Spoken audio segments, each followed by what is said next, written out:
Prologue. My silent guide walked hurriedly ahead of me. It seemed that he did not like it here either. The tunnel was damp and dark. The bones of 6 million Parisians rested here. Suddenly he stopped at the entrance to the next tunnel, fenced off by a rusty iron grate. Nothing was visible. My guide moved the grate and went on. Slowing down, he turned around to make sure I was keeping up. With a hesitant step, I moved after him, from the dim light into the darkness in which his back had just disappeared. After taking a few steps, I suddenly stumbled. There was a dull thump, and I froze in my tracks. Suddenly everything was lit up with a bright light. It was my guide who turned on the flashlight. He better not do it. The terrible order was broken. Bones were everywhere, strewn across the ground at our feet, hanging from the walls. The beam of the lantern illuminated the deposits of dust and tattered cobwebs. C'est pour vous, he said, shoved a lantern into my hands and ran away. What? I tried to shout back. But before I could finish my short question, my guide snapped, "Il vous rencontre ici." And now he was gone, leaving me alone, 50 feet underground, the only living being in the ocean of death. Chapter 1. It was one of those days when, before you had time to really wake up, you can't wait for it to finally end. When I opened my eyes, I found a suspicious amount of light coming through the curtains in my bedroom. Well, that is, it was 8 o'clock, not 7 at all. My alarm didn't work. There followed 20 minutes of cursing and screaming and crying. My 6-year-old son cried as I ran around the house, from bathroom to kitchen to front door, trying to gather all the stuff that Adam and I would need for the day. Dropping him off at the school 45 minutes later, I received a reproachful look at parting. Mom says that if you keep dropping me off on Mondays, she won't let me sleep over on Sunday anymore. Damn it. Last time, I answer, this won't happen again, I promise. Adam gets out of the car, not very reassured by my assurances. Here you are. I hand him a crumpled plastic bag. Don't forget your lunch. Keep it, Adam replies without looking at me. I can't bring peanut butter with me. And now he is already turning on his heels and running towards the school. Poor fellow, I think as I watch him rush to the front door. There is nothing worse than arriving late when everyone is already in class and the national anthem is playing in empty corridors. And he won't have lunch. Sighing, I toss the plastic bag onto the passenger seat. Another weekend has come to an ignominious end. I failed miserably as a husband a long time ago. It seems that now I have just as well failed as a father living on his own. From the moment I took Adam away for the weekend, there was a continuous series of failures. Despite the fact that I always miss my son terribly during the week, as if my leg or arm were taken away from me, I am inevitably late to see him on Fridays.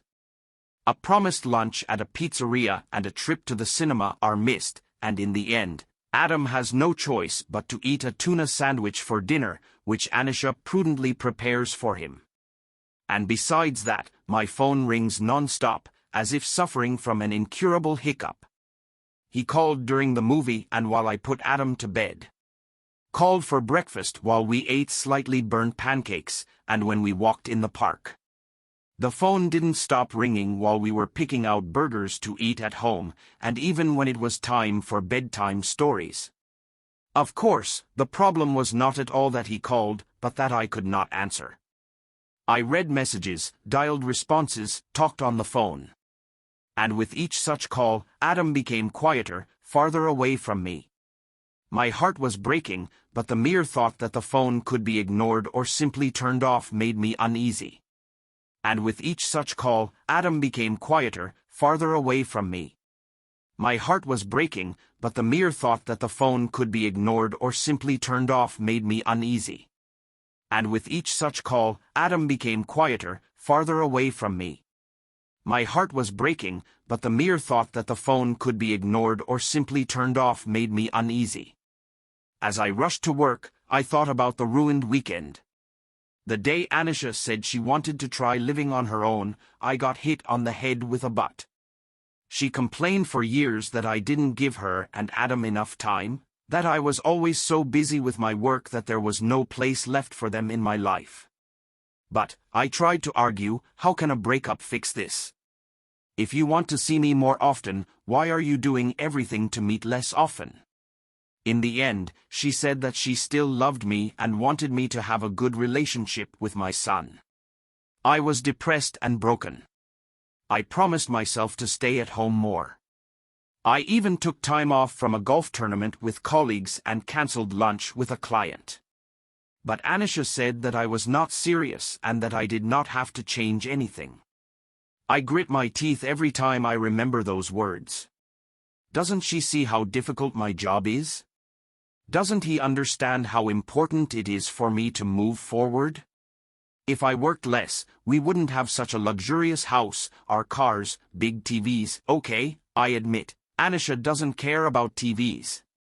But still. Then I promised myself, I will become a wonderful father, albeit living separately.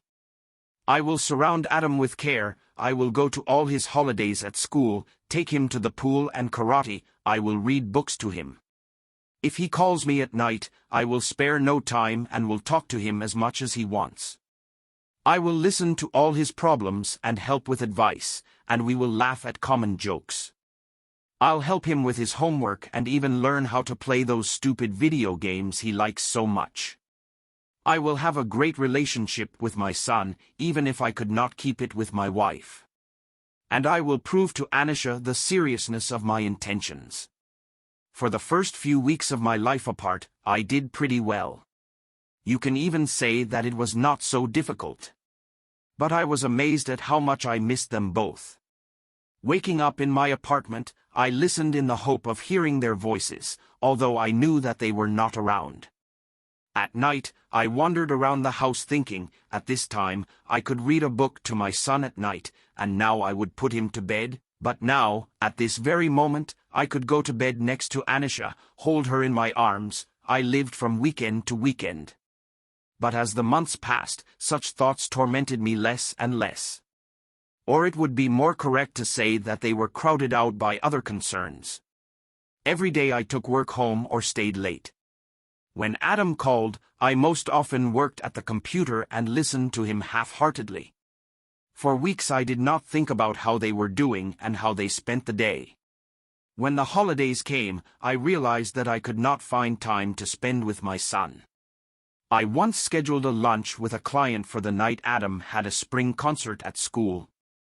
I forgot to take him to the dentist once again, which I had to visit every 6 months, even though Anisha reminded me of this only a week ago. And so I started to be late on Fridays. So last weekend was nothing more than a tribute to the idea of having a good time with my son.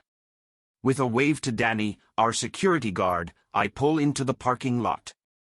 Although I rushed here like crazy, trying to be on time, I did not want to be here at all. I put the car in my parking space, but I do not immediately turn off the engine. In my defense, my obsession with work is entirely justified. Now the situation in the company is very tense. There have been rumors for a long time that we might be sold. For the past 12 weeks, all I've been doing is turning over our reports, sales, inventory, personnel, profit and loss. At night, when I closed my eyes, I saw a motley grid of spreadsheets. It was they who were waiting for me at the workplace, and it was no longer possible to postpone it any longer. I turn off the engine, grab my laptop bag and get out of the car. I say hello to Devin, he works as a secretary in our reception. And, although he sits diligently staring at the monitor, I know that he is just playing solitaire. Turning to the right, out of the corner of my eye, I see Devin smirk, although maybe I just imagined it. The shortest path to my office is on the left side, but I don't go there anymore. Devin obviously thinks it's Tessa, whose workspace is on the right. But it's just a nice bonus. After all, when I walk down the right corridor, I don't have to pass by Juan's office. Juan. A curse. I don't understand why it still bothers me so much. After all, now it is nothing more than an empty office. The curtains are up, there is nothing on the table, the chair is empty. There are no longer photographs of his wife and children on the shelves, no cups on the coffee table, no signs on the wall. But the shadows of all this are circling in empty space. I slow down as I pass Tessa's desk. She and I worked together for years. And we always got along well, it's like we have one sense of humor for two. I wasn't sure what was in store for me with Anisha, but I admit that after our parting, I thought a lot about Tessa. Her dark hair flickered in the distance, she was talking on the phone, so I move on. As soon as I get to my office door, I change my mind and turn around to check out the lab first, test out the new prototype before moving on to the harder work. I knew that the development team would notify me of any changes, but the idea that you can delay the start of the day for a few more minutes turns out to be very tempting. So I'm going to the lab. At the very beginning of my career, I worked there, in the development department for the production of spare parts. It was my dream job. Juan, the technical director, took me under his wing. He was my mentor. But over time, something always changes, and even if you love your job, it is impossible to stay in the same place forever. It's a dead end for a career. I didn't have to prove it. I was spinning like a squirrel in a wheel, and the authorities appreciated it. I was able to climb the next rung of the career ladder, and Juan invited me to his office. You know, he said, by accepting this position, you will trade research and development for administrative work and sales. Is this really what you want? I want to move forward, I answer, chuckling, and I'm not going to wait for your retirement to do this. He only smiled sadly, but said nothing more. Then everything went like clockwork. I quickly moved up the career ladder. And now I was responsible for all projects and products for one of our major clients. 9 secret messages from the monk who sold his Ferrari. Chapter 2. Taking a cup of coffee, I was about to go down to the laboratory, but stopped halfway. There was no point in going there. I put the cup on the table and flopped into the chair. Turning on the computer, I opened the necessary files and plunged into the labyrinths of numbers that covered the screen. Hours later, after finishing up another report, I was just about to return to my never-ending stream of incoming messages when the phone rang. It was my mother, although I did not immediately recognize her voice. She seemed to be upset. My God. I thought, well, what again? Lately, she's been getting into things that don't belong to her too often. This is starting to annoy me. I'm sorry to interrupt your work, Jonathan, but this is very important, she said. I just talked to Uncle Julian and he says he needs to meet you urgently. With me? Think. Why on earth would Julian want to see me? To be honest, I don't know him very well. He is not my uncle at all, but simply my mother's cousin. She was very friendly with him in childhood, with him, and even with his sister Catherine. I grew up in a different part of the country. I was no more interested in distant relatives than I was in last year's news release. True, I did meet Julian once, when I was 10 years old. We were visiting Aunt Catherine, she invited everyone to her place for dinner. I don't remember if Julian was with his wife or if they were already divorced by that time. To tell you the truth, I don't remember anything about that evening at all, except for one thing, Julian's magnificent red Ferrari. Catherine once mentioned him, so I waited for him on the porch. The car turned out to be even more luxurious than I imagined it to be. Seeing the expression on my face, my chin must have almost touched my boots. Julian called me for a ride. Never before have I traveled so fast. It seemed to me that the wheels almost did not touch the ground. I didn't get to say a word the entire trip. When we got back, Julian got out of the car, and I remained sitting still. Do you want to sit in the car for a little longer? he asked. I nodded. He had already turned towards the house when I called out to him. Uncle Julian? Yes. He turned around. How did you get such a car? Well, I mean, it's probably worth a lot of money, right? That's for sure, he replied, so if you want one too, Jonathan, when you grow up, you'll have to work very hard. I never forgot it. As far as I remember, Julian was unable to stay after dinner. It seems that Mom and Catherine were a little disappointed or even annoyed. And, although I was only 10, I was sure that Julian would have more interesting things to do. He definitely lived exactly the way I would like to live when I grow up. I looked enviously at his fantastic sports car as it sped away down the street. We haven't heard from him in years, but lately my mother has started mentioning his name every time we meet. She recently said that the Ferrari is no more. As I understand it, Julian decided to kind of completely change his life. He quit his high-paying law office job, sold his Ferrari, and began to live what is called a simple life. Mom says that he studied with obscure monks living high in the Himalayas, and it has gotten to the point that now he often wears crimson monastic robes. Mom says that he has become a completely different person. It's just not clear what good she finds in this. And lately, she's been trying to get us to know each other better. She suggested that I call on him when I was nearby on business. But really, if I don't even have time for Anisha and Adam, why would I take time off from work to spend time with someone I barely know? Besides, if he was still an incredibly successful lawyer living in luxury and driving around in fancy sports cars, I might see some point in it. But why should I waste my time on an unemployed old man without a Ferrari? I can find 100 of these loafers in the nearest bar. Mom, I exclaimed, what are you talking about? Why does Julian need to meet with me? She didn't know the details, but apparently he wanted to talk to me. For some reason he needed my help. But that's crazy, I haven't seen him in so many years. I hardly know him. He must have someone else who can help him. Mom didn't answer, but I heard her cry.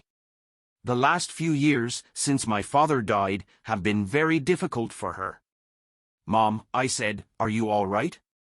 She sobbed a couple more times, and there was a metallic note in her voice. Jonathan, if you love me, you will do it. You will do whatever Julian tells you. But what? I didn't even have time to finish my question. When you return home today, you will find a plane ticket. She wanted to say something else, but her voice broke, and she only said, Jonathan, I've got to go, and hung up. For the rest of the day, I couldn't concentrate on anything. It was not at all like my mother, such pressure and her desperation disturbed me. And all this mystery? What does Julian want from me? I thought about all these changes in his life. I wonder if he went completely off the rails? Will I meet a crazy old man who denounces secret government conspiracies? An oddball with messy hair, paddling down the street in a dressing gown and house slippers? I knew it wasn't what my mother would have called a crimson monk's robe, but I couldn't get the image out of my head. I was walking home from work and was too busy thinking about all this and didn't notice how I turned into Juan's office. I only realized this in the lobby, which seemed like a bad sign to me. When I got home, I almost forgot to check my mailbox. I fiddled with the key for a couple of minutes, and then a small metal door opened and advertising flyers for pizza delivery, offers to buy insurance and other rubbish rained down on me. I picked them up and noticed a thick envelope. It was a letter from my mother. I sighed, slipped it into my pocket, and started up the stairs to my apartment. While the frozen lasagna was cooking in the microwave, I opened the envelope. Inside was a small note from Mom saying that Julian now lives in Argentina, as well as a round-trip ticket to Buenos Aires. Something else was missing, I thought. Do they want me to spend 12 hours flying for an hour or two with a second cousin? So ruin the weekend? Wonderful. All Saturday and Sunday I'll be hanging out in a flying tin instead of meeting my son. Or I'll upset my mom even more. I ate the lukewarm lasagna while staring at the TV, hoping that a large glass of scotch would help me fix my poor dinner and bad mood. I put off calling Anisha until after Adam went to bed. Anisha always strictly follows the schedule, so it was not difficult to guess with time. Her voice seemed tired to me, but not upset at all. I was prepared for the fact that she would not approve of my possible plans for the coming weekend, but it turns out that she already knew about them. I spoke to your mother, Jonathan. I think you should go. Adam will understand. So everything was decided. 9 secret messages from the monk who sold his Ferrari. Chapter 3. Julian didn't tell me where to go or who to meet. In Buenos Aires, I managed to shake out of him only that I had to go many places. Europe, Asia, North America. I had not yet managed to contact everyone, but I had to start in Istanbul, where his old friend Ahmed Demir was waiting for me. Ahmed will meet you at the airport. He'll probably want to show you around the city, but I'm afraid you won't have much time for entertainment. I'll book you a plane ticket to Paris the next day. Entertainment. That made me laugh. I want to collect these talismans as soon as possible and get back to work. Even as I descended the plane at Ataturk Airport, I checked my phone for missed messages from Navang, worrying about what might have happened in my absence. Several people asked how long I would be gone. The message from my mother was peppy, but very vague. In response to my question, she assured me that she did not know whom Julian was trying to help, although I did not believe her. It sounded like she was hiding something.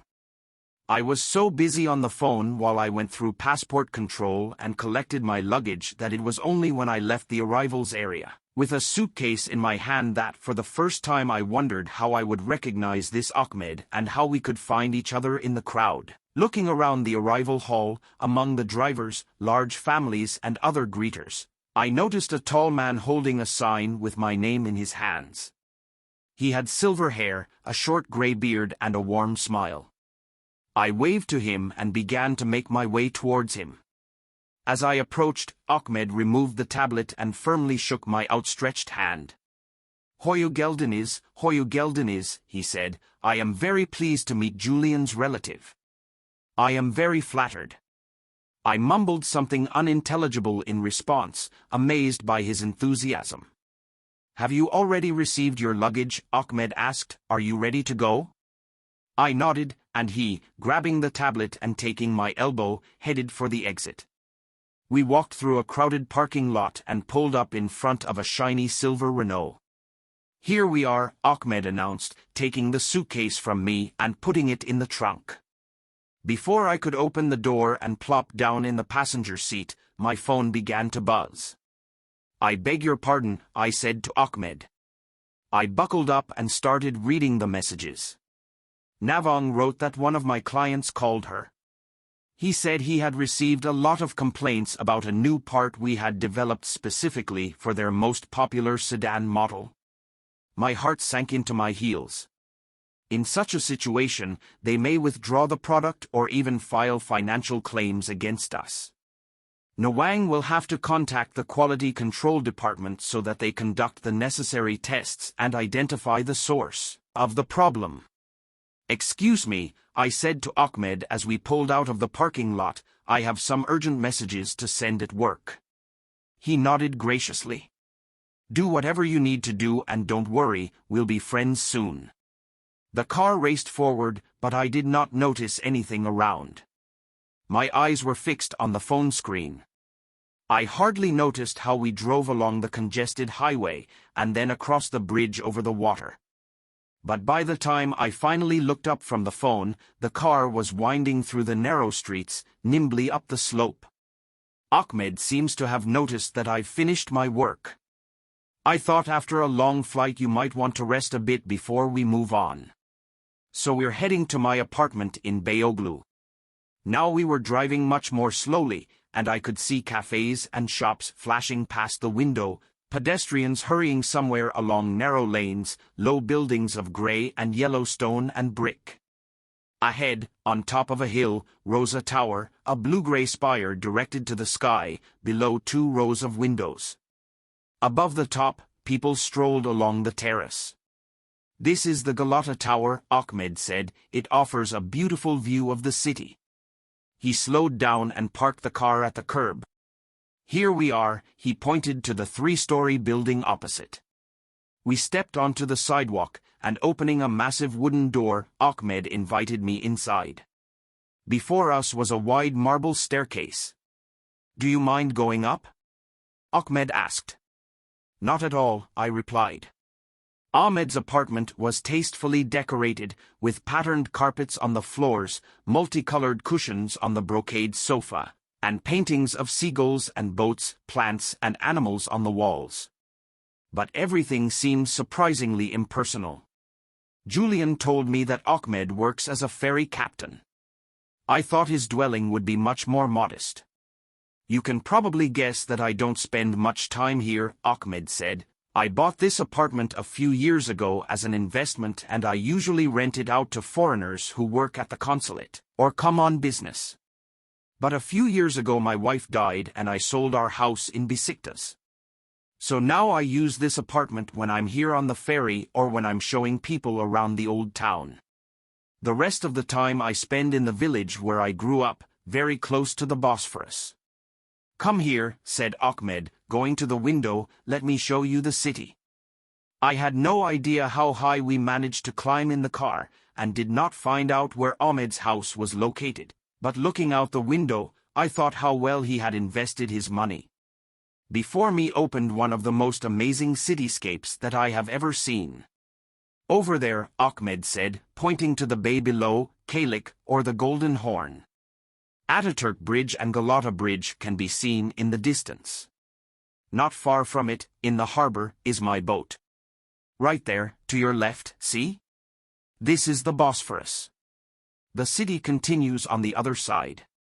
Standing here you are still in Europe, but on the other side of the Bosphorus you will be in Asia."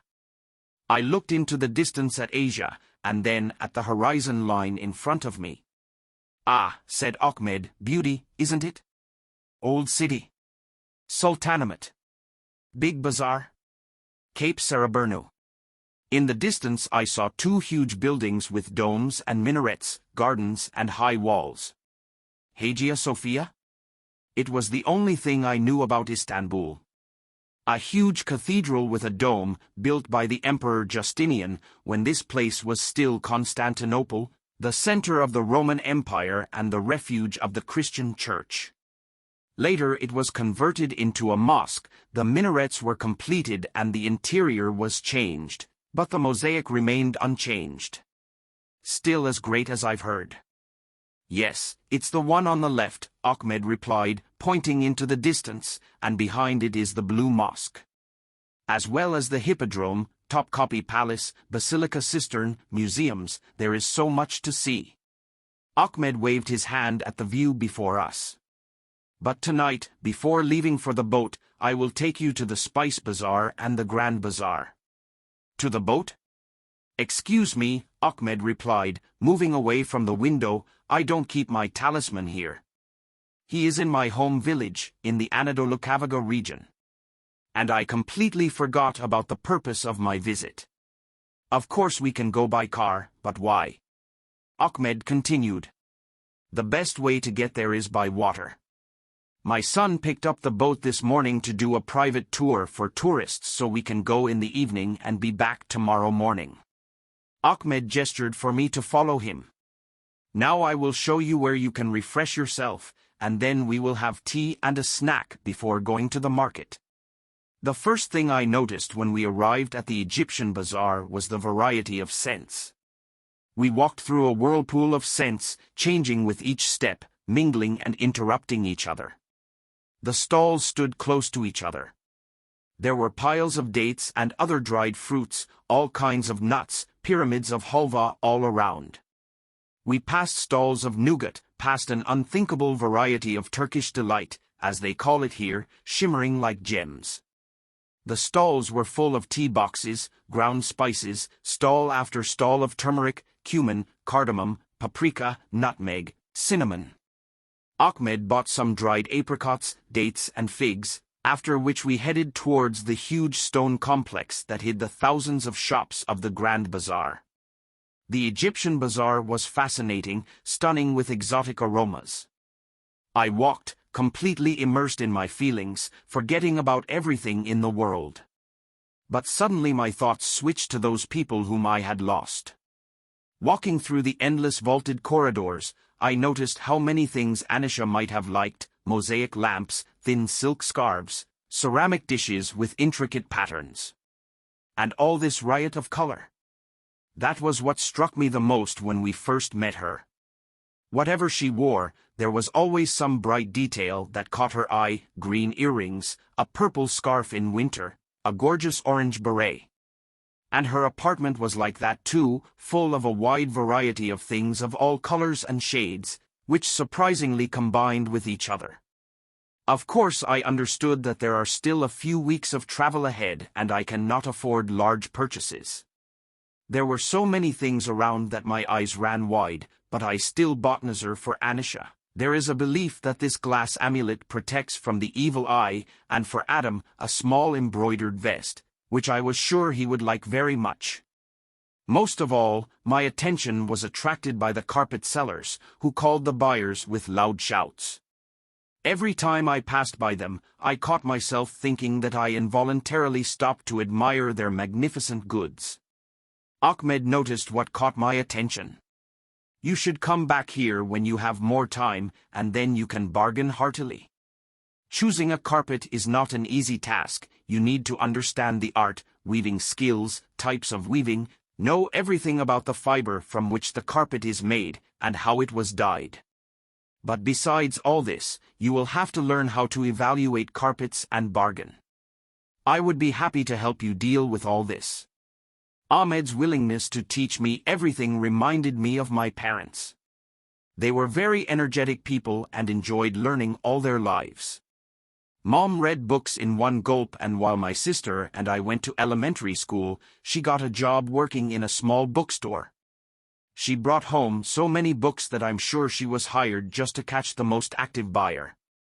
She bought fantasy books for herself, journalism for her father, and children's picture books for Kira and me. Her father supported her initiative and always took up a new book with pleasure. But his enthusiasm didn't end there. Nothing gave Nick Landry more pleasure than sharing his knowledge. He worked as an elementary school teacher, but for him it was more than just a job, it was his passion. Wherever we went with our parents, we felt like we were in a lesson. Every year during the summer holidays, the whole family went on a trip. It was not something exotic, but the parents always prepared for the trip. If we were walking in the woods, my mother would take out a small reference book from her backpack and tell us that black pines needed intense heat from forest fires, so that their cones would open and seeds could fall to the ground. After that, my father would begin to explain how the beavers built their dams, or how the hills were created where the shores of the ancient lakes used to be. Parents knew more about any historical monument than our guides. And even a trip to an amusement park turned into a lesson about centrifugal force or popular culture. My parents seemed to be obsessed with new information and ideas, and our travels were always interrupted by enthusiastic remarks. "Well, isn't it wonderful?" Mom would say every time we discovered something new. And my father liked it when my sister and I showed curiosity. As soon as we asked something, he exclaimed, "Great question," glowing with joy and pride, as if we had just invented a cure for cancer. I remember this enthusiasm fondly now, but when I was a child it often bored me. What can I say about the time when I was a teenager? Then our small excursions, constant moralizing, endless quizzes annoyed me terribly. On a summer evening, slumped in the back seat of a hot car while my father was telling us with sincere enthusiasm about the Erie Canal, Kira and I rolled our eyes, raised our fingers to our temples, and pretended to be ready to shoot ourselves with an imaginary gun. This place and this city, I thought sadly, would delight my parents. It would be for them the very trip they had always dreamed of, the place they had hoped to visit. Traveling was their grand retirement plan. When my father retired, colleagues gave him a suitcase. Over the next few months, guidebooks filled the house like mushrooms after rain. Books piled up next to Dad's favorite chair in the living room, tumbled off the nightstands next to the bed. Travel brochures and maps peeked out from the magazine rack in the bathroom: Ireland, Tuscany, Thailand, New Zealand. My father printed routes and hung them over his desk. She and her mother planned to travel for almost 6 months. Then one day, a few months before they left, Mom suddenly heard a rumble in the garage.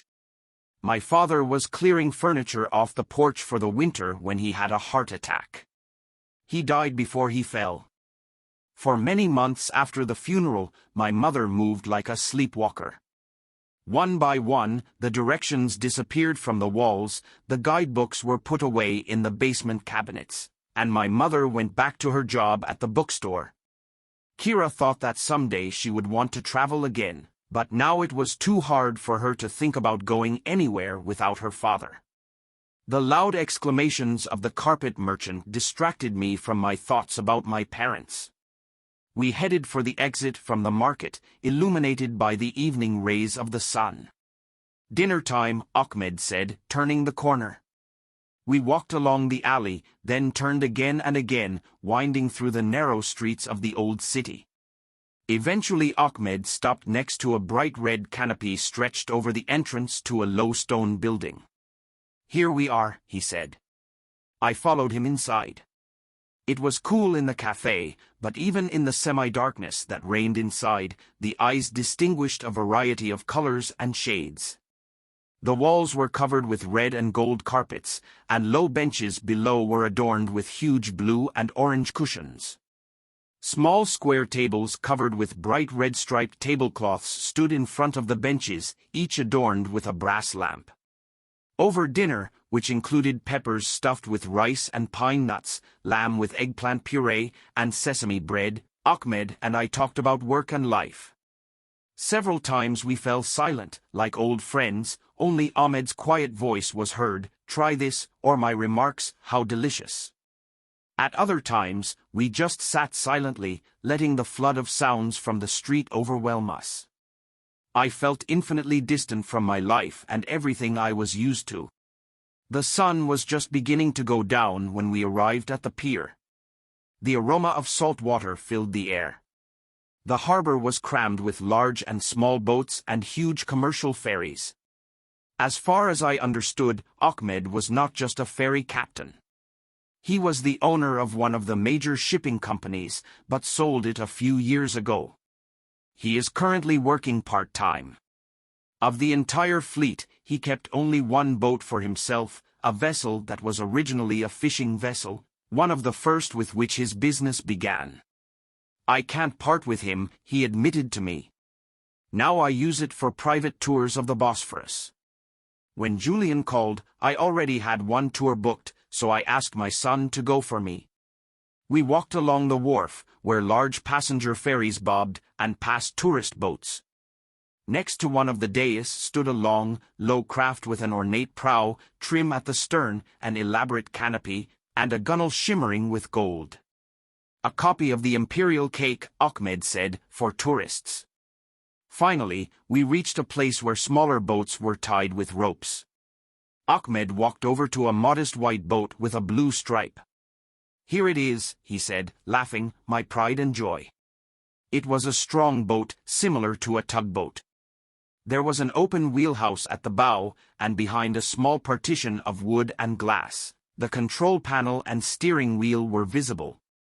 Behind the wheel was a leather-covered stool. Wooden benches lined the stern, all the way to the wheelhouse. The white and blue paint on the seats and on the floor was slightly chipped, but looked neat.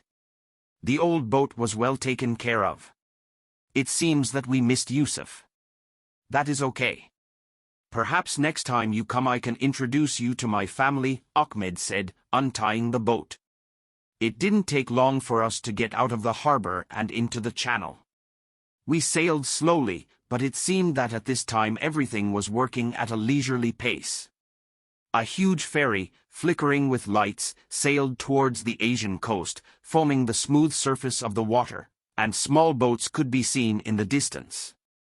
The water seemed unnaturally calm. At dusk I saw Istanbul stretching along both banks, a patchwork of mosques, palaces and other beautiful buildings, interspersed with tiled roofs, residences, palm trees, shops and cafes. We passed under the Bosphorus Bridge and moved north. I could make out the intricate wooden houses. Ahmed said they were called yali, the summer estates of the rich, hanging over the water's edge, as if floating on it. Every minute the sky grew darker, until the full moon, like a giant pearl, rose into the inky sky. Its light was reflected in the water, and we slowed down even more. I felt the boat rocking on the waves. "This is a special place, isn't it?" Ahmed said. I nodded. "It seems unreal. But it's so hard to tell what's real and what's not," Ahmed continued. "Maybe. I usually don't think about these things." I walked along the stern of the boat and turned to look at the city, which was almost out of sight. "Did you know," Ahmed asked, "that the strait does not look like a river? Water flows here not only in one direction." I looked back and shook my head. No, said Ahmed, "it doesn't look like a river at all. Water comes and goes with ocean currents. Just as Europe meets Asia here, the waters of the two seas, the Marmara and the Black Sea, mingle in this very place. And even that's not all." "What do you have in mind?" I asked. "Oceanographers from England, Canada and Turkey studied this strait several years ago," Ahmed explained. "And do you know what they found?" He looked ahead, holding on to the helm, but now he turned over his shoulder and looked at me. I shrugged and shook my head. "There is an underwater river at the very bottom of this strait. Water, silt and sediment, being heavier than the salty water above them, flow from the Sea of Marmara into the Black Sea." "Underwater river?" I exclaimed. "How strange." "It helps to understand," Ahmed said, "how difficult things can be. Rarely is something as simple as it seems at first glance." I walked across the deck and sat next to Ahmed on a bench near the helm. We were both silent for a few minutes. Then Ahmed leaned back. "We spent most of the day together," he said thoughtfully, "but we know practically nothing about each other. Unless I know from my dear friend Julian that you are his relative, an engineer, married and that you have a 6-year-old son. But who are you really?" I didn't have an answer to that question. Ahmed understood my confusion and smiled. "Yes, it's the same with me," he said. "At dinner I told you that I was 60 years old and that I was a private entrepreneur. I am a widower and have 4 adult sons. Can you say that you really know me?" "I have something to start with," I replied. "So I can ask you about your company or sons. But it can take a very long time for us to really learn something about each other, right?" "Yes, I think so. That's how it usually happens. But imagine if we started our conversation with completely different questions. What if I told you that I spend most of my life on the water? Ever since I was a child, all I have wanted to do is live and work on or near water. My mother often said that when I was very young, I only calmed down when she bathed me. Water, fishing, swimming. And boats. I didn't have the slightest doubt about what I wanted to do. Being far from the water, I always felt a vague unease. Sometimes my wife and sons had a hard time coming to terms with this. But best of all, we spent time gathering with the whole family on the seashore or riding a boat. As if, being there, we became ourselves. I had to be on the water to think and to truly understand this world and your life. While sailing on this very boat, I realized that Kaniz is the woman I want to marry. It was here that I made all my plans and made the most important decisions. Ahmed turned the wheel a little. Perhaps after hearing this about me, you can really begin to understand me. It seems to me that most of what people know about each other is something superficial, I said. Yes, Ahmed nodded, and it's sad. He was silent for a minute. But that's not the saddest thing, he continued thoughtfully. The saddest thing is that in many cases the same can be said about our own lives. Often we live someone else's life instead of our own. It is difficult to say how long we sailed along the Bosphorus. The shining water surface, the twinkling of the moon and the quiet hum of the engine made our trip like a dream. But then Ahmed turned the steering wheel and pointed to the distant lights on the coast from Asia. Anadolukavagi, he said, pointing ahead. You can't see it from here, but far away, on a hill, are the ruins of a 14th-century Genoese fortress. My house is located on the other side, on the southern outskirts of the village, right on the shore. It didn't take long to tie up the boat and then take the car, which Ahmed parked at the pier, to get to his house in the village. The small stone building was nothing like the apartment he showed me in the city. The floor is covered with ceramic tiles, uneven walls. And the dark, rough beams that propped up the ceiling looked like relics of a distant past. Shelves in the kitchen were lined with heavy earthenware and brass pans. Here and there were small patches of mosaics and bright-colored glass, but the wicker curtains dimmed the light that fell on the furniture, which showed traces of the past. Ahmed carried my luggage to a tiny room. He pointed to a small single bed, its hand-carved headboard pushed up against the wall. Here I slept with 2 brothers, he laughed. Then he led me back to the living room. Let's sit outside for a bit, shall we, he suggested. We put on sweaters and moved to a small veranda overlooking the moonlit Halleck Bay, the Golden Horn. Ahmed continued talking about his favorite water. They say that the Black Sea used to be a fresh lake. Thousands of years ago, as a result of a large-scale flood, the Mediterranean Sea overflowed into the Bosphorus Strait and filled the Black Sea with salt water. What about the underwater river? Do you think it may be an echo of those events? I asked. Looks like it, doesn't it? Ahmed said. You know, some people think that just such a flood is mentioned in the Bible, in the parable of Noah. Wow! It broke out of me. The Bosphorus is also mentioned in Greek mythology. Have you heard the story of Jason and the Golden Fleece? I shook my head. Well, in Greek mythology, the Bosphorus was the home of Symplegades, wandering rocks, which, colliding, destroyed ships that dared to sail between them. Crossing the Bosporus, Jason sent a dove to fly between the rocks. They collided, but the dove lost only a couple of tail feathers. Jason and the Argonauts followed.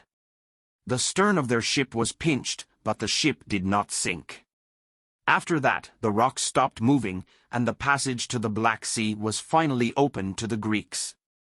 I smiled and nodded. Mom would love Ahmed's stories. My God! He exclaimed. I forgot why you are here. Julian's talisman. I'll bring it right now. Ahmed quickly got up and hurried into the house. He returned a few minutes later with a tiny bundle of red silk and a folded sheet of parchment. And he handed it to me. Now you have what you came for, and it's time for bed. I have to get up early tomorrow. We will drive back to Istanbul, and before we go to the airport, I will take you to Hagia Sophia, Hagia Sophia. But promise me to come back here one more time so I can show you the rest of my house. I gladly agreed, reluctantly rising from my chair. Back in the room, I placed the bundle on the round table next to the bed. I sat on the edge of the bed for a minute before I picked up the bundle again and slowly unwrapped it. There was a small copper coin there. Okay, not really a coin. It was a disc the size of a nickel. On one side was engraved the image of the sun with rays diverging in all directions. On the other side is a half moon. Putting the coin on the table, I took the folded parchment, unfolded it on my knees, and began to read. The power of authenticity. The most precious gift we can give ourselves is the promise to live our true life. However, it is very difficult to be honest with yourself. We must renounce the temptations that society imposes on us and live according to our own conditions, within which our values are determined by our true desires. We must awaken our hidden selves, deal with the hopes, desires, strengths, and weaknesses hidden deep inside, in order to understand who we really are. We must understand where we were before and where we are heading. Every decision we make, every step we take, must come from our decision to live a life that is right and honest for ourselves, and only for us. And, following this path, we will certainly achieve what we did not even dare to dream of. I picked up my backpack and pulled out the notebook Julian had given me from the bottom, put the parchment in it and put it back. Taking out the talisman again, I turned it over in my hands. After that, taking a small leather pouch out of my pocket, I put a coin inside and, climbing under the covers, curled up comfortably on the bed and fell asleep. When I woke up the next morning, I realized that I had slept all night without moving. So I slept only during the holidays. When I entered the kitchen, the delicious aroma of Turkish coffee, sharp and heavy, filled my nostrils. For breakfast, Ahmed treated me to yogurt with fruit and coffee. We drove back by car along the cobbled village streets and again on the water. After we climbed into the boat, Ahmed started the engine and carefully pulled away from the pier. Once out in the open water, we dispersed. We were driving much faster than last night, but not only the speed has changed. Despite the early hour, the sun shone brightly in the sky. Villages, green hills, water, everything seemed clean and bright, piercing and sonorous. It was overwhelming, but the sensations of the previous night's myths and mysteries dissipated. Things look very different, I told Ahmed. Beautiful, but different. Yes, he replied thoughtfully. I often see it myself. The night hides one thing and reveals another to us. It happens in cities too, I said. What seems magical at night may seem grey and monotonous in the morning. But at the same time, both versions are equally real, Ahmed thought for a moment, and then continued. That is why you should never rely on quick judgments. It takes a very long time to really get to know places, people, even yourself. The boat hummed through the water, and the birds circled around us. Far ahead, I noticed two men casting a net from a small fishing boat. A young boy separated from the group of people gathered on the pier and began to wave vigorously at us. For a moment it seemed to me that I had already been near these shores before, but only now I was able to really see them. Yes, I said to my new friend. I'm really starting to understand it. 9 Secret Messages from the Monk Who Sold His Ferrari. Chapter 4. At times while I was in Istanbul, I felt like a movie hero. I looked at the world as if from a screen, and every word that I spoke, as if it was written by someone else. It was confusing, but at the same time invigorating, giving the feeling that the world is full of new opportunities. That night, when I sailed along the Bosporus, across the darkness of the water surface, illuminated by the moon, I experienced almost childish delight. Julian said that the meaning of life is who you become, and I began to understand this. But here, sitting at the Ataturk airport, I felt that Istanbul has already flashed in the rearview mirror. I turned off my phone last night and just now turned it back on. It buzzed at once, brimming with messages with semi-hysterical headlines: urgent purchase order, the issue of quality control, XD95 failure, monthly bills payable, where the hell are you? I noticed a few emails from Navang and started with them. The first round of quality testing seems to have gone well. Then I took up the letters from David. Just requests for reports that I've already given him, information that I've already provided. How much time did I spend resending, repeating what I already said? Sending hundreds of messages that no one bothers to read anyway, composing them just as meticulously and just on time every month, every week. And only 40 minutes later I got to the messages from Anisha and Adam.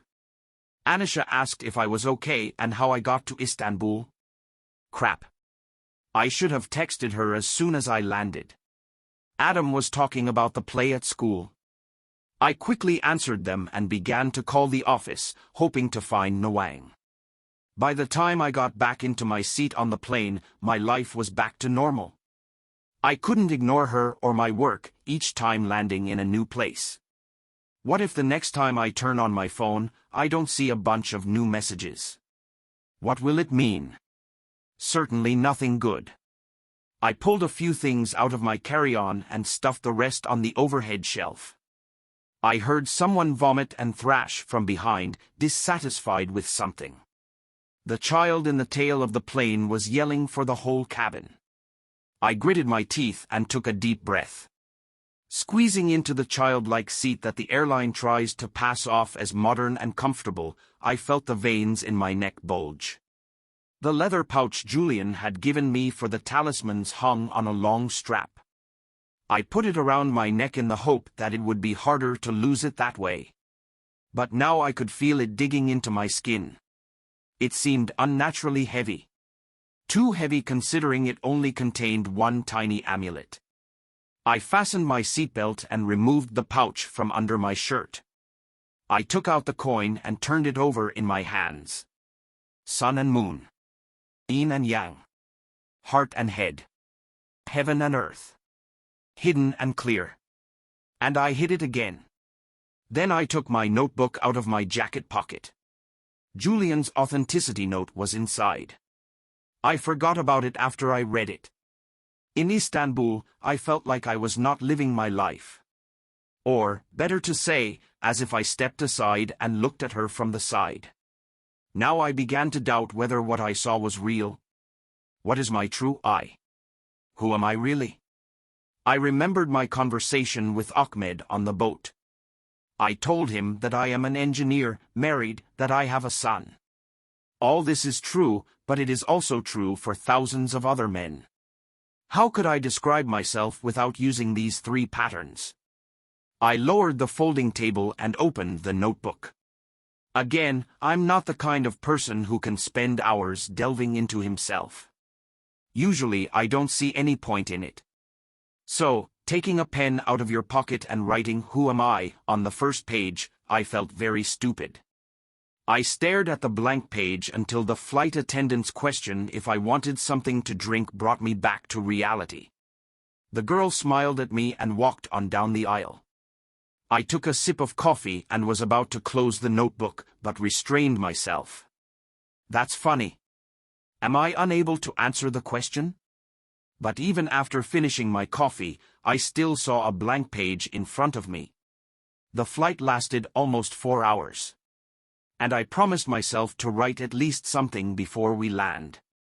Perhaps I will be able to realize my true I, if I remember those moments in life when I felt that I really know who I am and why I live, and when I realized that I live exactly the way I want to myself, and not as others tell me. I wrote the title, Story Time. It was strange to write about this, because it was not a specific moment, and not even a separate event. A long, long time ago, when I was little, we had a ritual in our family.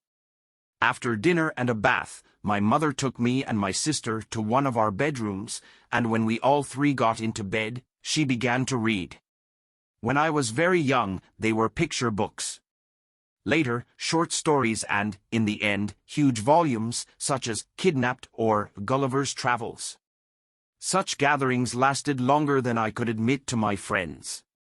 However, there was something special about it. No matter what happened during the day, no matter what problems lay in wait for me, no matter how much Kira and I quarreled or whatever troubles fell upon me at school, at night, already lying in bed, when I listened to my mother's gentle voice, the noise from downstairs while my father was putting things in order in the kitchen, and my sister's calm breathing, everything fell into place. I knew who I am and why I live. Then I remembered a more specific event. Walking with Anisha in the Rocky Mountains, I wrote. It was just before our wedding. On our way to Lake Grassy, near Canmore, a tiny town in western Canada, we came across a small stream. Anisha was walking behind me, and as I crossed the stream, I turned around to help her. Then we finally got to the top of the route and looked at the surrounding landscape. Mountains surrounded us on all sides. I looked at Anisha. I remember very clearly the overwhelming feeling that I was exactly where I wanted to be, where I should be. Of course, at that time I had no idea what I would feel when Adam was born. This is my third memory. I remember that in the hospital, holding him in my arms while Anisha was dozing, I thought that from now on my place in the world was determined by this baby. I became a father. And I will forever be.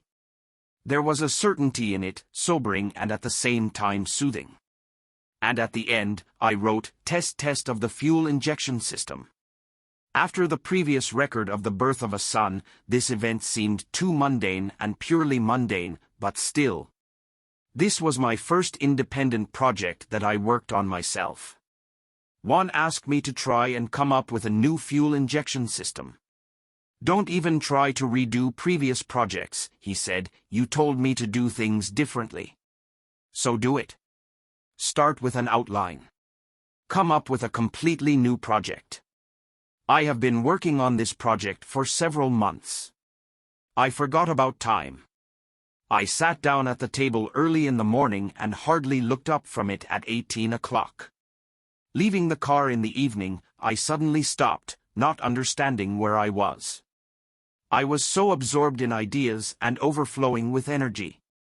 In the morning I jumped out of bed, hurrying to go to work as soon as possible.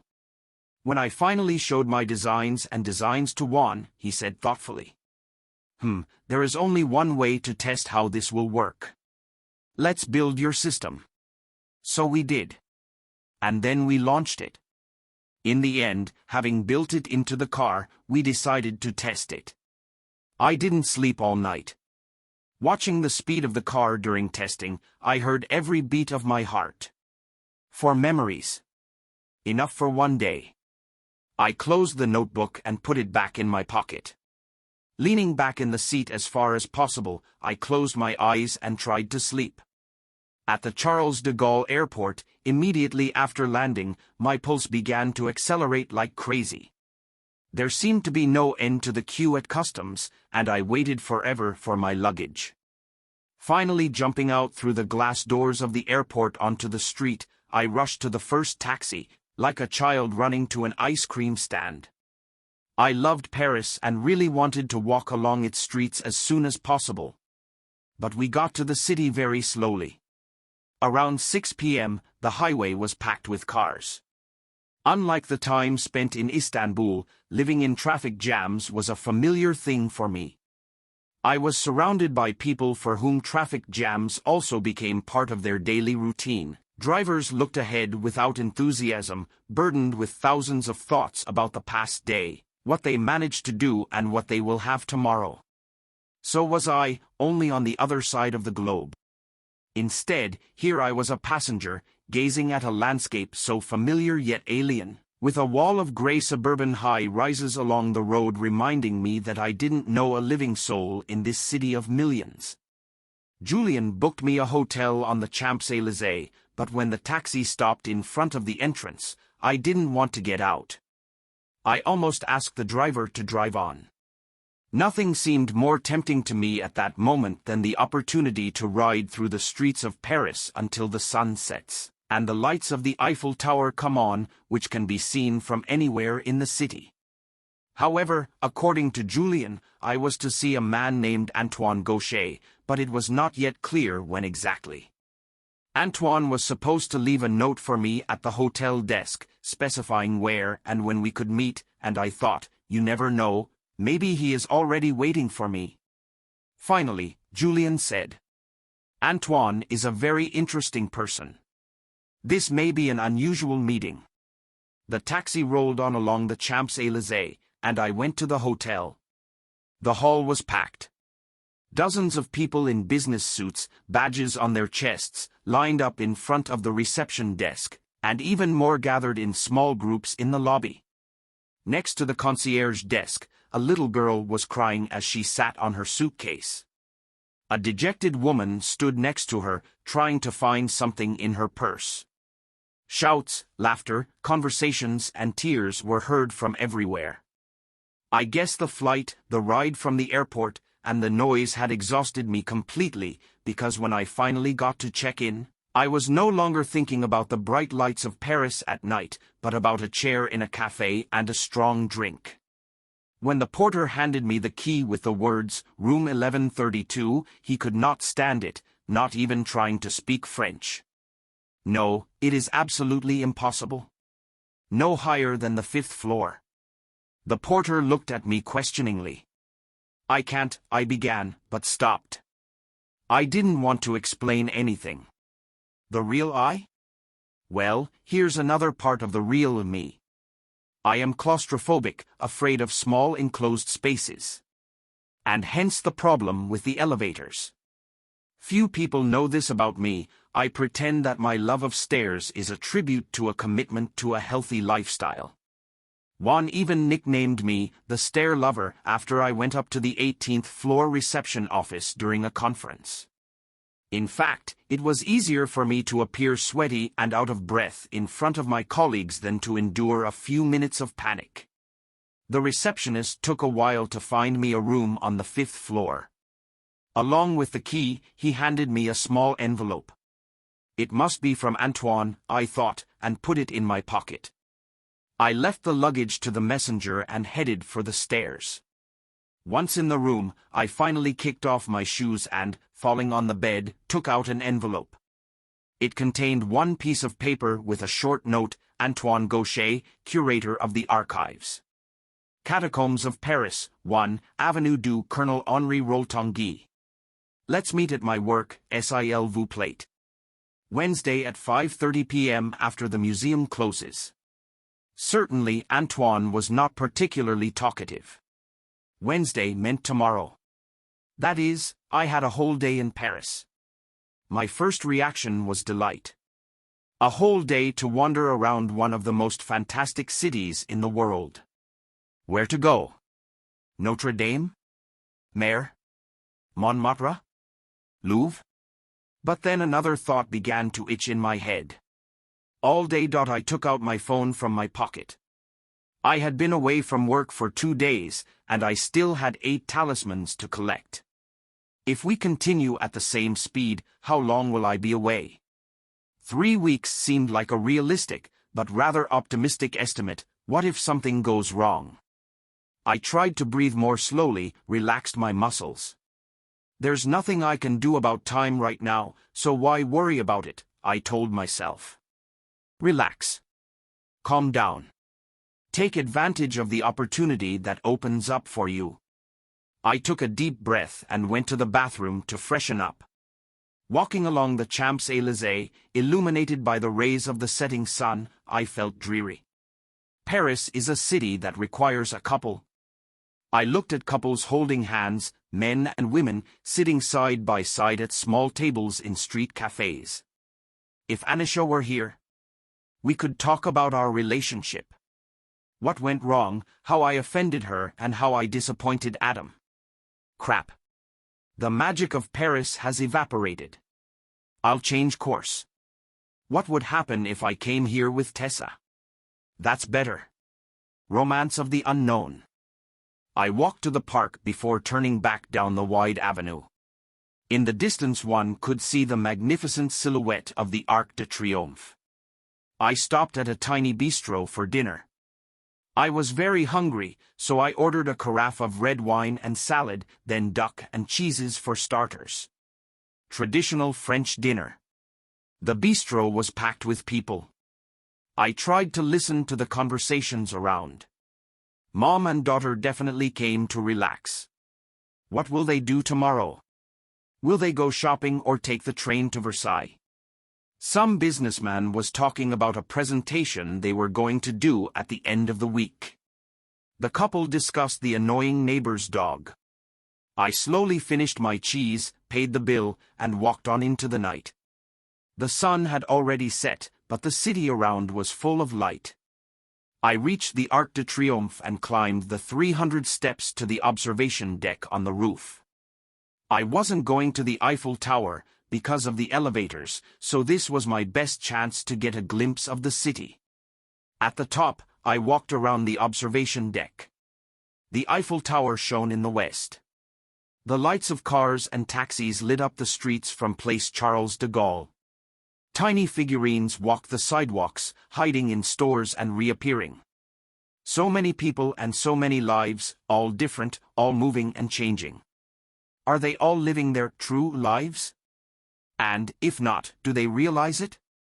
I still had no idea what my real life was, but I suspected that this was not the life I was living.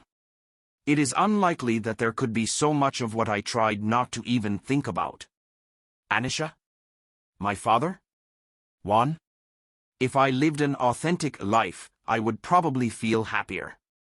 I headed back towards the stairs.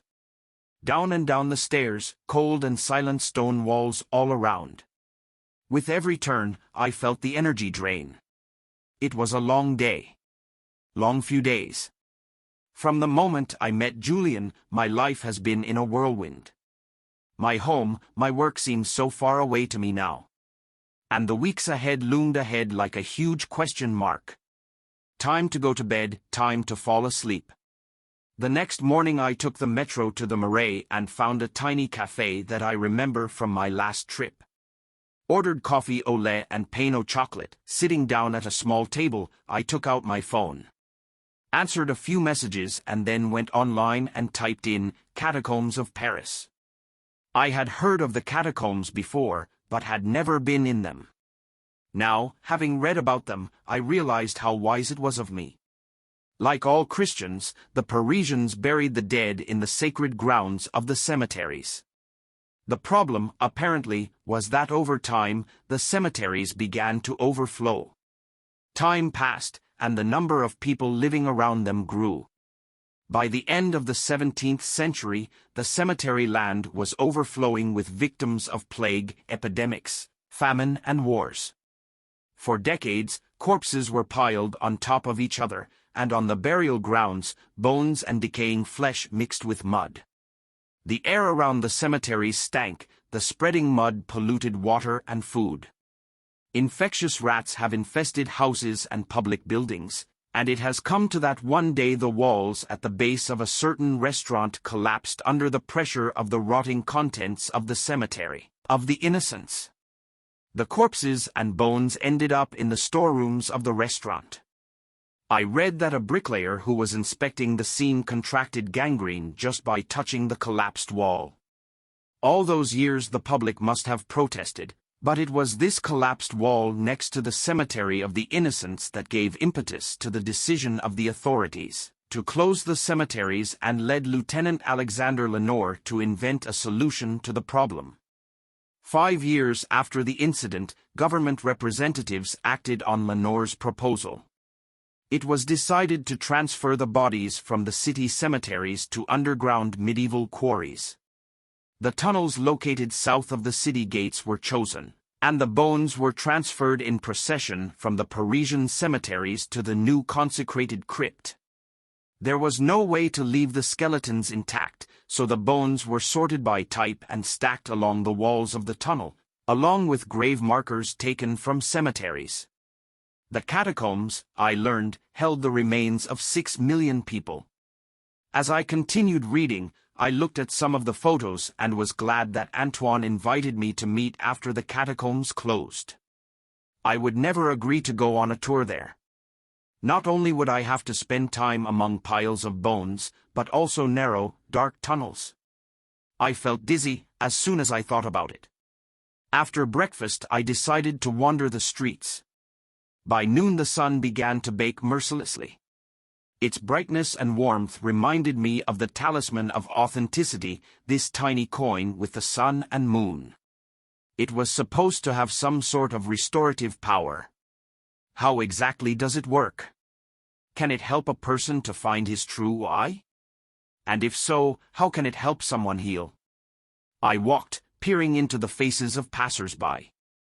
I decided to play, guessing which of the people I met lived their true lives and who did not. A young tall man with his nose buried in a guide to Paris, no. A kid holding tightly to a soft toy, yes. An elderly, gloomy waiter standing at the door to a small bistro, taking a cigarette out of his pocket, no. A woman laying out colorful scarves in a shop window, yes. For a few more blocks, I continued to guess, and then thought about what determines my choice. I decided that a certain expression of fullness in their eyes made me think that they were living a real life, and not according to some mold that society imposes on them. A look that says they know who they really are, what matters to them, and what they do with their time. Who else had that look? Mom and Dad. Perhaps this is only a childish perception, but even when they grumbled about our rickety house or about the old car, they seemed to me unperturbed, moreover, even satisfied with life. It drove me crazy. I thought of a few of my friends and suddenly remembered one. Not the one he was in recent years, but the man I met. He must have just passed 40 when we first met, but he had the wisdom and enthusiasm of a learned old man. During the interview, he seemed distracted, even indifferent. I was surprised when he ended up calling me and offering me a job. Later, I realized that I just happened to catch him immersed in his thoughts. He probably liked my aptitude tests, my previous work experience, and my introductory remarks so much that he was just wondering what projects he could trust me to work on. However, on my first day on the job, one seemed quite interested. "Here he is," he announced as I entered. "Come all here." He called out to everyone in the lab, "Meet the newest member of our team, the young but impressive Jonathan Laundrie." Then we were all introduced to each other, gave me a tour of the laboratory and fed lunch at a local eatery. One told me to start working on a new project right away. I sat at the computer until the evening, not for a second forgetting about my passionate desire to succeed. About 5 o'clock I felt a hand on my shoulder. I turned around and saw one smiling. "You seem to have had a rather eventful first day," he said. "I'll stay to sort out the papers, and you go home. You did such a good job." I don't think I did anything useful, but Juan's confidence cheered me up. I took a deep breath, saved the files, and turned off the computer. This went on all week. I sat at my computer, extremely focused on my work, and as soon as my shoulders were numb or a headache began to pound in my temples, Juan would come in to ask how I was doing, offer something, or even occasionally advise me to take a break. But despite all his support, I managed to screw up in the first month of work, a stupid calculation error that caused our samples to be rejected. Juan's boss burst into the lab, throwing a stack of papers onto one of the tables. "Whose handiwork is this?" he blurted out. Juan appeared at once, picked up the papers, and looking at them, said, "Sorry, Carl, it looks like we made a mistake here. I'll make sure you have the corrected plans by the end of the day." Carl was in no hurry to leave, looking suspiciously in my direction. "It's my mistake," Juan said, moving towards the door, clearly trying to get Carl out of the lab as soon as possible. "But it's easy to fix, we'll deal with it right away." As soon as Carl disappeared into the corridor, Juan came up to my table. "No one is immune from mistakes, you should not be afraid of them."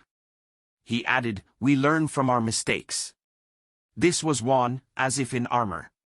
He did not blame me at all, nor the person who checked my report before sending it on. Calm and philosophically looking at life. Consistently optimistic. Ready to support everyone who works with him. He could bring out the best in us. I sincerely believe in it. Then I did not even guess that after 8 years Juan would not be, and that in the end only his pathetic likeness would remain, always in a hurry somewhere, anxious and restless. His shoulders will sag, his face will be drawn, and his hair will be gray. I won't work with him anymore, and worse, I won't even talk to him. Senna appeared outside the window, and it interrupted my thoughts about Juan. I arrived at the Notre Dame Bridge.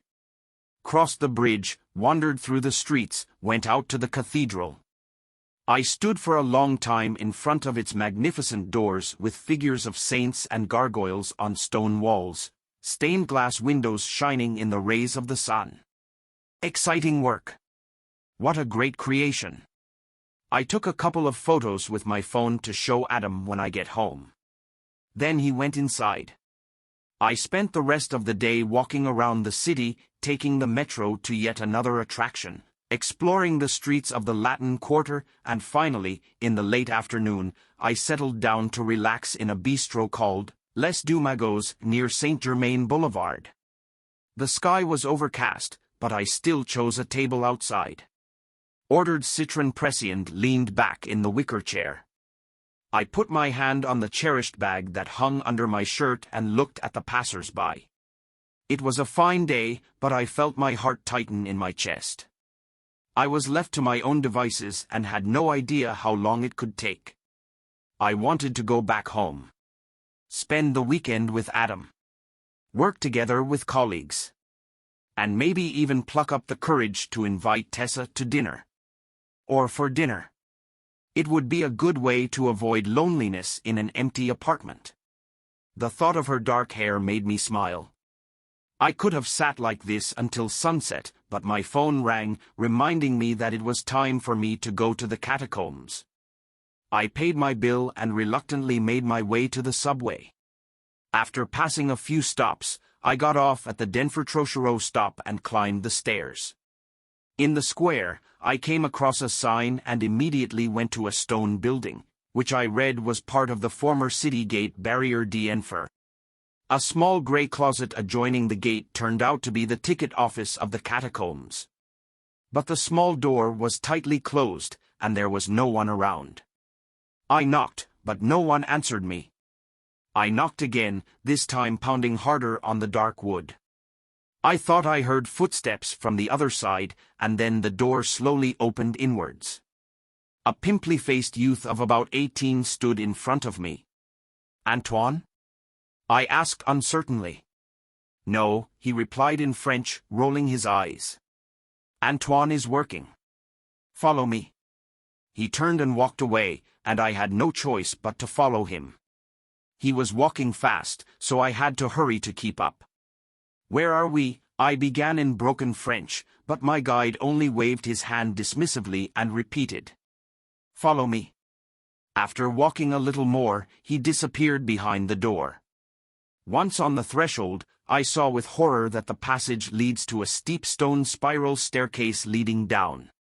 Catacombs. We were heading for the tunnels. My heart was pounding in my chest, the collar of my shirt felt too tight, it seemed that the air was no longer getting into my lungs. But, despite the rising panic, my feet carried me down the narrow stone steps, although the thud of my heart thrashing in my chest almost drowned out the sound of footsteps. We went down lower and lower.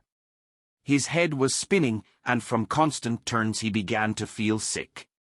I had no idea how long we walked, but by the time the stairs ended, it seemed to me that we had already descended several floors underground.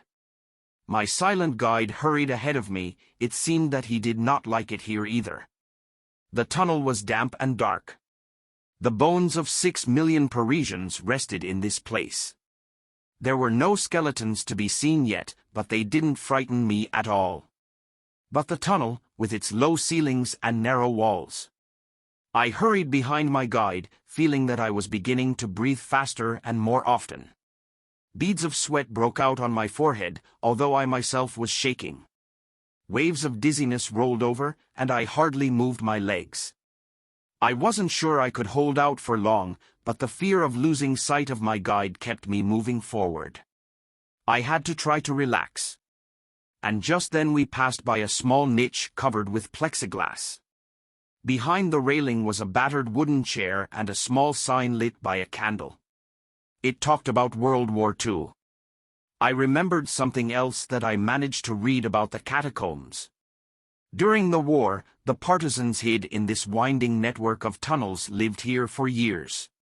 What was it like for them to fight against fascist domination? Did they live in constant fear and with a sense of threat looming over them? Or did their devotion to their goal, justice and desire for freedom endow them with courage? I thought that perhaps all these feelings were mixed in their souls. Real courage can only be in the face of fear. If you are not afraid of anything, then how can your actions be called brave? But what an irony! Have they thought, living in cramped conditions, surrounded by the remains of the dead, but true to their principles, looking at the bones, that in any case, everyone they are trying to save will somehow end up here? Even if they manage to reduce suffering and death, will there be any point in this? Did it make them doubt?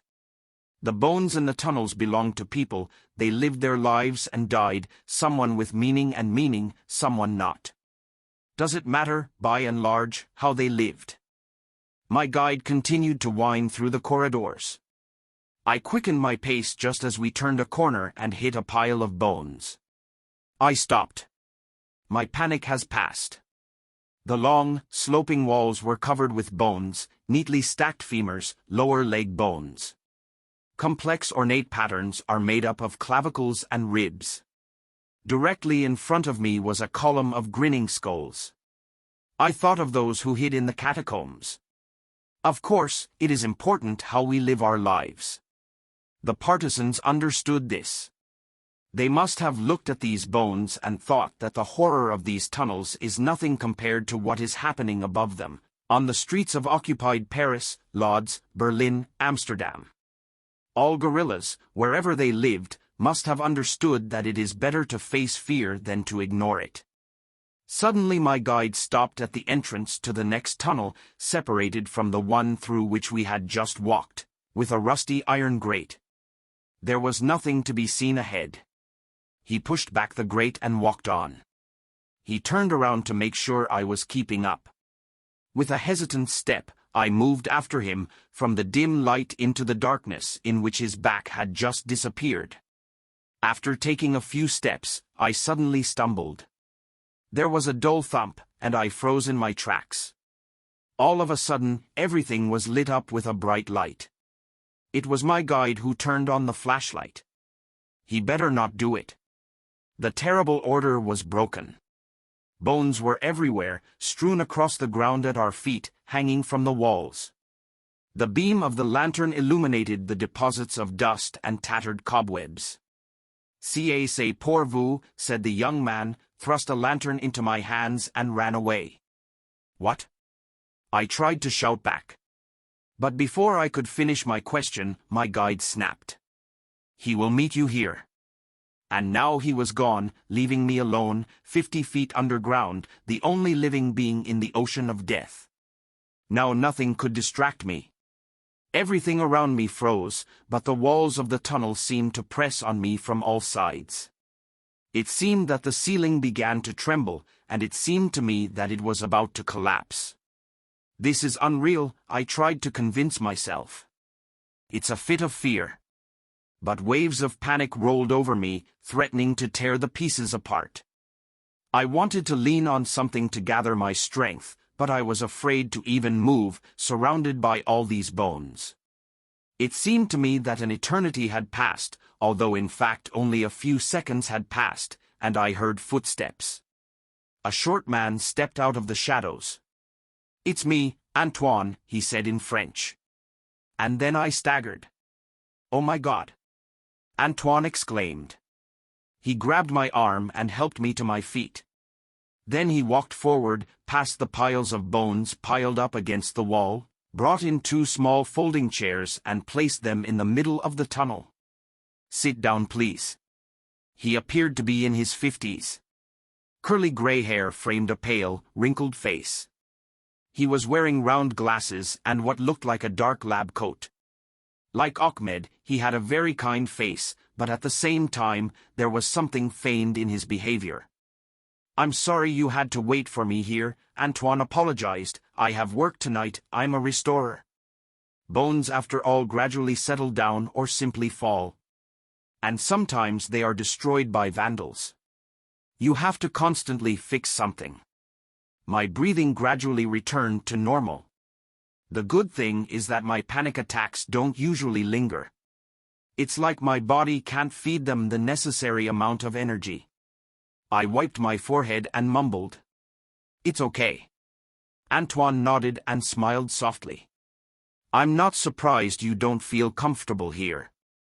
Most people feel fine as long as someone is around. But to stay here alone with my thoughts, as I do every day, hardly anyone will agree. But, you know, by doing what we fear, we become fearless." He fumbled in his pockets and pulled out a small jar. He removed the lid and offered me a lollipop. I shook my head and he took one for himself. "When I was very young, I lost my father," he said. "Everything that I knew about him remained in the past. Perhaps that is why I became so interested in history and archives. But the memory of him lying in a coffin haunted me for years. Didn't give me peace. When this vacancy opened, I thought, well, no, working with bones, with death, is what I would least like to do. But then I realized that it was precisely because I was so afraid of death that I should take this job. It set me free." He waved his arms around and laughed. Then he leaned forward and looked at me carefully. "Are you feeling better?" I nodded. "Oh." He seemed to remember something. "Here, hold it." And he handed me a small bundle and a folded sheet of parchment, similar to the one Ahmed gave me in Turkey. "And I need to get back to work. But I don't think you'd mind getting out of here as quickly as possible." I nodded and tried to smile, a little surprised that the meeting I'd come so far for was so short. We both got up. "I think you can get out on your own," Antoine said. He walked up to the iron grate and pointed to the dimly lit tunnel. "You go there. Just go through the tunnel and do not turn into any branches. I asked Jean to leave the door open so you could go out." I put the bundle and parchment in my pocket. "Thank you," I said. "Thank you." As I was leaving, I heard Antoine call out to me. "Courage, Jonathan. That's the only way to live. Remember, it's not something that can be felt, it's something that can be demonstrated." I walked forward through the tunnels. The symmetry, neatness, and complexity of the patterns in which the bones were stacked gave me relief from the mess that reigned in Antoine's tunnel. And I was no longer so eager to get out of this tightness as soon as possible. I could even linger to appreciate the skill of the work. But instead, I took a deep breath and reminded myself that the exit was just around the corner, maybe even around the next corner or the next one. Eventually I got to the base of the stone stairs. I climbed up as fast as I could, although my legs still ached a little from yesterday's ascent of the Arc de Triomphe. And with relief he went out into the street. The fresh evening air was wonderful. I took a few greedy breaths before walking down the sidewalk to the nearest bench. Sitting down, I took out a small package that Antoine had given me. He removed several layers of yellowed wrapping paper. Inside was a tiny metal skull. His jaws were open as if he was smiling at me. Or laughed. This made me smile. I turned the miniature skull over in my hands. Antique bronze, possibly. Or some kind of iron alloy. I took out the leather pouch hanging around my neck and put the talisman in it. Then I carefully unrolled the parchment. "Embrace your fears," read the headline. Funny. I already guessed that the talisman should be associated with fears. I continued to read. "Accept your fears. The thing that holds us back most in life is the invisible wall of fear. It forces us to stay in our comfort zone, which is, in truth, the most unsafe place to live. In fact, the riskiest thing is not to risk at all. But every time we do something that we fear, we get back the energy that fear took from us, because on the other side of our fears is our strength. With each step towards the discomfort of growth and development, we become freer. The more fears we overcome, the more energy we gain. In this case, we will become not only fearless, but also strong and will be able to live the life we dream of. I took out my notebook and placed the parchment inside. He hung the pouch with talismans around his neck and headed for the subway. It wasn't even 7:30. All my adventures in the catacombs took less than an hour. In the evening I received a message from Julian that tomorrow morning at the airport I could collect my next plane ticket. So I still had the whole evening at my disposal. I decided to first return to the hotel and freshen up a little, and then go to Trocadero, opposite the Eiffel Tower. I'll have dinner there at the restaurant, and before I go to bed, I'll admire the lights of the tower. I got off the metro at Charles de Gaulle, a toil station, and walked along the Champs-Élysées. I thought deeply, remembering all the painful experiences in the tunnel, my panic and salvation. Upon entering the hotel, I went to the elevator. When the doors opened, I went inside and pressed the 4 button. I turned towards the hall, but did not move. The doors slowly closed and the elevator began to rise.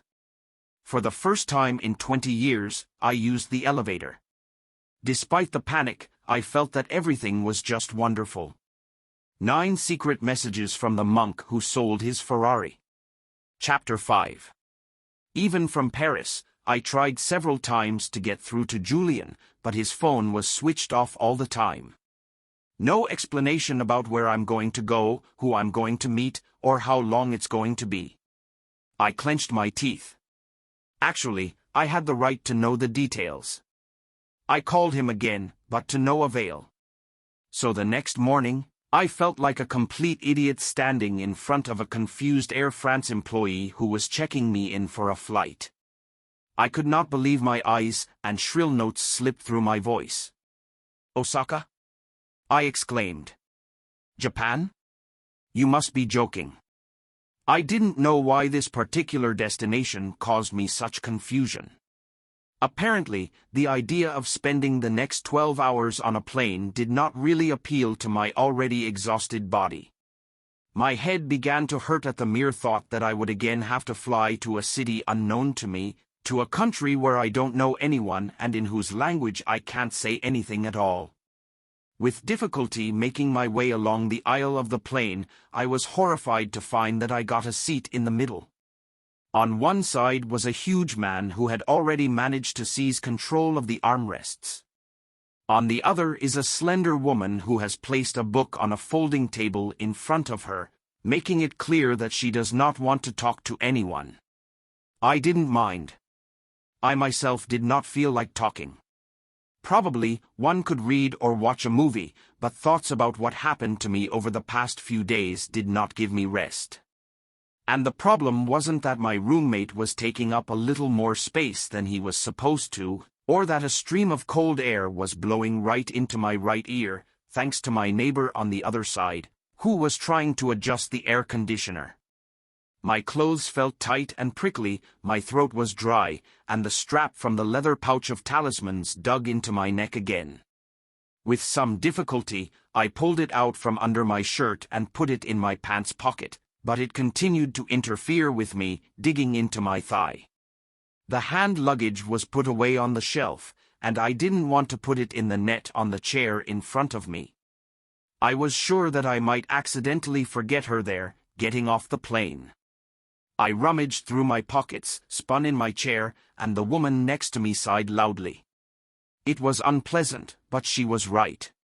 I have certainly been a troublemaker. I hung the pouch back around my neck and tucked it under my shirt.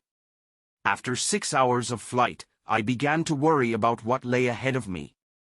We arrive in Osaka early in the morning, which is late evening in Paris time.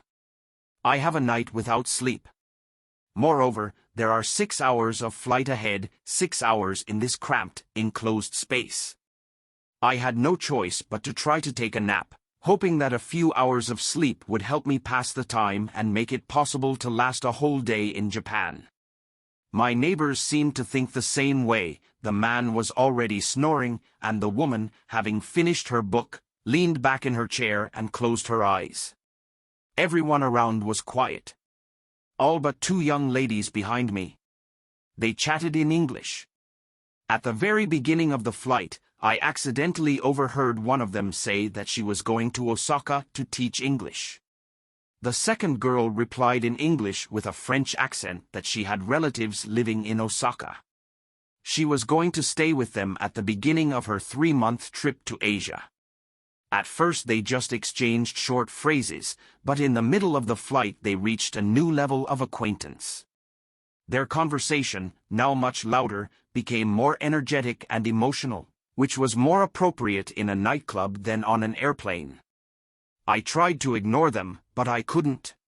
Taking out my headphones, I put them on and began to change radio stations, trying to find some quiet music, but nothing could drown out the voices behind me. I had no idea how my neighbor managed to fall asleep in such an environment. Time dragged on endlessly. I heard about treacherous guys and reliable friends. About fantastic yoga classes and cool tattoos. About hair extensions and deep cleansing of the body. By the time they got to the plans for the future, I was ready to kill them. I finally decided to watch a comedy, but the second-rate jokes didn't improve my mood. When I finally got off the plane, after spending the last 12 hours in stuffiness and with stiff legs, I was exhausted to the limit. Not knowing where to go, I decided to follow the crowd until I reached the baggage claim area. It was clear that it was too early to push around the conveyor belt. Sometimes luggage is delivered so slowly, as if it arrives separately on the Queen Mary liner and not with you on the same plane. Leaning against the wall, I slid down it and squatted down. As soon as I turned on the phone, a message came from Julian. Dear Jonathan, I'm sorry that my phone was switched off when you called and that I didn't provide you with more information. I left a message about the next talisman keeper and instructions at the hotel in your name, but apparently something went wrong in their system and you did not receive it. Be that as it may, you will stay in Kyoto with a beautiful woman named Sato Ayam, Sato is a surname, in a hotel owned by her family. She will meet you at the airport. Enjoy Japan. Good luck, Julian. I texted Anisha and Adam that I had landed in Osaka and put the phone back in my pocket. And then suddenly I heard a familiar voice. I was so pleased to meet you. The voice belonged to one of the girls standing shoulder to shoulder at the baggage claim. My neighbors continued to chatter incessantly. My head hurt even more. There was still no luggage, so I got up and disappeared into the toilet. By the time I returned, the suitcases were rolling on the conveyor belt. The dark-haired girl leaned over to take a pink checkered bag. I stepped closer. When the conveyor made a full turn, I realized that my suitcase was not there yet, and began to look where it could come from. But 20 minutes later I still hoped to see my luggage. However, there seemed to be nothing to look forward to. I looked back at the few suitcases still dangling from the conveyor. But as much as I wanted it, mine was not among them. I had a toothbrush and a couple of clean linens in my hand luggage, but all my toiletries and most of my belongings were left in my lost luggage. I felt a headache squeeze my temples. My head was pounding, my chest ached. Well, why did this happen to me? Thousands of kilometers from home and without things. All wrong. Almost all of my fellow travelers have already dispersed. I looked around. Kansai Airport was new, bright and shiny. Like most large, spacious airports, it seemed crowded and at the same time frighteningly empty. All the signs were in Japanese and English, but there were clearly fewer of the latter. I was almost desperate to figure out where I should turn and what to do. And I still had to clear customs and the border before I could go out and meet Ayam. A long flight, annoying fellow travelers, my fatigue, and my luggage was the last straw. I was no longer just upset, I was furious. My heart was thumping in my chest, and my hamstrings were shaking, as if an electric current was running through my veins. I noticed a man in uniform standing nearby and thought he might be able to help solve my problem. I rushed towards him. Later I realized how incredibly lucky I was. It's not very wise to lose your temper at the airport these days. It's a miracle I wasn't sent to some closed interrogation room, or worse, arrested. But somehow I was escorted through customs and passport control, introduced to an airline employee who promised to find my luggage, and politely escorted to the arrivals area, tired and shabby. However, before that, I managed to express everything that I think, alternating between English and French, to everyone who listened to me. Perhaps due to the language barrier, some of what I said remained a mystery to the people who tried to help me. It's hard to imagine that only kindness and courtesy could keep them from telling me where I can go with my lost luggage. My anger and all subsequent events robbed me of the last strength. All I wanted to do was flopping into the car and waiting to be driven to a comfortable bed. I looked around the arrival hall without much hope. Nearby, I noticed a woman in her 30s who was standing near the telephones. She had shoulder-length shiny hair and wore a green shirt and faded jeans. She didn't have a sign like Ahmed's, but she was definitely on the lookout for someone. Seeing me, she nodded and hurried towards me. Stepping closer, she smiled. "Hajime Mashite Jonathan Landre-san?" she asked. I nodded and she bowed.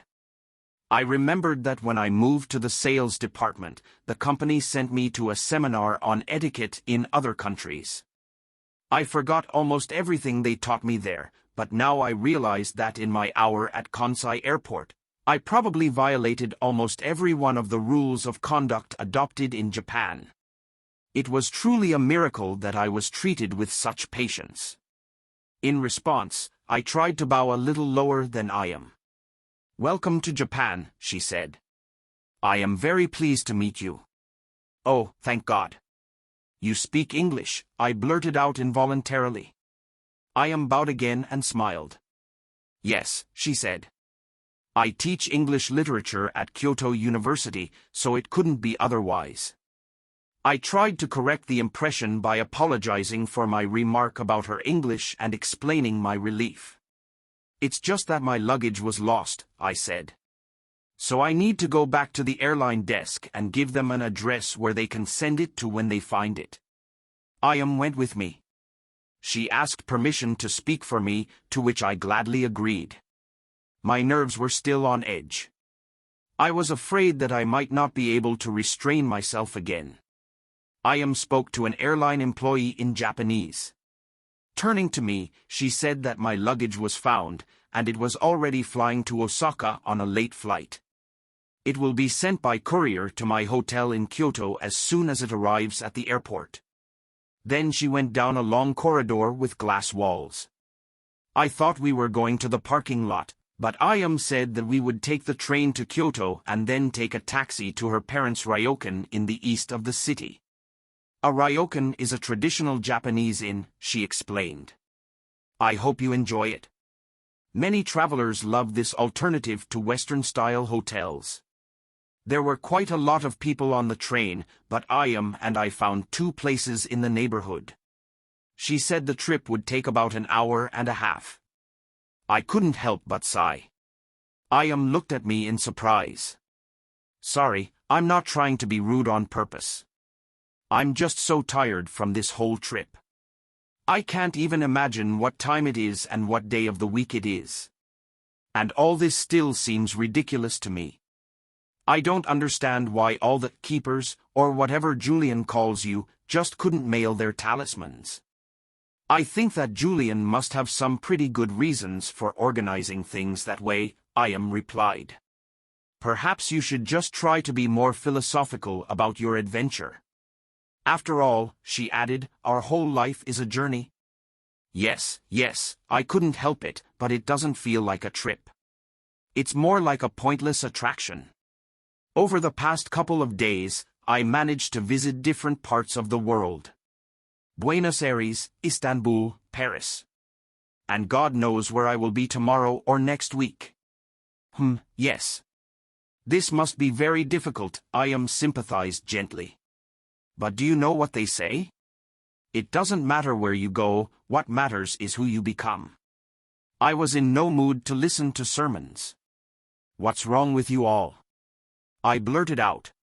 You all say the same thing. Just like Julian?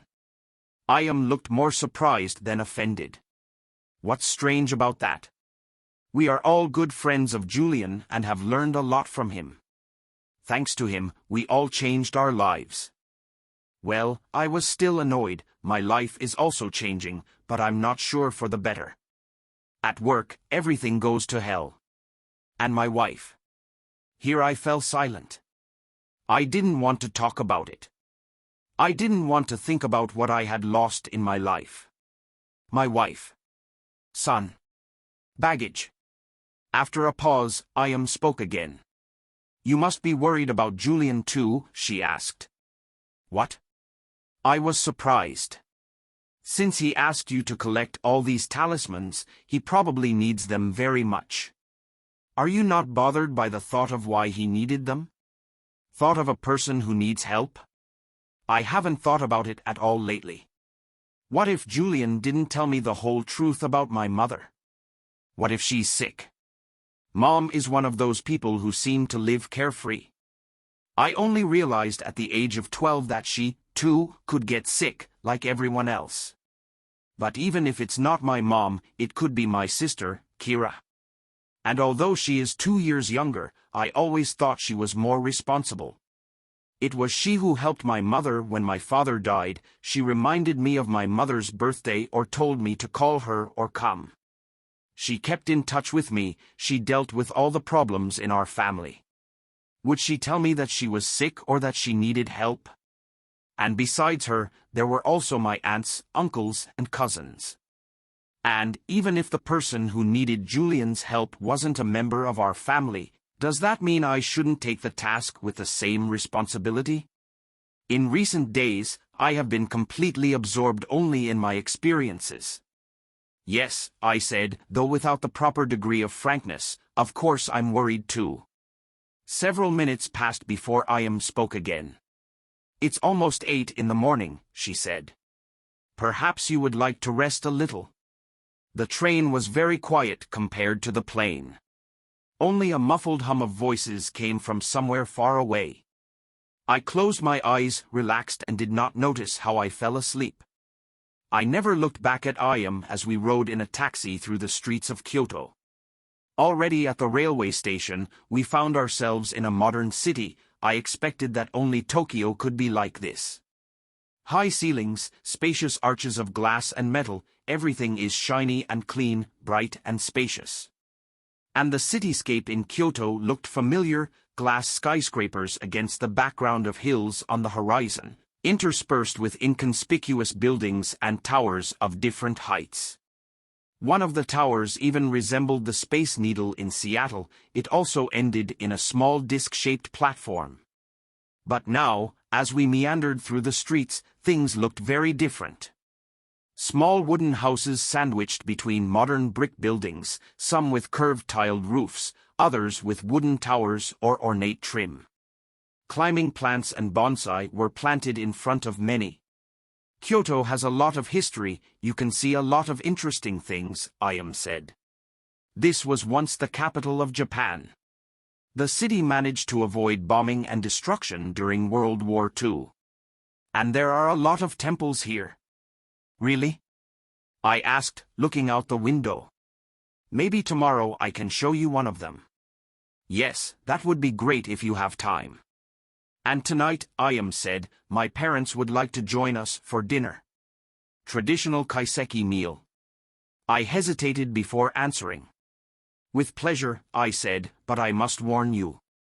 I know that the rules here are very different than where I come from, and the rules of etiquette are quite complicated. It was not easy for me to express what I had in mind, remembering the scene at the airport.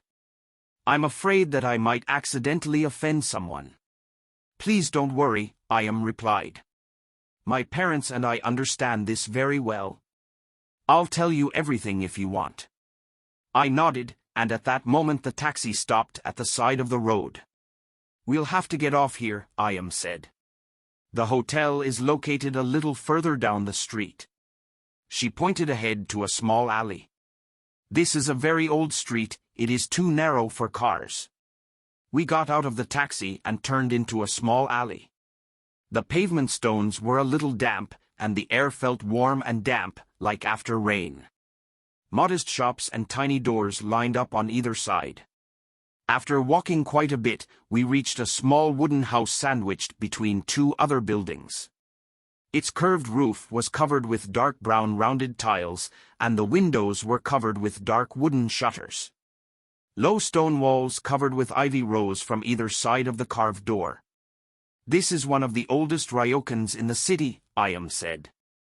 "Many generations of my family have ruled it. But he is very small. It has only 11 rooms and my parents' room." She opened one of the doors and invited me in. We entered a modest hallway. Several pairs of shoes lined the wall. A small staircase led to the hall. Cream-colored slippers stood in neat rows on one side of the steps. "Please," Ayam said, "put your shoes here and choose the right size slippers for you." We both took off our shoes, put on our slippers and went into the hall. Just then a man and a woman appeared. My parents, Ayam introduced them. There were many bows and smiles. Ayam translated our attempts to say hello to each other. Finally, Ayam's father turned to her and said something in a very serious tone. "Oh yes," she said. "Father reminded me that you had a very long journey and a hard morning and that you would probably like to rest. I will escort you to your room." Stretched out on the futon, I couldn't believe how much better I felt than just an hour ago. Ayam showed me to my room and then led me to the men's ofuro, or bathroom, down the hall. "Inside, you'll find a bathrobe, towels, and toiletries on a small shelf next to the door," she said. "Take a shower first and then warm up in the bath. You don't have to hurry, I'll put a sign on the door so that no one bothers you." The room I entered was quite small, with fine white tiles on the floor, wooden walls with 3 handheld shower bars. In front of each shower was a small wooden stool and a bucket. In the corner farthest from the entrance stood a square wooden tub filled with hot water. Its walls rose about a foot above the floor, but it was clear that the bottom went well below the level of the floor. The room was warm and humid and smelled pleasantly of something that vaguely smelled of lemon, which I later learned was hinoki, Japanese cypress. They say that the oil of this tree is very useful. A few minutes later I plunged into the bath. The water was almost up to my chin. I leaned against the wooden wall and took a deep breath. Fragrant steam rose from the hot water. The heat prickled my skin a little, but I could feel it straightening my cramped shoulders and back. No doubt it was a strange journey. It was confusing and exhausting, but I began to understand a lot. For example, the notes that were attached to the talismans. I knew that they were not written for me at all and that Julian made them for his own purposes, but he invited me to read them and gave me a notebook to write down my thoughts there. He must have assumed that they might influence me. That first talisman, authenticity. Honesty towards yourself. This thought really sunk into my soul, and I began to understand why. There was something not quite right in my life. It wasn't just that I disappointed Anisha and Adam. After all, in order to rectify the situation, it was not enough just to apologize to Anisha. It was necessary to be at home more often and from time to time go to football with Adam. I was beginning to realize that my problems as a father and husband arose from a deep-seated sense of unhappiness. But it's not Anisha or Adam to blame. It was the misfortune of my lifestyle. It was like I was putting all my energy into a race that I didn't even care if I won or not. I was moving forward, but not where I wanted to go. I liked being an engineer. I loved electronic circuits and math problems. I loved technical projects. And I was good at it. In the laboratory, I felt that I had a purpose and that my life had meaning. Everything was going smoothly in the sales department, but working there, I just didn't feel that kind of passion. Now, as I lay in the quiet room of the ryokan, I knew I was getting closer to understanding what my true life should be like. Something needs to be fundamentally changed. It was a frightening thought, but I was surprisingly calm about it. It was as if all this was in the distant future for me. Left clothes for me on the edge of the futon while I took a bath. There was a note next to it. I borrowed this from a friend. Hope it works for you. I got out of bed and took off my bathrobe. He put on a soft t-shirt and loose hakama. There was still a pair of white sports socks in the bag.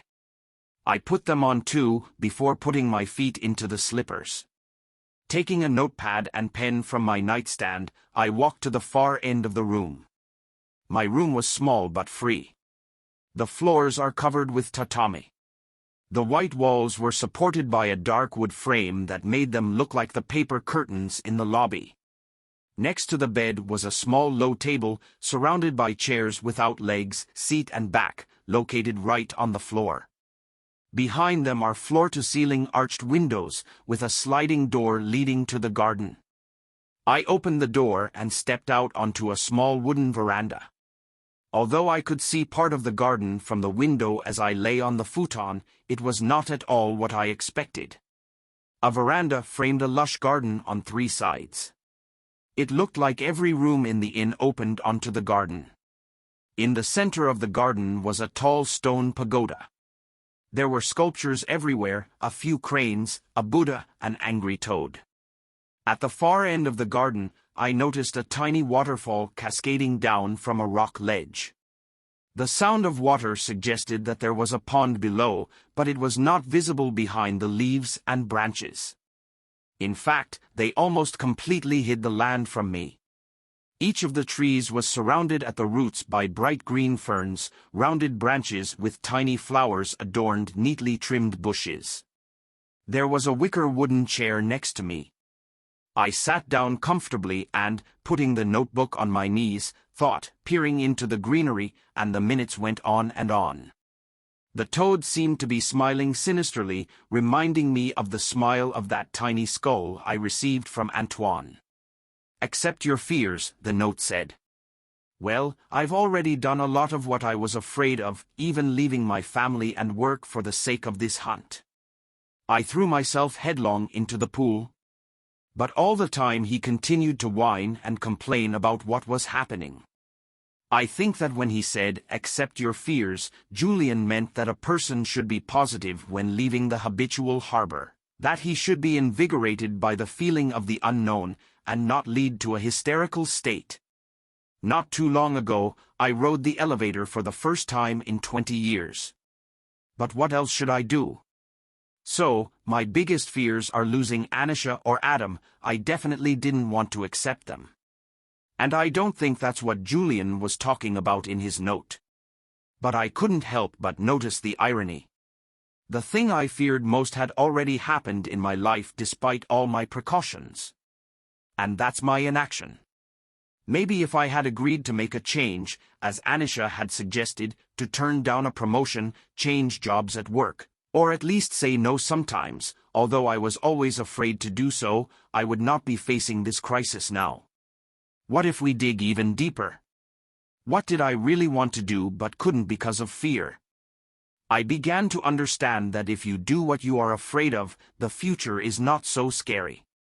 As soon as I had finished writing down my thoughts in my notebook, I heard a soft knock on the door of my room. It was Ayam. She came to say that she had received my luggage. By the way, she added, did you turn on the phone? Julian just sent me a copy of the letter he sent you with your plan for the next few days. Definitely a very unusual journey awaits you. You are very lucky. Dinner was a long and difficult event. I was escorted to the Sato's private waiting room, where Ayam's parents were waiting for us. Spreading their greetings with bows and smiles, they gestured me to the table. The table was low, like the one in my room, and there were white cushions on each of its 4 sides. At the end of the room, I noticed a small niche in which hung a beautiful scroll depicting cranes and reeds. In front of him are small figurines and a simple bouquet of flowers. I went to the cushion opposite the niche, thinking that from this side the niche would be perfectly visible, but Ayam slightly shook her head and led me to the cushion on the side of the table, so I had to look the other way. It is considered impolite to seat guests in front of the tokonoma. It's like showing off, look what beautiful things we have. I understand, I muttered. My voice must have sounded disappointed as Ayam hurried to add. I would suggest that you sit here, but it will make my parents feel very uncomfortable. I hope for your understanding. After we were all seated, a young girl brought a tray of hot, damp towels. Ashibori, Ayam said, to dry your hands. But don't use them like wipes. Do not wipe your mouth or face with them.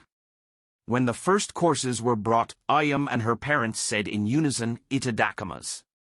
It means, I humbly accept, Ayam said. We repeat this before meals.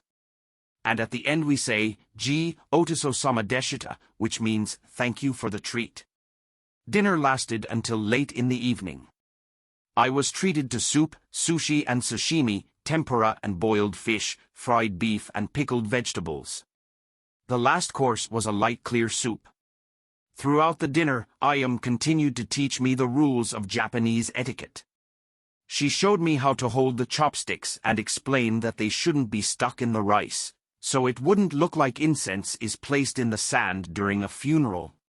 She also explained why it is considered very bad form to pass food with chopsticks to another person. This is how the bones of the dead are transferred after cremation. And besides, you should never take anything with the thick end of the chopsticks or put them in such a way that they point at someone, and, finally, you should never pierce food with chopsticks. The last of the rules really disappointed me. It was the only reliable way to get food to my mouth. I also found out that my habit of dipping sushi pieces with the side of rice into a cup of soy sauce is considered bad manners. Ayam explained that this would absorb too much sauce into the rice, which would be seen as a sign of greed, and could also lead to the rice getting into the sauce container. But perhaps most of all I remember the rule of how one should pour drinks to each other. When they brought us a bottle of sake, Ayam poured some for me and then for my parents. She left her glass empty, so I thought she wasn't going to drink. But then her father took a small bottle and, pouring some sake into a small ceramic cup, handed it to his daughter. A little later, Ayam's mother refilled the sake with everyone but herself. And this time, Ayam took the bottle and poured some sake for her mother. When the drink was poured for the third time, I looked inquiringly at Ayam. "Oh, you noticed," she said. The Japanese consider it very important to ensure that the guest's glass is not empty, but it would be impolite to fill your own. Instead, you should wait for others to notice that your glass is empty and refill it for you. I thought about Anisha and Adam and about our dinners together. Anisha would die of thirst if she had to wait for me to notice that her glass was empty. After dinner, Ayam suggested that I take a walk around the neighborhood. It was dry outside, the air seemed hot and stuffy. "Thanks for telling me about table manners," I said as we walked down the cobbled street. If I had more time, I think I would eventually get used to it. According to Julian's plan, the day after tomorrow I was supposed to fly to Mexico. At first I thought about looking for a ticket for an earlier plane, but after such a warm welcome by Ayam, this might seem rather rude. It was my pleasure to help you. In fact, I am delighted with all these rules of conduct. As Julian may have told you, I've traveled quite a lot, and wherever I go, I always pay attention to unspoken habits, a common understanding of what should and should not be done. You are no doubt more observant than I am. The only thing I noticed in Istanbul is that Ahmed never touched anything with his left hand. In many countries people use one hand for dirty work. So they don't touch food or other people with that hand. Maybe so, I thought. That's interesting, I said. Those rules that we have been instilled with since childhood seem natural, obvious, and logical. But just looking at them through the eyes of a person of a different culture, we begin to think about them. For example, she continued, I read that the tradition of shaking hands began when people wanted to demonstrate to each other that they had no weapons, and that they were not going to harm another. So why now, when I walk into a conference room in New York, do I offer my hand? Do I want to show by this that I did not take the dagger with me? This made me laugh. It doesn't really matter how this or that tradition came about. It is more important to understand how etiquette, manners, rules help us interact better with each other. Habitual behavior simplifies our lives, allows us to show respect for each other. It aims to make the other feel something. Our daily behavior reflects our deep convictions. But sometimes things change, I said. Take, for example, the custom of opening doors for women. In the old days, no man would have come forward.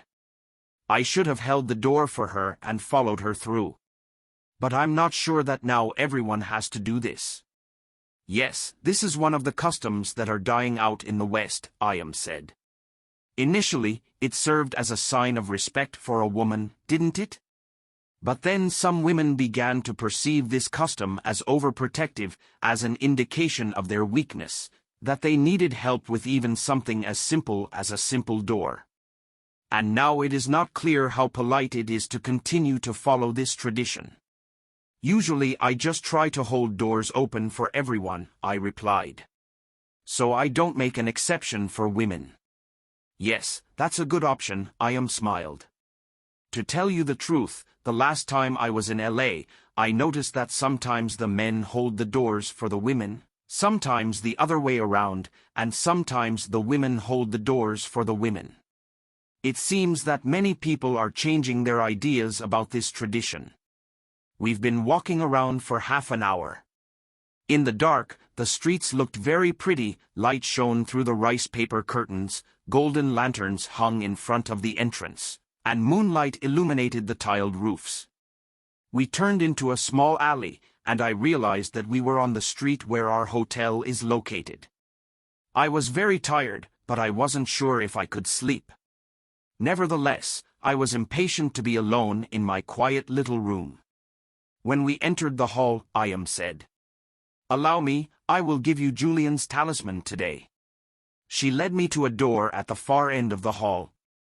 I followed her and we were back on the veranda overlooking the garden. Several lanterns hung from the edge of the roof, and a small spotlight illuminated the fountain. Several more lamps illuminated the sculptures. The garden looked indescribable, magical. "Please sit down," I said, pointing to a small wooden bench. "I'll be back soon." And hid in a hotel. A minute later she returned, holding a small bundle in both hands. It was wrapped in thick handmade paper and tied with a silk cord. She handed it to me, and I took it carefully with both hands. She looked at me and smiled. "You know what this letter is about, don't you?" I asked. "Of course," I replied, laughing. Returning to my room, I unwrapped the bundle and unrolled the thick marbled paper. Inside was a note and a tiny golden crane. I placed it in my hand and began to examine it. Curvature of the neck, tilt of the head, thin beak. I clenched it in my hand and then put it in a leather pouch hanging around my neck. Then I took out the note and began to read. "Fill your life with kindness. It is important to remember that our words are our thoughts and our deeds are what we believe. Any action, no matter how small it may seem, is not a small thing. How we act towards someone determines how we treat everyone, including ourselves. If we don't respect someone, we don't respect ourselves. If we don't trust others, we don't trust ourselves. By being cruel to people, we are cruel to ourselves. Unable to appreciate what surrounds us, we do not appreciate ourselves. With every person we meet, in everything we do, we must be kinder than we expected, more generous than we expected, more positive than we could imagine. Every moment with another person is a chance to show our best qualities, to influence someone with our kindness. We can make the world a better place. Each of us can. It's understandable why Julian chose Iam to be the guardian of this talisman, I thought, smiling. I've been on a roller coaster for the last 24 hours. The day started badly back in Paris, or I just got up on the wrong foot. Worried, angry, worried. I continued in this vein until my arrival in Osaka and on the train to Kyoto. But all my complaints did not help me feel better. Taking out my anger on others did not alleviate my condition. The kindness of others helped me. Their dignity and generosity softened my mood. And somehow it made me feel better. Julian wrote words of wisdom. But Iam seemed to be their living embodiment. 9 Secret Messages from the Monk Who Sold His Ferrari. Chapter 6. The plan Julian sent me didn't describe the whole trip, and didn't say a word about when my adventure would end. Instead, it contained only the following 2 items. Looking at the dates, I took a deep breath. Julian seemed to take his time in making appointments for me with the talisman keepers. Don't worry, Iam tried to reassure me, moving too fast on such a journey would be unhealthy. You should have time to get at least a little sleep and stretch at each point where you arrive. I am sure that in organizing the trip in this way, Julian made sure that you, not him, were more comfortable. Once again, Iam helped me look at the situation from a different angle. She seemed to look at the world with great kindness. This is how she herself reacts and expects others to react to anything and everything. Perhaps she is right. Julian was worried about me. But I didn't worry about him at all. I couldn't wait to get back to my usual activities. I didn't care why or how urgently he needed those talismans. And if he thought he could wait as long as his plan had indicated, then so be it. The next day, Iam took me to the Kiyomizu and Ryoanji temples, and in the evening we walked around the Gion quarter, where you can still meet geishas hurrying to their appointments. When I collapsed into my futon at night, I was almost grateful to Julian for the plan he had made for me. The next day I was to go to Oaxaca, Mexico, to meet a man named Shava Yukon. I had already been to Mexico once, Anisha and I went to Acapulco, but I had never been to the city of Merida, as well as on the entire Yucatan Peninsula, although it was there that I had to go. I thought it must be very hot there at this time of the year. See, Iam said the next morning as she shook hands with me at the Osaka airport, I don't have a gun. Then we bowed to each other, and when she straightened up, I noticed the concern in her eyes. Jonathan, please try to remember Julian's note. How you treat others affects how you treat yourself. You are a good person, but it seems to me that you do not always act appropriately towards yourself. Chava's wife Yukon Shikina said that I can sleep as long as I want. I did not hope for this, but when I opened my eyes, I saw that the Mexican sun was already beating with might and main through the bedroom windows, and the heat of its rays falling on my chest was so strong that it became clear that the morning had long since passed. In 2 days, I did not have much time to tell Iam about myself. But she seems to have guessed a lot on her own. And now, lying on the bed in Chava's house, as the heat rose from the tiled floor and reflected off the walls, I thought about how I had behaved towards others. I wasn't proud of my behavior at the Osaka airport. Or times when you yelled at bank employees or grocery store employees. Sometimes I was intemperate towards Anisha or angry at Adam. Perhaps at home it happened even more often. It is strange that in relation to our family we allow ourselves what we would not allow in relation to friends or even strangers. Perhaps we are simply convinced that they will forgive us. But that's no excuse. I decided to change my attitude towards people. However, there were some things I couldn't fix. Like the way I treated Juan. I first thought Juan was having trouble with his job at lunch with David and his boss Sven shortly after I left the lab. When Sven asked me what I thought of my former boss, I began to praise his leadership, but Sven stopped me with a gesture. No. I know he's a great person. I mean his insight. His technical knowledge. Is he in the game? Is he still on the level? Can we count on speed and expansion enough for our company? I felt awkward. When I said something nice about Juan, David and Sven frowned as if I had answered the question incorrectly. In the end, I just shut up. Look, David said, I don't deny that Juan is a great guy. And I'm sure he was once the best in the business. But I think it's time for a fresh start, a new generation of young engineers and hardware developers, for those who can look at things from a different perspective. Who can find a modern approach? Young people, of course. I suspected that David was actually referring to the cheaper ones. It seemed like he was just trying to embellish the situation. The waitress came over to pick up our plates, but I still didn't touch the food. I felt nauseous. I knew Juan was one of the most brilliant, resourceful engineers I've ever met. Moreover, he was able to help people look at things from a different angle, to be creative not only in solving problems, but also in technical progress. But Sven and David were not like that at all. They stood their ground, and all my objections seemed to only spoil their impression of me. It was clear that if I wanted to take care of my career, it was time to stop taking care of Juan's career. And now, being 1,000 miles from my office, I realized that I had chickened out at lunch, and my behavior had the most terrible effect on both of us. Waking up in Mexico, I thought about that lunch. Although, to be honest, I remembered something about him, even when I read Julian's note about kindness, but with all my might I drove this episode from my memory all the long way from Osaka to Merida. The move took over 24 hours, with transfers in Tokyo, Los Angeles, and Mexico City. All this time, I tried to remain as calm and kind as I am. And forced himself not to worry about time. Sometimes I dozed, justifying it with a downed regime and disorientation. I tried to use my phone as little as possible. Landing in Merida at the end of the same, according to the calendar, day, I was exhausted and felt a surprising indifference to everything. So when a middle-aged woman took my arm and led me to the exit, I didn't resist.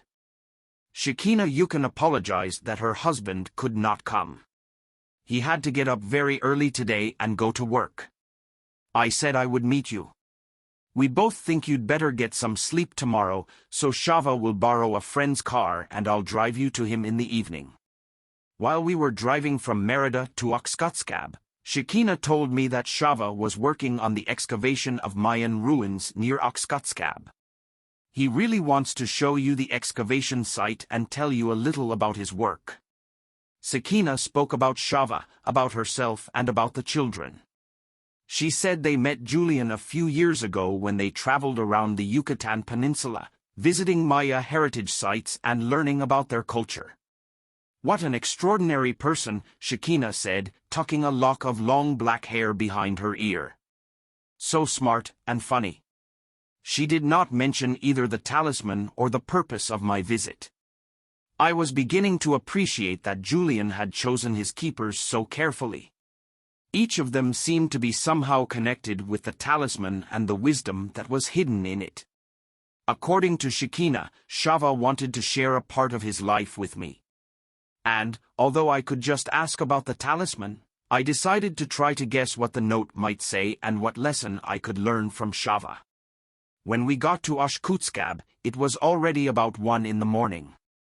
Shekina stopped the car in front of a small house covered with pink plaster.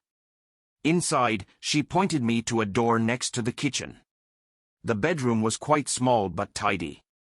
Putting my luggage on the floor and falling on the bed, I fell asleep before I even had time to undress. I woke up, perhaps because of the heat, but it was the smell of something sharp and refined that made me get out of bed and go to the kitchen.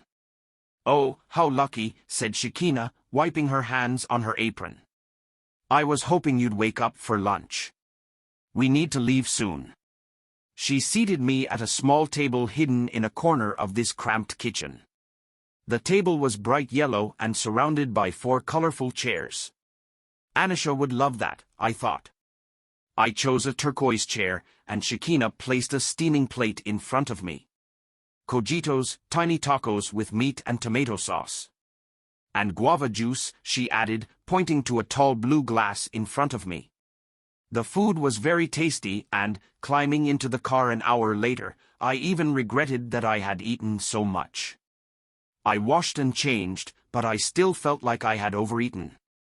Shekina shifted into gear and the car jerked forward. Seeing how pale I turned, she smiled. Well, perhaps you and I would like to drive around the city for a bit first to give your stomach a rest before we hit the highway. Shekina drove slowly through the streets of Oshkutskab. Outside the window were low square houses, sometimes white, sometimes painted in bizarre colors, as well as other buildings made of simple cement blocks. The roofs were covered with tiles, but sometimes there were small bright oval-shaped buildings with gabled thatched roofs.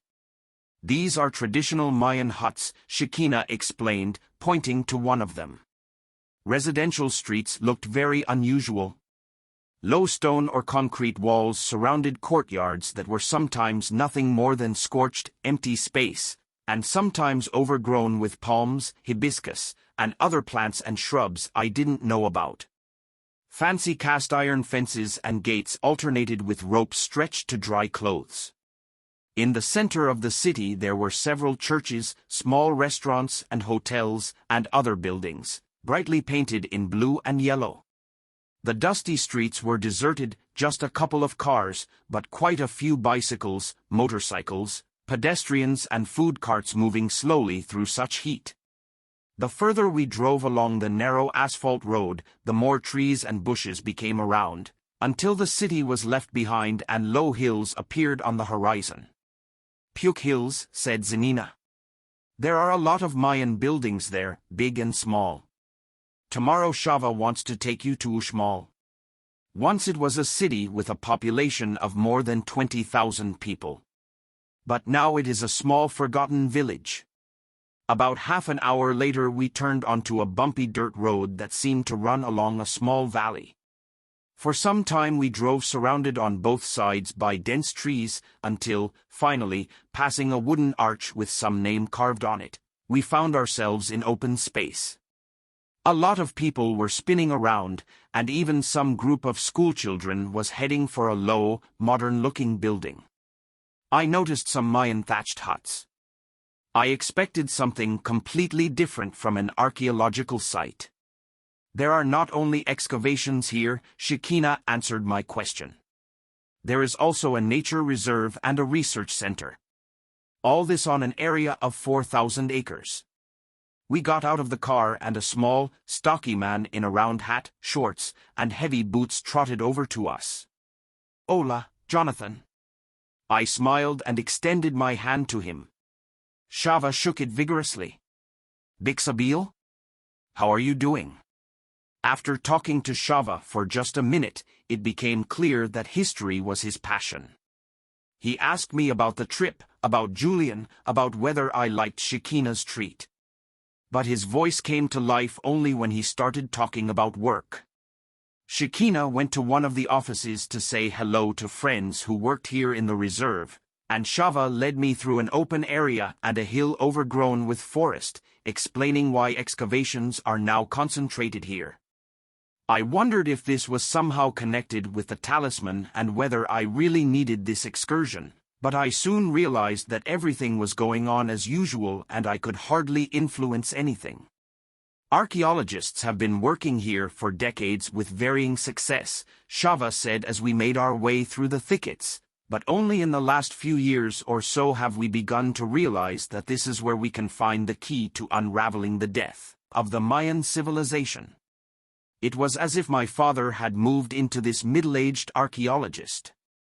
I smiled as Shava continued his story. According to him, people who spoke the Mayan language appeared in the Yucatan more than 4,000 years ago. For the next 3,000 years, densely populated cities grew here. During the heyday of this era, most of the land between the cities was occupied by farms and towns. And all the cities were united by white limestone roads. The city-states were famous not only for their complex political systems, but also for their marvels of architecture. Stair pyramids and sanctuaries, multi-story dwellings, intricate fences and squares. The Maya, Shava said, created fantastic works of art and were among the first on Earth to create a writing system. And their vast knowledge of mathematics allowed significant advances in astronomy, which led to the creation of the most famous calendar. Shava expressed his thoughts as if giving an elaborate lecture, but at the same time, his words were filled with personal pride, as if he were talking about people whom he personally knew and loved. Then, around 9001000 AD, Shava explained, 600 years before the arrival of the Spaniards, civilization began to die. In the next 200 years, he said sadly, 90% of the population disappeared, the cities were abandoned, and the greatness of the Maya became history. It took a couple of centuries for the forests to swallow up the villages, to cover the monuments and roads with leaves, and for the rest of the population to disperse into the surrounding countryside, settling in tiny villages that live off agriculture. Shava's ancestors were descendants of the Maya. While talking, Shava led me through the forest, along the roots of trees and broken stones. Along the way, I noticed a few workers walking along the roads, but overall the place seemed very quiet and deserted. High overhead, birds called to each other in the trees. We could hear the branches cracking under our feet. I tried to concentrate on the birds and not think about the spiders, scorpions, and cougars. Shava stopped from time to time near barely visible stones or recent excavations. We walked around a small pyramid. It was covered with steps, like the famous Chichen Itza pyramids, the images of which I happened to see, except that it was only 10 meters high. And finally we came to the ruins, resembling two buildings built on both sides of a high stone. Below the walls were made of stone blocks. There is a half-finished palace here, Shava said. And next to the square, a place for the public.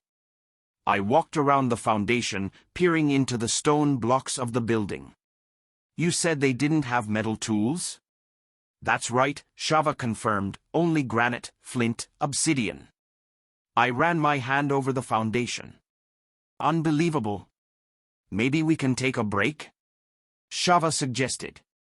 He took a bottle of water from his backpack and handed it to me. I gratefully accepted it. And, although we were sitting in the shade of the trees, the heat seemed to not only press on us from above, but also rose from the ground. My shirt stuck to my back, my trousers to my legs. That's what I love about my job, Shava said. Puzzles. It is known that some of the abandoned cities were simply abandoned by people who left for other places. But most of the population didn't just leave, they disappeared. And even those who remained did not linger in the big cities.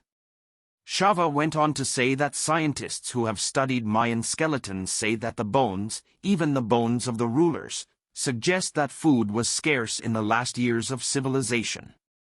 This may have been caused by overfishing. Another version is an invasion of locusts or other pests, which could lead to the destruction of forests. But the most likely cause of food shortages is prolonged drought. Even at the best of times, there isn't much water in the Yucatan, Shava chuckled. And of course, diseases, wars and other misfortunes could also significantly reduce the population. He got up and put the water bottle back into his backpack. But here, in this very place, he said, we have found what can be called rare luck. Let's go. We walked around the ruins. The building was decorated with rectangular arches that supported short round columns.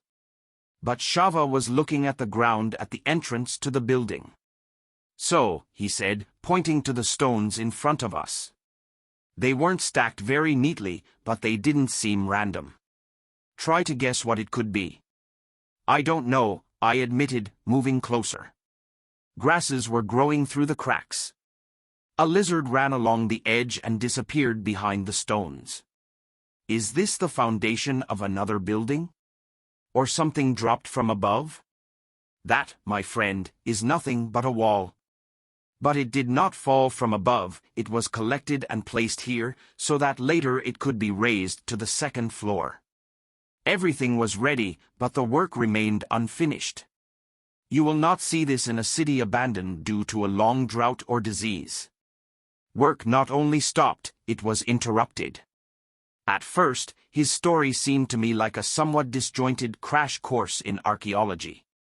But now I began to understand why Shava was eager to show this to everyone he came into contact with, why he wanted to share his knowledge with a stranger, and why such work could captivate him with his head.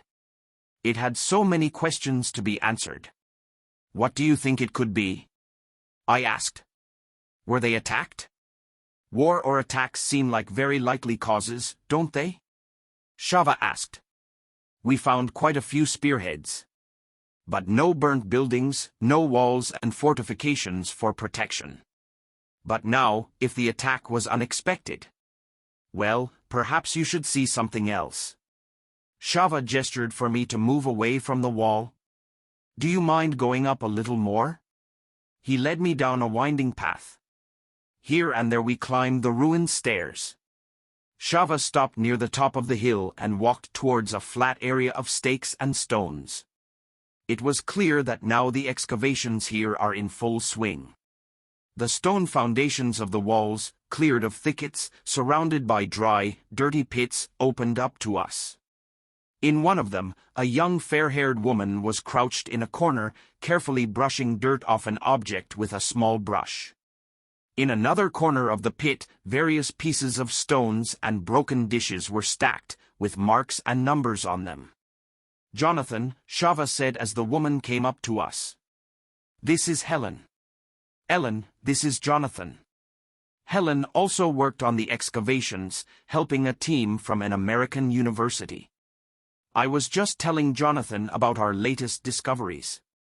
Perhaps you could tell him about those hilltop houses? Shava asked. Helen nodded and wiped her forehead with a handkerchief she took from her trouser pocket.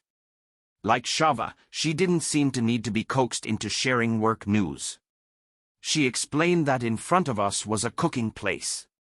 The grain grinding stone was leaning against the door but not removed. The neatly arranged crockery suggested that the work had started and then stopped halfway through. Everything was arranged in such a way as if people thought they would be able to return soon.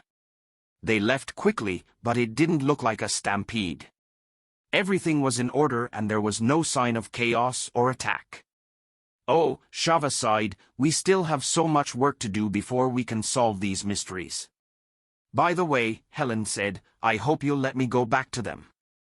I would like to have time to do one more thing before the end of the day. We stood motionless at the top of the hill, peering into the crowns of the trees. I turned and looked at Helen, who was bending over her work. There was less shade at the top, and although the sun was not so high anymore, it was still quite hot. There's only one thing I don't understand, I said to Shava. He raised his head. Work, I said. Excavations. She seems to be moving so slowly. I thought designing electronics was very labor-intensive, but this, I waved my hand at Helen. The excavation progresses in tenths of an inch. How do you deal with it? Oh yes, I understand, Shava smiled. You can work all day and at the end ask yourself, what did I do? Just moved a few feet of sand, that's all. I shrugged. It's easy to take your job lightly. Americans often refer to themselves as cogs. But we all try not to forget that in our work we cannot rush and we need to be patient. And, most importantly, we must work carefully, neatly and professionally, even if we are bored or anxious. After all, otherwise you can accidentally destroy or miss important artifacts. Shava headed back to the steps and turned to me. Each of the carefully excavated sites may seem very small, Jonathan, but together they can lead us to a historic discovery, a huge breakthrough in knowledge. I used to think that if every cog did their job well, our combined modest efforts could lead to something truly important. We will indeed be able to solve the greatest mysteries. On the way back, Shekinah insisted that I sit closer to the window, and she positioned herself between me and Shava. I left the window open and poked my head out from time to time like a goofy golden retriever. The gusts of dry air were great. And as we meandered through the streets of Oxkutskab, I had one more reason to lean out of the window, the seductive aroma of cooking. I realized how hungry I was, but since we were gone all day, there was no hope that a hot dinner would be waiting for us in the oven when we returned. I just thought, I said to Shava and Shekinah, why don't we have dinner somewhere in the city at my expense? You've wasted the whole day entertaining me. Oh, no. Shekinah exclaimed. But we can't. Zama is waiting for us. As far as I understood, we were going to visit the married daughter of Shava and Shekinah. She and her husband prepared a grand dinner for us. It was a crowded and noisy reception. In addition to Zama, her husband, and their 3 small children, there were also neighbors at the table who dropped in to say hello. Music played, my cup emptied and refilled, and there was a mountain of food on my plate. While the children were playing in the yard, I stared at Zama's 6-year-old son named Yim. He was a little younger than Adam, but his sonorous laugh and the fact that he could not sit still for a second reminded me of my son. After eating, after walking around the house, I went out to a dusty street, where it was a little quieter. I tried calling home, but since I landed in Mexico, the connection has been poor and I haven't been able to get through. I wrote a message to Adam. Hey buddy. I've seen absolutely amazing things here. When I have time, I will definitely tell you about them. But right now, I just want you to know that I love you. The message will be sent as soon as there is a connection. I returned to the party, but my thoughts were far away. Shava seems to have noticed that I was quiet, so he soon suggested that we go home. Later, as I lay in bed writing down the impressions of meeting the happy Shava family, my heart sank with homesickness. I would give anything to be with my son. How could I not appreciate such moments when they came to me so easily? The next morning, just before dawn, Shava and I went to the parking lot. I was thinking about asking Shekinah to take me back to the airport in Merida and try to find an earlier flight from Mexico, but then I remembered Ayam's words. Apparently, Julian planned the trip in this way for a reason. What's more, Shava seemed determined to continue my education, and I didn't feel like asking him to finish it anytime soon. He insisted that we arrive in Uxmal before dawn. When the sun comes up, it will be too crowded. And it's better to watch it alone. Or almost alone. Shava knew many of the people who worked on the site, so the guards were ordered to meet us at the entrance to the building that served as a gateway to the temples and ruins. We saw the silhouette of a worker in uniform at the entrance to the museum. As we approached, they exchanged a few Mayan phrases with Shava, and the guard opened the door for us. Then he pointed to the lobby and said something else. I know the way, Shava replied. Follow me. 10 minutes later, we were standing in front of a majestic pyramid lit by a dim light. 30 meters high and at least 60 meters wide. Unlike the smaller pyramids I saw yesterday and the images of the Mayan pyramids, this one had an oval base. Sorcerer's Temple, Shava said.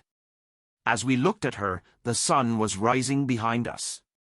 Its rays illuminated the stones of the pyramid, flashing gold, as if an immense flame flared up inside it.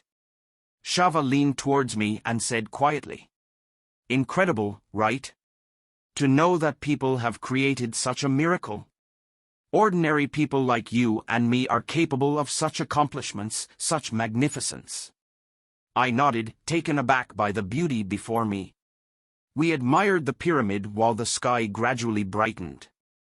Shava then went ahead. He was heading for the pyramid.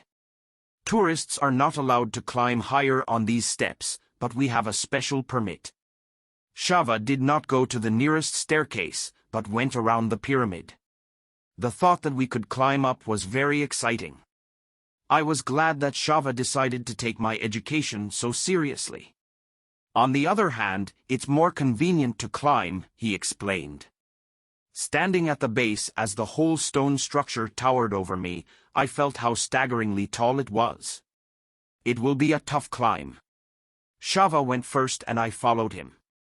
We moved slowly up the smooth, hard steps. They were steep and narrow, and I was afraid of losing my balance as I moved up the huge open stairs. Shava said that many of the pyramids had special metal chains to hold on to as they climbed. And I understood why they might be needed. When we finally got to the top, I was sweating like I just ran a marathon. The best view of Uxmal is from here, Shava said. Sit down, admire, rest. Shava put his backpack on the ground and sat down. I followed his example. Uxmal stretched for hundreds of acres around. Most of the ancient city was still hidden by thickets of plants. And only flat areas and square mounds reminded that once there were houses and roads here. However, right in front of us were the ruins of several massive stones. Shava told me that when people were still living in Uxmal, the city stretched to the very horizon. He pointed to a pyramid half-covered with thickets, called the Great Pyramid, and told about the excavation in more detail. Have you ever heard the legend about these pyramids? Shava asked after talking about the city at our feet. I shook my head. There are many different versions of this story, Shava said. The legend that Shava remembered was that years ago, King Uxmal was warned that when he heard the sound of the gong, his empire would fall to a man not born of a woman. One day, the sound of a gong really rang through the city, and the king was horrified to learn that the gong had been struck by a dwarf hatched from an egg in the house of an old childless woman. The king called the dwarf to his palace, intending to execute him, but changed his mind. He decided to give him an impossible assignment. If he can build a magnificent temple for the king in one night, higher than all other buildings in the city, he will survive. Waking up the next morning, the king was amazed to see a majestic pyramid in front of him. The life of the dwarf was saved, and the pyramid was named the Temple of the Wizard. According to other versions, the dwarf himself was created by the old woman in just one night. Or he had to go through many trials, including building a pyramid. But all versions agree that this incredible design was created in just one night. Shava took out 2 bottles of water from his backpack. He handed one to me and, taking a long gulp from the other, wiped his mouth with the back of his hand. Perhaps it's all about my work, he continued, but this story fascinates me. It talks about our dreams and desires. What did the king want? No, he did not need another temple at all. He could have ordered one built at any moment. He wanted the building to appear overnight. It seems that nothing has changed since then, I said, laughing. Everyone dreams of getting everything at once. Exactly, Shava said. But that's just not possible, is it? After all, the fact that the dwarf succeeded in completing the task only proves that he was a wizard. It is impossible for an ordinary person to create something truly magnificent in one moment. People need patience. People have to build things slowly, brick by brick. As much as we would like to achieve something faster, the world works differently. Genius is a process. Shava put his backpack on his knees and began to search for something inside. After a few seconds, he pulled out a small rag bag and handed it to me. Should I open it now? I asked. Shava nodded. A red woven pouch was tied at the top with a drawstring. I fiddled with the knot until I finally untied it and emptied the contents of the pouch into my lap. Inside was a note and a tiny piece of red clay. I picked it up and took a closer look. It turned out to be a miniature copy of the pyramid. I unfolded a sheet of paper and read, "Move a little towards your goal every day. How we handle the little things determines how we handle everything else. By successfully completing simple tasks, we will also succeed in grandiose plans. Then mastery will become our way of life. But more than that, each tiny effort builds on the next, and so, brick by brick, we can create great creations, gain confidence, and bring our dreams to fruition. The sage will understand that even the most modest daily changes will lead to incredible results over time. The sun has already risen much higher. The heat enveloped me. I lifted the hem of my shirt and wiped my sweaty forehead. Shava looked at me and immediately stood up. Sorry to keep you here for so long. I know you haven't gotten used to the temperature yet. Let's return. On the way back, I want to show you something else. We began to descend, and it seemed to me even more difficult than our way up. As I walked down the steep, narrow steps and looked out over the square ahead, I thought about the height we had climbed to and the absence of any railings that could have saved me from falling down those smooth stone steps.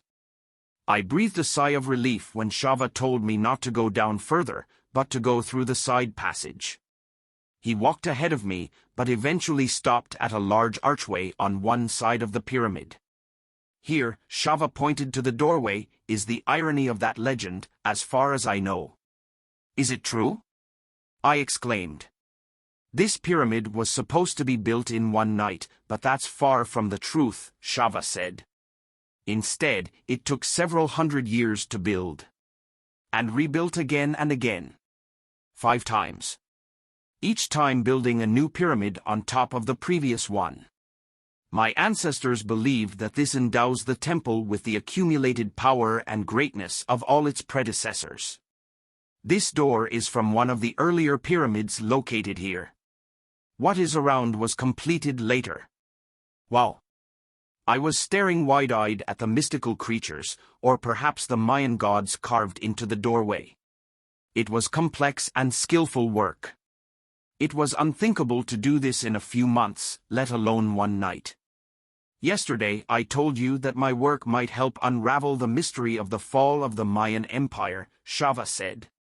But in fact, I'm much more interested in their origins, how it all came into being.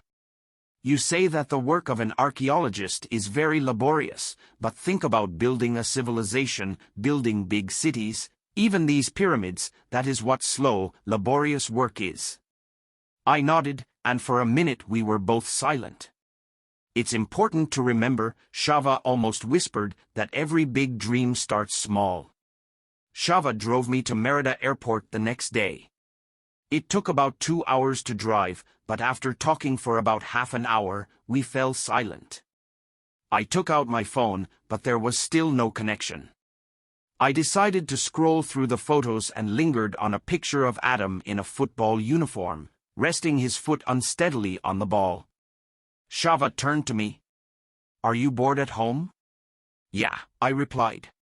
You're on your way home, Jonathan, he replied after a moment. On the way home. We drove past a small town called Tikal, past abandoned farms and rocky pastures. We sat in silence for a while longer before I pulled out a notepad from my backpack and unfolded the most recent note. In a notebook, I wrote down my impressions of the trip, the mascots and the texts that came with them, as Julian asked me. But I haven't sorted out my thoughts on the last talisman yet. Shava looked at the notebook in my lap and said, Jonathan, did Shekinah tell you about our son, Avali? Only that he lives in Mexico City and that she misses him, I said. Shava laughed. I looked at him questioningly. Sorry, he said. I don't believe she stopped there. Avali is a doctor and Shekinah is very proud of him. This is usually the first thing she tells people when they meet. I understand, I said, she has much to be proud of. After a pause, Shava continued. When Avali was 8 years old, he came up to me and said, "Dad, I want to become a doctor and help sick people. How can I do it?" What could I say to him? Neither Shekinah nor I have ever studied at universities. Most of my family did not even finish elementary school. None of us left the Yucatan. I had no idea how to become a doctor. But little Avali, full of his childhood hopes, wanted an answer, and I realized that I knew something. I sat him on my lap and said, "Son, I know where you should start. Tomorrow you will go to school and listen to everything the teacher has to say. You will work harder than usual. And then you'll come home and tell me what you've learned." Shava smiled dreamily, as if he saw his little son in front of him again, shook his head and continued. That's how he started. For every test, every assignment, I told him, do it right, and you'll get a little bit closer to your goal of becoming a doctor. None of us knew all the way to the goal, so we focused on every step we took. As he got older, we consulted with everyone we knew, archaeologists and site scientists I worked with, nurses and doctors in hospitals, even tourists we met near the ruins or in the city. Slowly but surely, Avali, Shekinah and I determined our next steps. And before I knew it, Avali had already graduated from the university in Mexico City. Small daily steps can lead us to big things, right? I asked. Even small actions are always better than the wildest intentions, Shava replied. And the results confirm this better than any words. Like other guardians, Shava really personified the wisdom of his talisman and brought it to life. He saw it in his work, in the achievements of his son. But what could I take away from this for myself? I was not sure that I had any important aspirations. I used to dream of being a CEO, living in a huge house, a Ferrari like Julian's. But now I doubt it. Only at the airport itself I was finally able to write something in a notebook. Push-ups, I wrote. Tomorrow morning I will do 20 push-ups. I'll start with this. I was rather sad to say goodbye to Shava. He and Shekinah reminded me a lot of my parents. And I thought I would love to spend more time with his family. Maybe when I get home, I'll forget about it. But now I was heading off into the unknown again, this time to Barcelona. At the airport, there was finally a connection. I called Anisha, but got an answering machine. I decided to text her and Adam another message about my stop in Mexico, but when I opened my inbox, I noticed an email from Tessa. It was strange. At work, we did not have common projects. "Hey Jonathan. Today I stopped by Navang's to find out when you're coming back. She said she didn't know. She thinks you might not come back at all." It's hard to convey how much this upset me. And made me think. I don't know where to start, so I'll be honest. There are rumors going around the office that you're getting divorced. Maybe I'm rushing things, but it always seemed to me that there was something between us. If you're not going back to this job, I don't want to feel sorry that we missed the chance to get to know each other better. I think it would be good for both of us. Whatever it is, I just want you to know that I think of you. Tessa. 9 Secret Messages from the Monk Who Sold His Ferrari. Chapter 7. When I was 5 years old, my father took me to a basketball game. Even though it wasn't an NBA game, it was the most exciting game I've ever seen. Semifinals at Parkview Elementary School, where my father taught 6th grade. I had already been there the previous summer, helping my dad decorate the classroom for the first day of school. My sister and I colored paper while my father hung up posters of animals and strange-looking people. All the posters had something written on it, but I had no idea what it was. All that was clear to me was that my dad must be a real genius, because he teaches such adult 11-year-olds math, reading, and other subjects. However, during that basketball game, I first noticed that, in addition to teaching talents, he can do many other things and is responsible for many things. I was sitting on the edge of a long wooden bench in a huge gymnasium. The boys, who in my eyes seemed big and grown up, were sitting on the bench. The father spoke to them, giving instructions.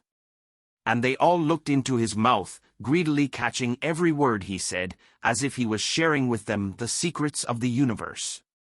I don't remember anything about the game itself. The only thing that stuck in my soul was how proudly I puffed out my chest every time my father spoke to his team, and every time he turned to me and smiled. However, by the 4th grade, when the game was already in the distant past, my pride was replaced by anxiety. That year my teacher was Mrs. Higginbottom, a lady who sometimes came to work forgetting to take off her curlers at the back of her head. She wore such ridiculous outfits that even 9-year-old boys paid attention to it. Mrs. Higginbottom was able to pacify the class only with the help of Mrs. Dorman, who resorted to help from an adjacent office, and frequent visits from the headmaster. But even the constant threat of punishments and additional homework did not prevent us from gathering in the yard during breaks, to come up with another offensive nickname for her. From the example of Mrs. Higginbottom, it became clear to me that not everyone respects teachers and that teachers can easily become the subject of ridicule. I was absolutely sure that my father was completely different from Mrs. Higginbottom. The children did not start copying assignments from each other as soon as he turned his back, and did not try to fool his brains, assuring him that he had lost tests, which no one even didn't think to give up. But I couldn't help but wonder, if people like Mrs. Higginbottom can work as teachers, then what should I think of my father? By 7th grade, my kindergartner notions of a father had evaporated. Now I thought he preferred to spend his life tinkering with youngsters. My friends' fathers were doctors and lawyers, crane operators and businessmen. At the end of the day they drove home with expensive briefcases full of files or white helmets on the back of their cars. My father used to come home with a pile of wretched essays on ancient Egypt and a pile of test papers on fractional numbers and decimals. In high school, I was already convinced that the reason my father is an elementary school teacher and clings to his job so much is that he simply has no ambition at all, because he did not even understand or acknowledge the absurdity of his career. I learned that he was offered many times to become the head teacher or even the director, but he always refused. He explained this by the fact that he liked to work in the classroom, and even if he did not teach, he would still like to work with children. But I already knew the truth. My father was just a lazy fool. By the time I got a full-time job myself, I realized that my father, of course, was not at all like Mrs. Higginbottom. He really loved his job and was great at it. But I continued to doubt his ambitions and aspirations. That's what I was thinking when Luis Costa told me his story. Luis met me at the Barcelona airport. Like Ahmed, he was holding a small sign with my name on it. He must have been in his early 30s, but he looked very young, with jagged short curly hair. He was wearing a blue blazer and dark gray trousers. His bright red tie stood out against his white shirt. "Hola, hola. Welcome, Jonathan," he said. "Luis Costa at your service. I am very pleased to meet a member of Julian's family." Before I had a chance to recover, Luis put his hands on my shoulders and leaned down to kiss me on both cheeks. "Now let's get to know each other better over dinner with a bottle of fine wine." Luis's familiarity made me feel uncomfortable. I enjoyed spending time with Ahmed, Ayam, Shava and Shakina, but I didn't come to make new friends. I just had to collect the talismans and return home. Luis led me out of the terminal to the taxi rank. Instead of getting into the first car, he hurried to the very last one. Opening the back door, he waved intricately towards the empty seat, as if to say, "After you." However, I did not move. It was clear that no one was in the taxi. Nobody at all. "Luis," I said, "there's no driver here. The taxi driver is not in the car." "Of course he's not," Luis confirmed. "He met you at the airport." I am a driver. This is my taxi. It seems strange to me to sit in the back seat, while my fellow traveler, even if he is a taxi driver, is sitting in front, but Louis put me in that way. After I sat down, he opened the trunk and put my suitcase in there. I saw how, bypassing the car, he waved and shouted something to other drivers. Louis was beaming with joy, which is a rarity among taxi drivers, at least among taxi drivers in my hometown. He got behind the wheel and turned to me. So, Jonathan, have you ever been to Barcelona before? I shook my head and Louis nodded. Then you're just lucky. You got exactly the driver who can show you the city. But now you must be tired. I booked a room in a great hotel in the Ixample area. I'll take you there so you can freshen up and rest. And then I'll pick it up around 9 p.m. so we can have dinner on the waterfront. Is such a plan okay? I have to admit, Luis was a great driver. He seemed to maneuver easily in traffic. The taxi was chilly, but not cold at all. Calm classical music played. On the back of the driver's seat, I noticed a small pocket containing a pack of handkerchiefs, a bottle of hand sanitizer, a small pack of wet wipes. There were 2 stacks of colored flyers in a hanging pocket on the back of the passenger seat. I took one of each, a tourist map of Barcelona and a guide to museums. I wonder if all the taxis in Barcelona are also thoughtfully equipped. When we got to the center, the car began to wind through the narrow streets. It may not be the closest way, but it is the most beautiful one. I thought you might like to take a look at the 19th century architecture in this part of town. She is gorgeous.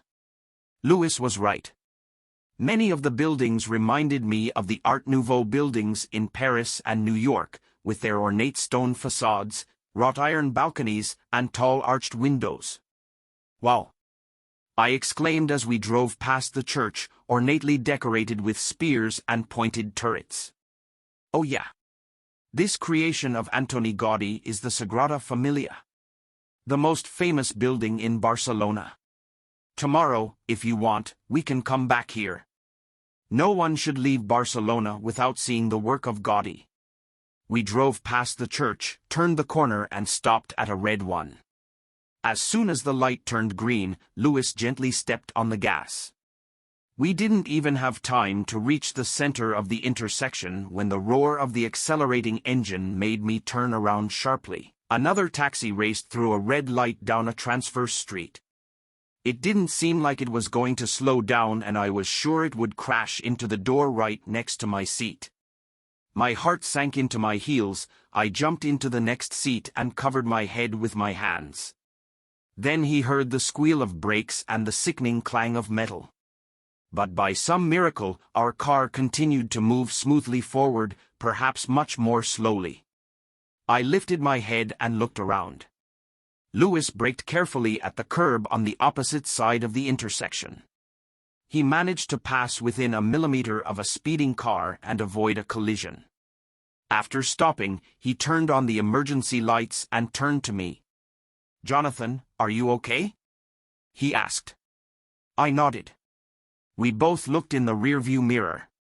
The taxi crashed into the bars of a car on the opposite side of the street.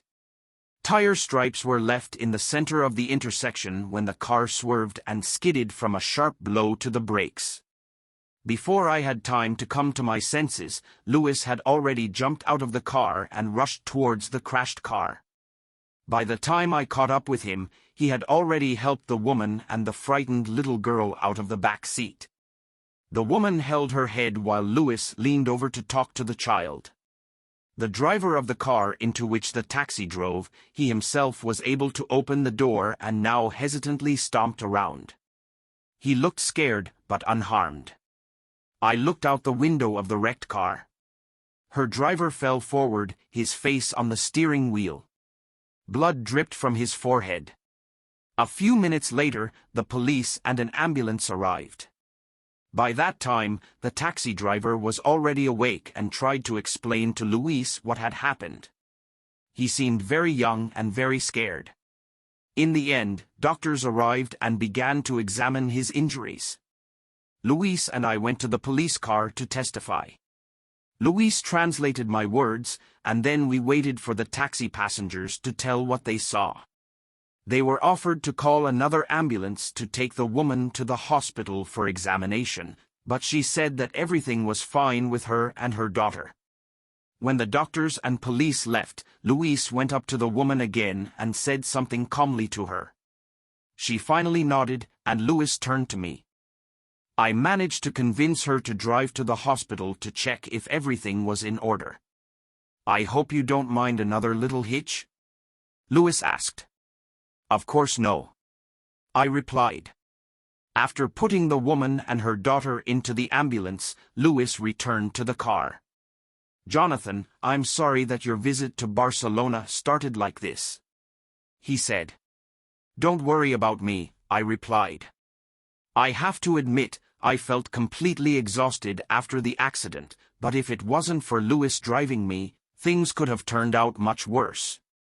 I thought about how lucky I was, and not about the fact that we were detained. 20 minutes later we stopped outside a white stone building with arched windows and iron plant stands. A porter in livery stood near the large revolving door. Luis parked the car in a designated taxi rank and waved to the doorman before getting out of the car. I saw that he was in a hurry to open the door for me, but he got out of the car earlier on his own. Luis got my things out of the trunk. As we approached the entrance, the porter greeted him by name, and they exchanged a few words as he opened the heavy glass door to the side of the revolving one for us. Once in the lobby, Luis called the porter and went straight to the front desk. A tall, thin man stood at the counter, reading. When he looked up and saw Luis walking toward him, he threw up his hands. "Bon dia, Luis." He stepped out from behind the bar and hugged Luis before turning back to me. "This is our honored guest I told you about. Jonathan Landry, relative of Julian," Luis introduced me. The concierge exclaimed enthusiastically.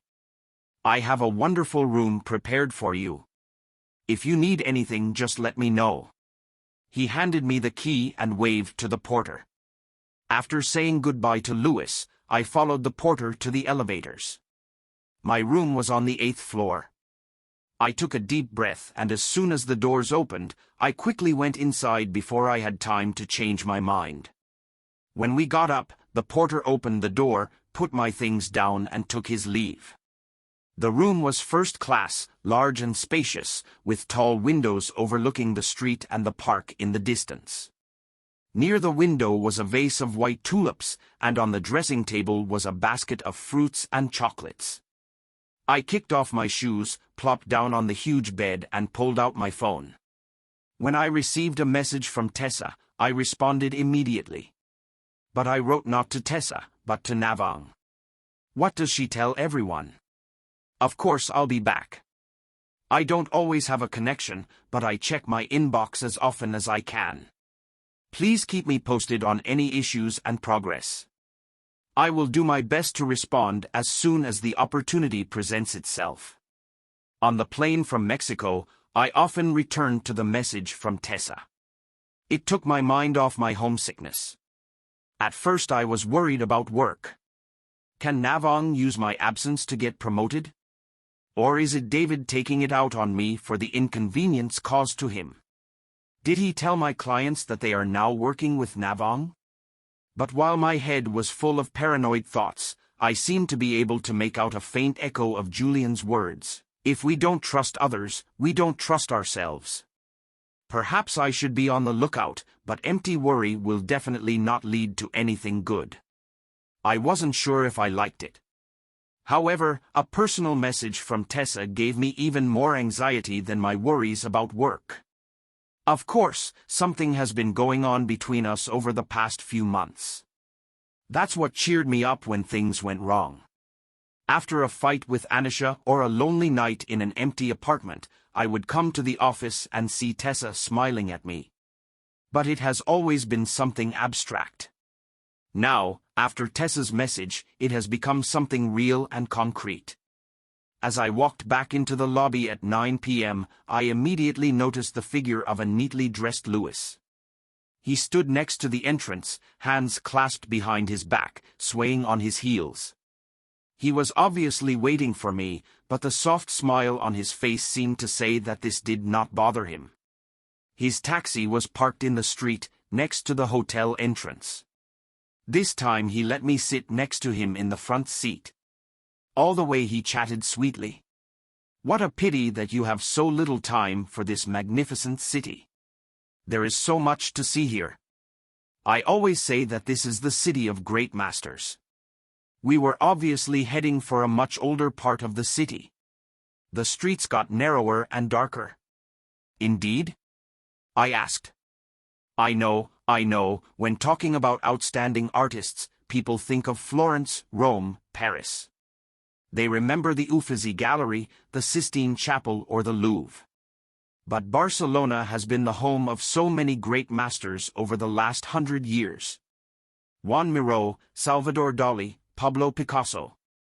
And, of course, the amazing architect Antonio Gaudí. All of them were geniuses. I felt Louis inspired. We must have just happened to be in the old city area. It seemed that the past centuries had left their mark here on every building, on every pebble of the paved pavement. Some streets seemed so narrow that I did not believe that a car could pass through them, but Louis, chatting incessantly and waving his left hand every now and then, winded through them without much difficulty. He already forgot to think about the fact that we almost got into an accident. Yes, the magnificent creations of Picasso can be seen all over the world. Still, there are more than 50,000 of them. But where else can you look at those works in which his uniqueness was just beginning to emerge? Our Picasso Museum houses the earliest of his works, sketches and paintings that he created in Spain during his early youth. You can see sketches from nature, made under the guidance of his father.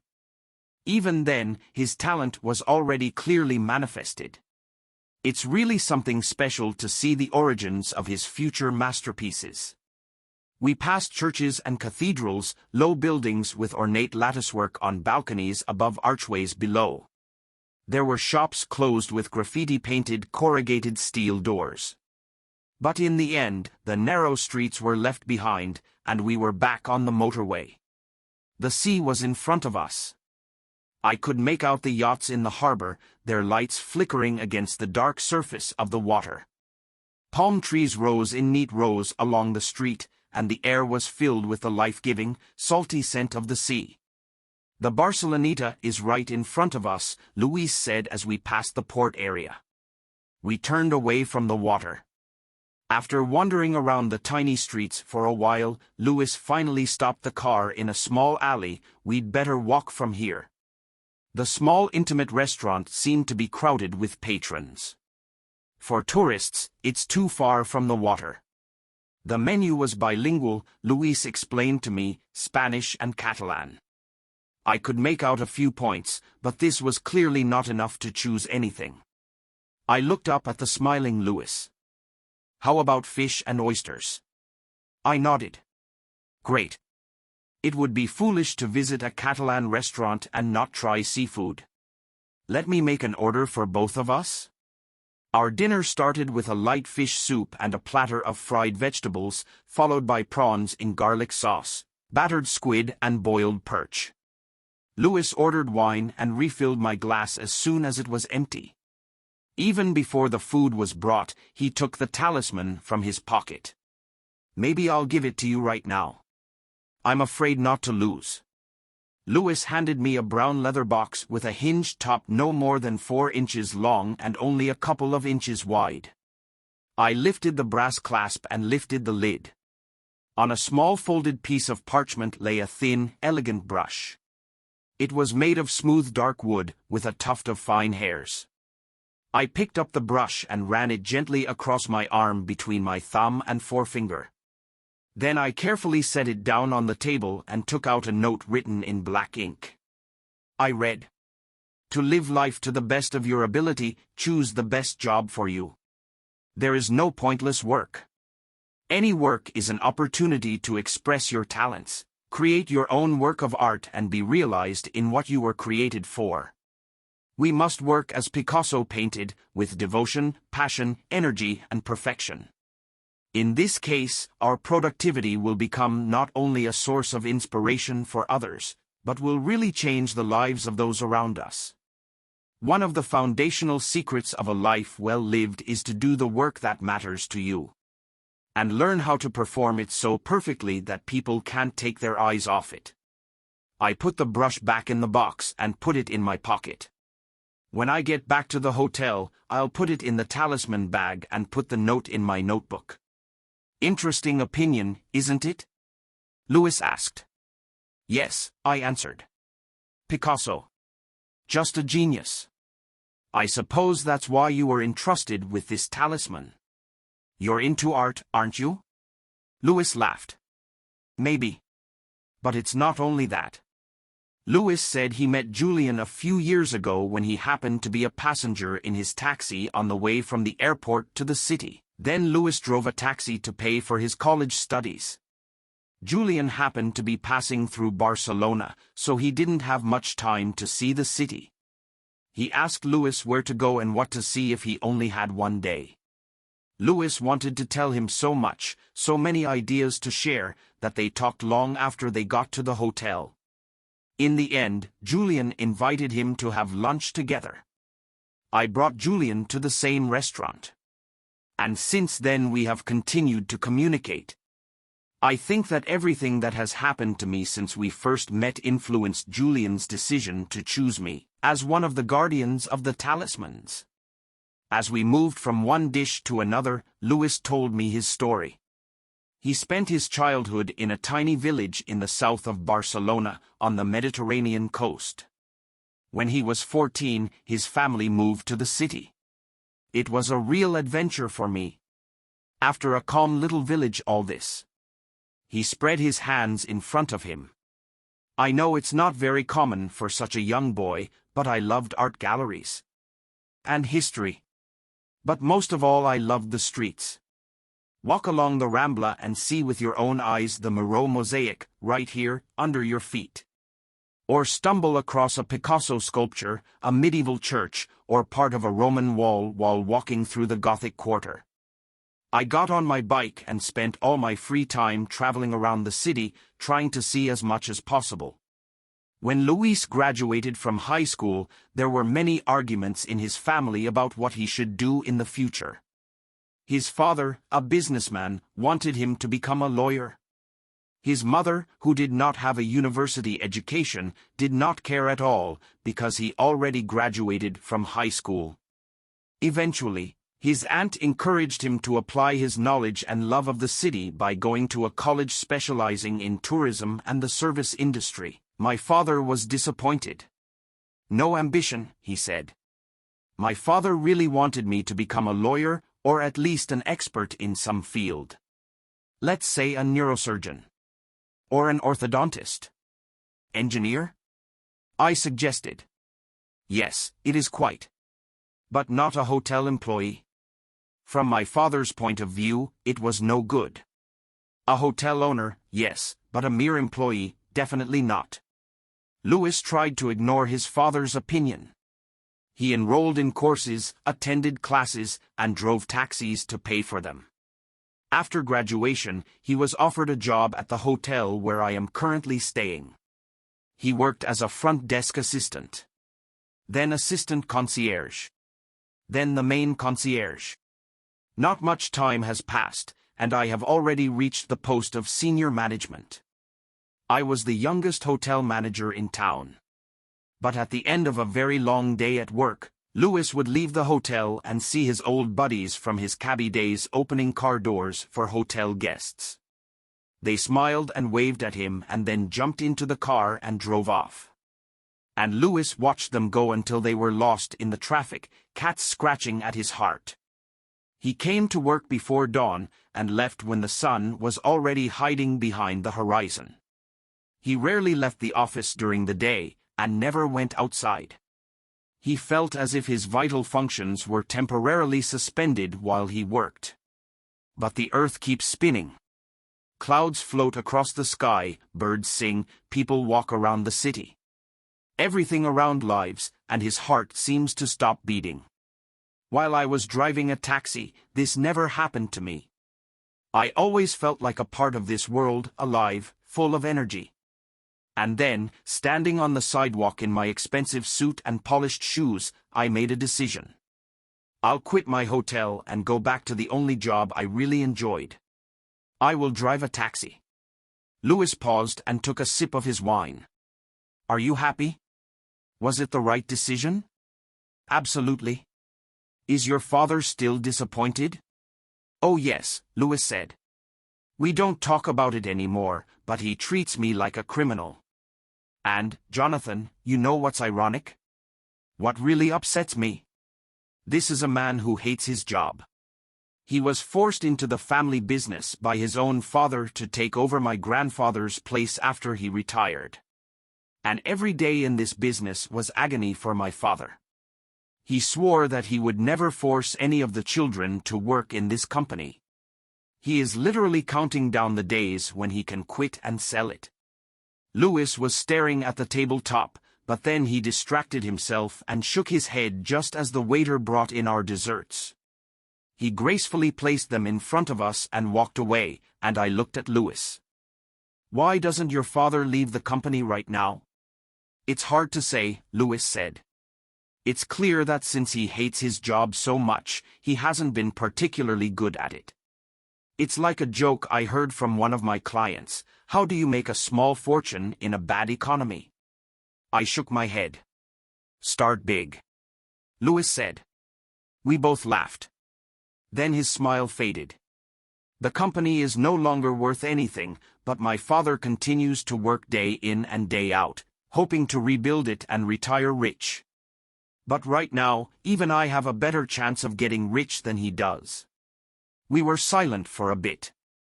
Louise took the strawberries from the fruit salad but then put them back on the plate. So Julian gave you this talisman because you chose to do what you love? I asked. There seemed to be something in this story that didn't add up. Does doing what you love necessarily mean doing the best job for you? No, I don't think that's why Julian entrusted me with this particular talisman. I think it's all about the promise I made to myself that day on the sidewalk. I knew that family and friends would not approve of my decision. And I decided that I would never make excuses. I have always wanted to be proud of myself. And the only way to achieve this was to do my job as well as possible. Louis looked at me and smiled. That young driver who almost ran us over today, he doesn't know what it means to drive well. He thinks that in order to get passengers to their destination as quickly as possible, one must drive risky and at maximum speed. He does not understand, to get from point A to point B quickly, you need to know the city well, choose the best route and avoid problem areas. That's how I do it. There is not a single street or alley that I would not know. But to be the best taxi driver I can be, it's not enough just to drive well. When I show someone Barcelona, I am ready to answer any question. What is the best restaurant for Fidua? What time is the Museum of Modern Art open and where is the best place to buy antiques? And if a client gets off the plane at 12 at night and wants to try an American hot dog, I know where you can get it. Julian gave me this talisman because I believe with all my heart that work will only remain just work if we perceive it that way. Someone will say that I am just a taxi driver. But, looking at it through my eyes, I help tourists have experiences that enrich their lives. I have the opportunity to do something good for people, so many of whom are yearning for normal human relationships. I manage to see the smile on the faces of my clients and leave them in a better mood than before meeting me. In my mind. Coffee was brought to us and we sat in silence for a while. I don't know what Louise was thinking, but my thoughts were far in the past, with my father, in his class. Before we said goodbye in the evening, Louis invited me to spend some more time with him. The next morning he will pick me up and give me a tour of the city. We agreed to meet at 8 o'clock. When the alarm clock rang at 6 in the morning, I rolled over on the other side and was about to sleep some more. But then I remembered what I had written in my notebook, push-ups. I crawled out of bed and wandered to my suitcase. I had my tracksuit with me. Wherever I went on business, I always took it with me, shorts, t-shirt, sneakers and socks, hopelessly waiting for their chance in a suitcase. But this morning, instead of lying in bed concocting reasons why I shouldn't go to the hotel gym, I got up and got myself together before my body could protest. I had to overcome my limitations. I was learning. It seemed to me that all the excuses I made up were nothing more than my fears. I got to the bathroom, brushed my teeth, splashed cold water on my face and, taking the key, left the room. It wasn't until 20 minutes later, on the treadmill, staring at the TV on a newscast that I didn't understand a word of, that I was finally able to wake up and be fully aware of what I was doing. And I immediately congratulated myself. After my run, I did a few of the promised push-ups, and then did some more incline ABS. Then I went back to my room to get ready. After an unusually long shower, I got dressed and headed to the lobby. The head concierge wasn't there yet, but his assistant suggested I go to a coffee shop around the corner, which he said had the best coffee in the area. At breakfast, I checked my email on my phone. Navong sent me a conciliatory message, assuring me that she was trying to keep me informed of all developments and was looking forward to my return. I also received a lot of copies of messages, which suggested that Navong realized herself by including me in the correspondence. I answered most of them, mainly to show that I'm still in business. And then he returned to Tessa's letter. I read and reread it, but no matter how much I did it, nothing helped. I just didn't know how to answer. Instead, I took out the notebook that Julian had given me. Perhaps by writing everything down on paper, I can sort out my thoughts. To tell you the truth, I thought about Tessa a lot. But the idea of reassuring her, the thought of starting a new relationship scared me and made me feel guilty. After all, I was still married. But how long will this last? Of course, for several months after Anisha asked me to leave, I thought it was only a temporary measure. I knew that Anisha was trying to get me to rethink my priorities, but I was hoping that our breakup would make her realize that what we had together is better than life apart. Now I wasn't sure if she would ever admit it. Her frustration and anger softened, but seemed to be replaced by sadness and doom, but not regret. Did that mean she was planning a future without me? Was it over between us? And if yes, then what could be wrong with starting to date Tessa? Love affair at work? Usually everyone is not advised to get involved in this. Or is it just a fear of something new, a fear of change and the unknown? As Julian said in his note to the Skull Talisman, accept your fears? Maybe that's what I should do, muster up the courage to ask her out. After all, it has worked before. I closed my notebook and put my pen back in my pocket, thoughtful under the sudden onslaught of memories. I first noticed Anisha in an elective class in ancient history. I attended because it was the only one that fit into my engineering design class schedule. The subject was not that uninteresting, but, to tell the truth, I went to classes because of the girl who was sitting in the front rows on the right side. I tried to sit as close to her as possible, but at the same time maintaining a certain distance so that I could calmly look at her profile when she turned her head. She had almond-shaped eyes and long, shiny black hair. And even when she wasn't smiling, she had a joyful expression on her face. In class, she rarely said anything, but it was always very interesting to listen to her. For a whole year, without much success, I tried to figure out how to talk to her. When it was time for the final exams, I realized that missed his chance. Since she was an art student and I was an engineer, the chances that we would still have classes in common or that we would somehow cross paths in studies were reduced to zero. I spent a summer filled with remorse and self-loathing. For the whole next year, I never met Anisha. Tried to have a relationship. Unsuccessfully. Another lonely summer. And so, in the last year of study, the gods smiled at me. On the first week of school, my dorm roommates and I decided to go to the university bar on a Friday night. It was something of a ritual to evaluate a new waitress. To our disappointment, our table was served by some guy. There were a few familiar faces and a couple of new girls among the waiters, but it wasn't until I went to the toilet that I noticed a girl serving a table in the far corner from us. It was Anisha. When I got back, I leaned over to Evan and asked him to look at the girl next to the bar. He got up from his chair and looked at her just as she turned in our direction. You know what I think? He flopped back into his seat. I don't think she suits you at all. I did not expect such an answer.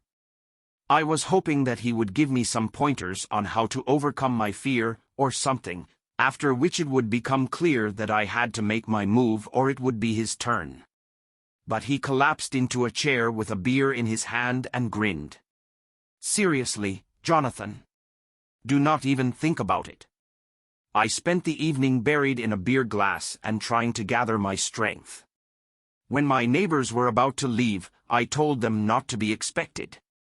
Evan pulled on his jacket and looked at me with a raised eyebrow. Well, good luck. The way it was said suggested that luck alone would not be enough for me, at least divine intervention would be required. I saw that Anisha was sitting at a table next to the bar.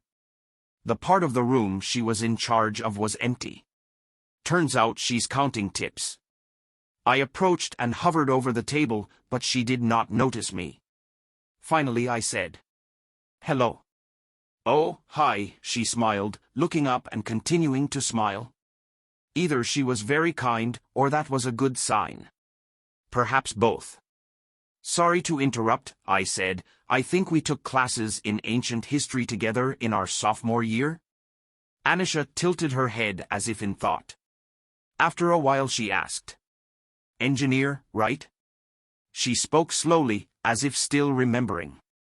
"Yes, exactly," I said. History was an optional subject for me. I realized that I was shifting from foot to foot, and by an effort of will forced myself to stand still. Then I blurted out. "I wanted to suggest, maybe we can drink coffee together sometime?" She continued to smile, but did not answer immediately. She was clearly weighing the idea. "I've been pretty busy this week," she said. "I have to meet many friends whom I have not seen since the end of last year." I nodded, thinking of something to say in response to make it look like I really didn't care that she didn't want to meet me. "But in a week, I think I will have time." She tore off a small piece of paper from one of the checks folded in front of her. Having written her number, she handed me a piece of paper. "If anything, my name is Anisha." "I'm sorry, I forgot yours." At exactly 8 in the morning, Louis stood at the entrance to the hotel. However, this time he was not in a taxi. "I think we can start with a little walk. I love to travel, but the best way to get to know the city is by walking." Luis managed to convince me last night that I should spend my remaining time in Barcelona enjoying its architecture. He stated that this is Barcelona's most important contribution to world art. There are 9 buildings here that are considered a UNESCO World Heritage Site. Gaudi and all those beautiful modern Catalan buildings we saw last night. But the architecture in Barcelona is not just some artifact from the past. We still appreciate these works very much. Louis explained that the city was home to more than 5,000 architects. "I bet you will not be able to find more architects in one city anywhere in the world." I didn't argue with him. He told me about the buildings of Jean Nouvel, Zaha Hadid, Frank Gehry, Richard Rogers. Before that, I had only heard of Gehry, but did not admit it. We walked around the city all day, interrupted only by an early lunch. Sometimes we passed a few stops on the bus, but most of the time we walked, craning our necks and turning our heads around, surveying the buildings around us. We saw the house of Mila built by Gaudi. Its undulating walls, as if stones worn down by water, wrought iron lattices of balconies reminded me of the lost Atlantis. Definitely a city at the bottom of the ocean could look like this. We walked through Park Güell with a mushroom-shaped booth at the entrance, a mosaic sculpture of a lizard, a circular, tiled esplanade. At the end of the day we went back to where we were last night, to the Sagrada Familia, Gaudi's unfinished work, proof of his insight and his faith. I really love this place, Louis said thoughtfully, looking up at the four spears soaring upward. Have I told you that my great-great-grandfather worked here at a construction site? Is it true? I was surprised. Was he a bricklayer? No, Louis said. I think we're just an apprentice. He must have spent a lot of time pushing carts and hauling bricks. But, you know, like Julian used to say, there's no minor work. I like to think how he, sweaty and dirty after a long day at work, looked up to the sky and saw this magnificent church rising above him, knowing that without the effort of his muscles and his time, none of this simply would have happened. Louis walked me to the hotel late in the evening.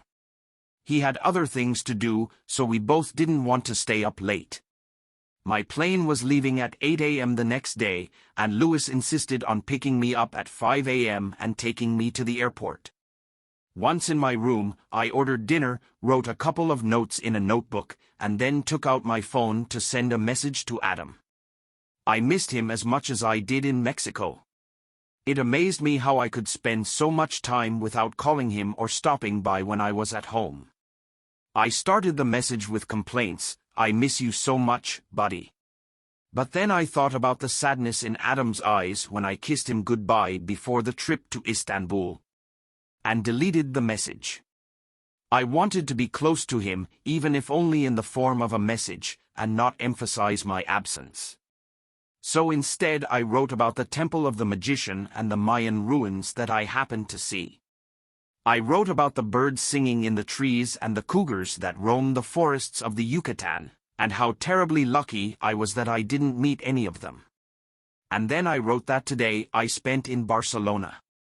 Remember last summer we built sand castles on the beach and tried to make their turrets tall and sharp with the help of drops of wet sand. This is exactly what the church I saw yesterday looks like. It is covered with pointed turrets. And it was designed by a man named Antonio Gaudi, and I bet you anything, when he was a boy, he also built sand castles, just like you. I thought. Then he wrote, when I get back, you and I will go to the beach for the weekend. I knew it was dangerous to make promises, but I was going to keep it no matter what. If I hadn't done it, it would have broken my heart, and Adam too. The first rays of the sun had just begun to appear over the horizon when Luis dropped me from the taxi at the terminal. He was as cheerful as usual, but he clearly noticed that I was still absorbed in my usual morning gloom. Taking my suitcase out of the trunk, he looked at me with concern. Jonathan, are you sure you haven't forgotten anything? I checked, my wallet and passport were in my pocket, and then panic came over me. Talismans. Does the bag hang around my neck? I didn't feel it. I unbuttoned my jacket to find the pouch under my t-shirt, and sure enough, it was there. How could I not notice it? It seemed surprising that, even though it was now heavier than ever, I no longer felt like the leather strap was digging into my neck. I took the pouch out from under my shirt and put it in my pocket. I'll still have to put it in a plastic container at the security checkpoint. After checking in and being in the departure zone, I found a quiet nook and called Anisha. It must be late for her, maybe around midnight, but I really wanted to talk to her, to hear how Adam was doing. When she answered, I apologized for calling so late, but she seemed glad to hear from me. I'm so glad you called, she said. There was a little incident at school today that I wanted to talk to you about. Apparently. Anisha was silent. And I heard a thin voice in the background. Mom, Adam said, I can't sleep. Oh, honey, I heard Anisha say. Come here and sit with me. Do you want to talk to your dad about what's bothering you? When Adam answered the phone, I asked how he was doing. Fine, he replied in a low voice. What's new? I tried again. Nothing. Then I heard Anisha's voice. Remember when you wanted to tell Dad what happened at school?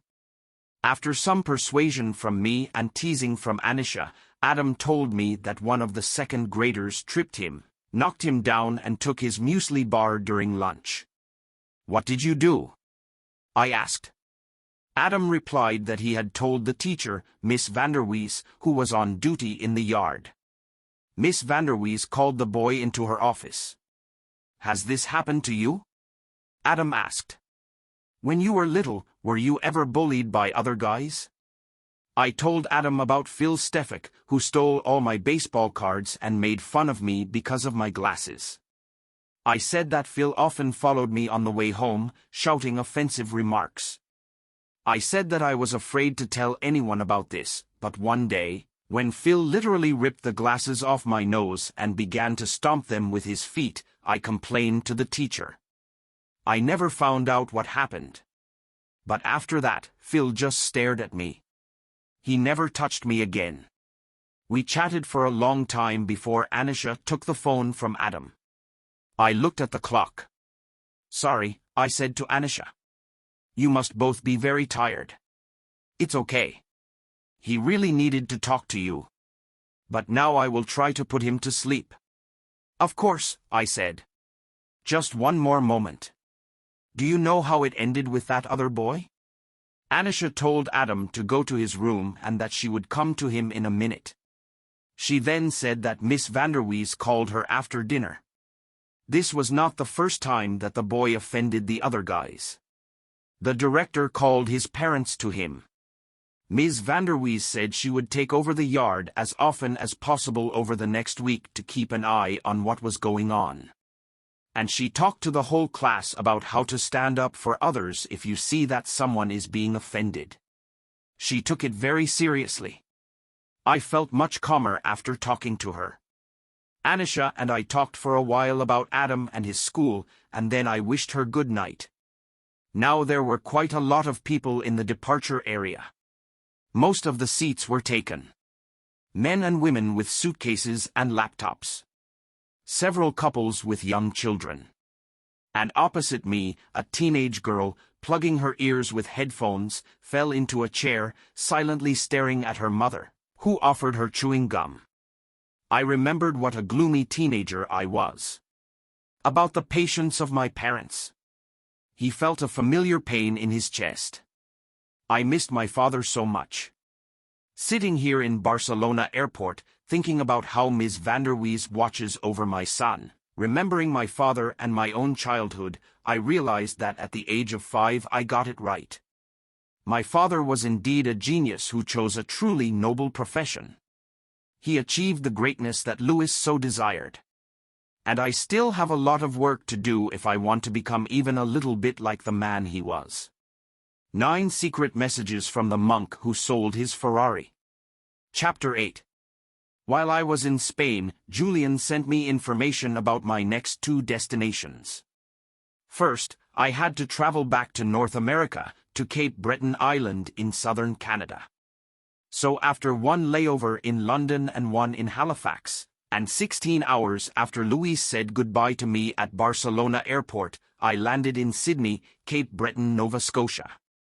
It was early evening. As Julian promised, the rental car was waiting for me. I was very happy when I discovered that it has a GPS navigator. After all, I had no idea how to get from Sydney to St. Anne's. It will take you about an hour, said the guy at the car rental agency. This time the keeper was a woman named Mary McNeil. I sent her a message warning her that I was on my way.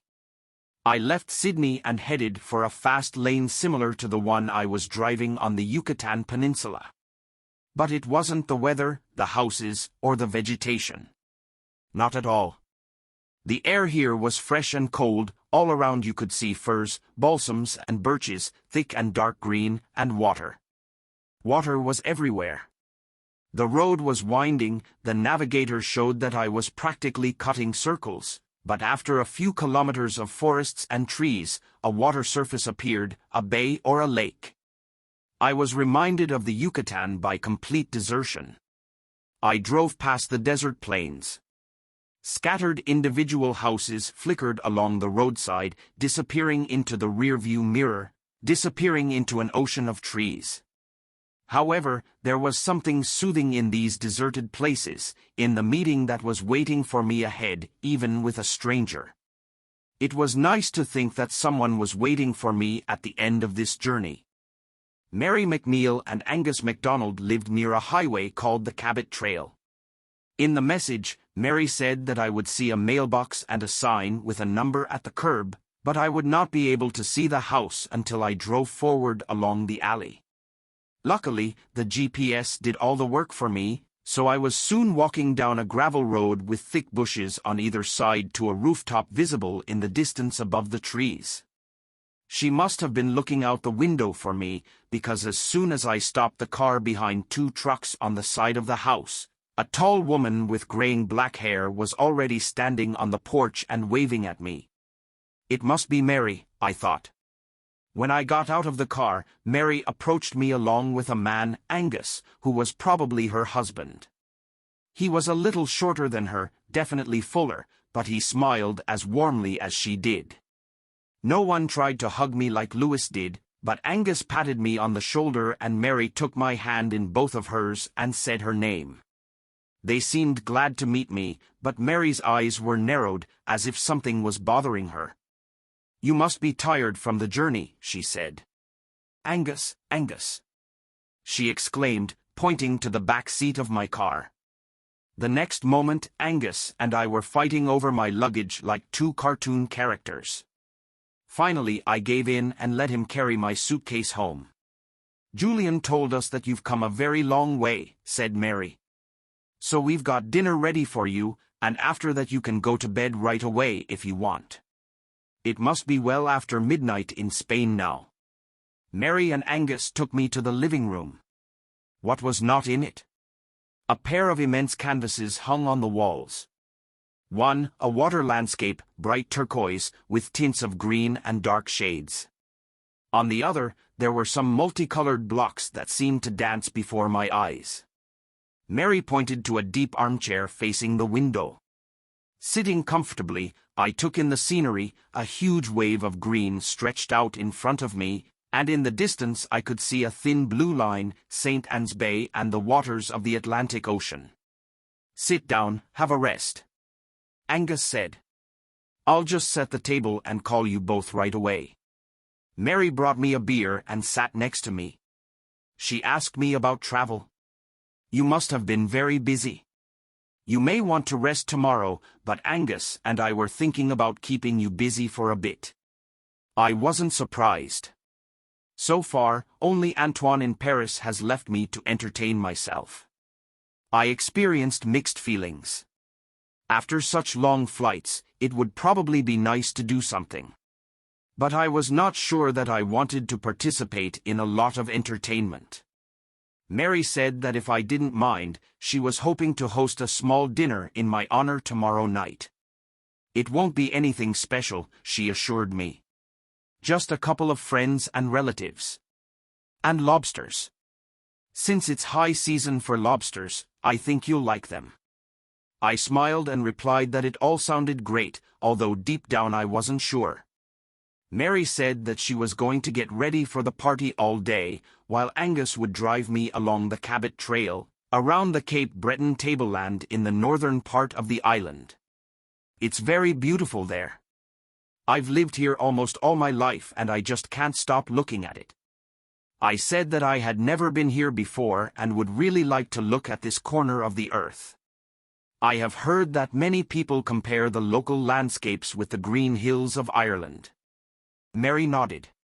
"Yes, but it's a bit more spacious. At least that's what strikes me the most. I've been traveling for about 2 weeks now, but to tell the truth, I've lost the real sense of time a long time ago. I was very tired and homesick, but, oddly enough, My anxiety about work and the desire to return to it as soon as possible was no longer so acute. I knew I had something to worry about, but I didn't seem to have the energy for it anymore. I could have insisted on flying out the next day, trying to speed up the journey somehow, but I didn't want to do that anymore. Let the trip be long, why not? Within a couple of minutes, Angus's voice came from the kitchen. "Time to eat," he called out. Mary took my glass and led me to the table. The kitchen seemed huge, but modest. A long wooden table stood on one side of the room, surrounded by 8 high-backed chairs. The old-fashioned sideboard sagged under the weight of antique Chinese and brightly colored handmade glassware. There were colorful posters on the walls around the table.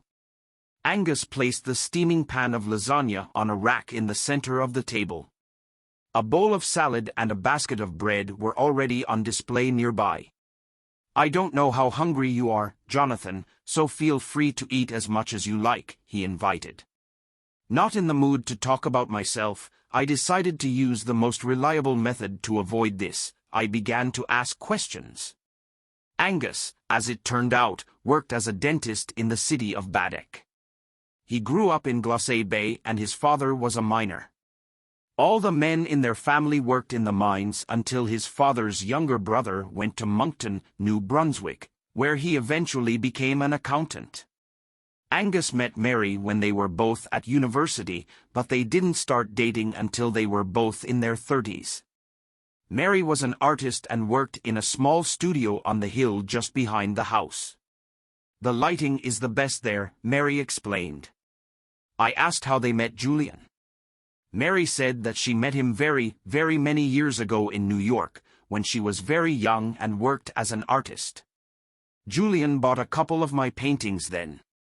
He was still a lawyer then and was throwing money around like a drunken sailor. Mary laughed. After that, we didn't cross paths for some time, and then, after I returned here, he found me. "He must be a real fan of your work to find you even here," I remarked. "No, that's not the point," Mary said.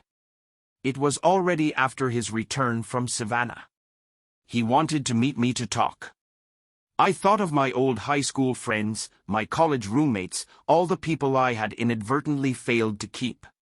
And there were also those whom I deliberately ignored. I felt a sharp pain in my chest. Juan fell into this second category. After dinner with David and Sven, he stopped by to see me several times. He was confused. David and Sven bombarded him with an avalanche of tasks. They set almost impossible goals and absolutely unrealistic deadlines. They demanded reports and accounts from him as often as if they wanted to play him. Only Juan didn't laugh. He became restless, nervous and tense. Every time he tried to talk to me, I pretended I didn't know anything. When he asked me to intervene, to be the link between development and management, I avoided a direct answer. Eventually, I started avoiding him. Juan was not stupid. He understood that I had no desire to get involved in all this. So he stopped coming to my office. But I still saw him in the corridors, gloomy and emaciated, with deep wrinkles on his face, bags under his eyes and longing in his eyes. The last time I spoke to him, we met by chance in the parking lot. "Ah, Jonathan, I think you know what's going on," he said sadly. "And I also understand that there is nothing anyone can do to help. But I'm already 55 years old. It's too early to retire, and if I quit, who needs an old man like me?" He said, got into the car and left. It wasn't until a month later that the news spread throughout the office. In the evening, when Juan was driving home, his car overturned. By the time the ambulance arrived, he was already dead. The lasagna was delicious, but the heavy dinner and all the jet lag made my eyes glaze over. Angus cleared the table, but Mary remained seated motionless. "I know you're itching to go to bed," she said. "But I would like to give you the talisman just tonight. At first I was going to give it to you tomorrow, shortly before dinner." Actually, the dinner itself was planned because of this talisman. I thought it would be appropriate, the right way to celebrate his handover. But I know myself. Tomorrow I'll be running around like crazy, trying not to forget anything, so now, I think, is a better time. Mary took a small, thick envelope from her pocket and placed it in the center of the table. But she didn't remove her hand. "Before you open this," she said, "may I see other talismans?" I was so used to feeling the soft suede pouch around my neck, its weight on my chest, that I was surprised how reluctant I was to take it off. But I pulled him out from behind the collar, removed the strap from his neck. Opening the pouch, I carefully poured the talismans onto the table. Mary carefully examined this entire small set. "Julian must have a very high opinion of you, and he must have great confidence in you to ask you to do such a job." "I don't even know," I replied. "They are very close to my mother. But I don't know him at all." "But he definitely knows you," Mary said and smiled at me very warmly. She reached to the center of the table and picked up the grinning skull. "Accept your fears," she said. I nodded. He put the skull back on the table. She took the crane. "Kindness." She placed the crane in front of her, next to the skull. "Small improvements every day." Mary turned the tiny pyramid in her hands. Putting it on the table, she took the brush. Just as I did when the brush first came into my hands, Mary passed it between her fingers. "Any work can be a means of creative self-expression," she said. "How do you know all this?" I was surprised.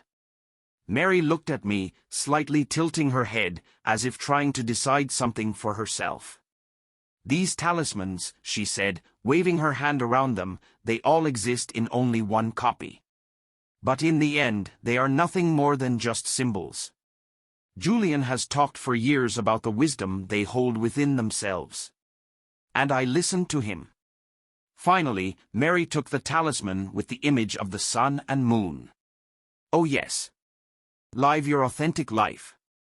This one is very good. He is incredibly important, but only a few can follow his wisdom." Putting the talisman back on the table, she looked at me. "Can I ask you something, Jonathan? Something personal?" I wasn't sure I could answer no. "Do you think you are being honest with yourself? Are you living the life you were meant to live, the one most precious to your true self, your true values, and your deepest desires?" I looked away, raised the cup of tea to my lips and took a sip. Mary looked at me intently. I could not understand why she was so interested in me or in my answer to this question. I drank some more tea and put the cup down on the table. I don't know," I muttered. "I tried to figure it out during my journey." "I understand," Mary said. "It's a difficult question. So my answer is probably no," I suggested. "But I'm not sure I know what my real life should be like.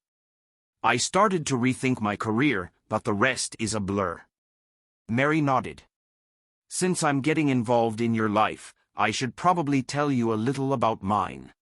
"Of course," I replied. "Anything to stop talking about yourself." Mary has already said that she is an artist, but she said that her story is not about rebellion and defiance. She became an artist not at all in spite of her parents, who wanted her to be an accountant. Nor was there any epiphany in the middle of a 9-to-5 workday that her true passion was art. She just always knew she wanted to be an artist, even as a child. That was what made her happy. Drawing, painting, modeling, sculpture, that's all she wanted to do. "Like Picasso," I said, remembering what Louis had said about his childhood. But Picasso's father was also an artist. And it was he who inspired little Picasso.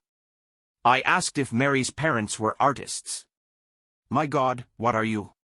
"My dad owned a fishing boat and my mom worked part-time at a grocery store," she said. "But my parents are just amazing people. They considered it the greatest gift that there is something that I so enjoy doing. So they always wanted me to keep doing it. And they didn't worry about how you would earn your living? I asked. Mary laughed. My father liked to repeat, well, it will not be easy for you, but you can try to earn less than my mother and I. Her family, although never rich, was always happy. The prospect of being a starving artist didn't scare Mary at all. She won a scholarship to study fine arts at the University of Halifax. After graduation, she moved to Manhattan. There she worked as a waitress and painted. I made my way into the artistic elite. I started exhibiting my work. In the end, she managed to leave her job as a waitress and devote all her time to creativity. She worked very hard, drawing and making prints for a living, but at the same time she felt very fortunate. I was in the right place at the right time.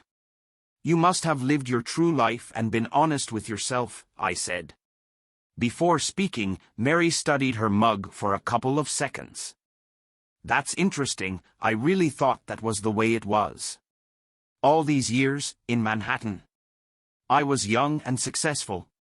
I had a lot of friends and an active social life. It was very exciting. So what was wrong? What was wrong with that? I asked. She managed to intrigue me. Many do not understand that one often has to fight for a place in the artistic elite. That is, for who will be able to exhibit in galleries, to whom the attention of critics will be directed and around whom there will be all the noise. Changes of positions are constantly taking place, and all this against the backdrop of very tough competition and internal struggle. I must have looked surprised because Mary nodded and said, "It really is." She said that another young artist, whose style and approach was similar to her own, came to Manhattan from Los Angeles. And now he was the highlight of all openings, parties and social gatherings.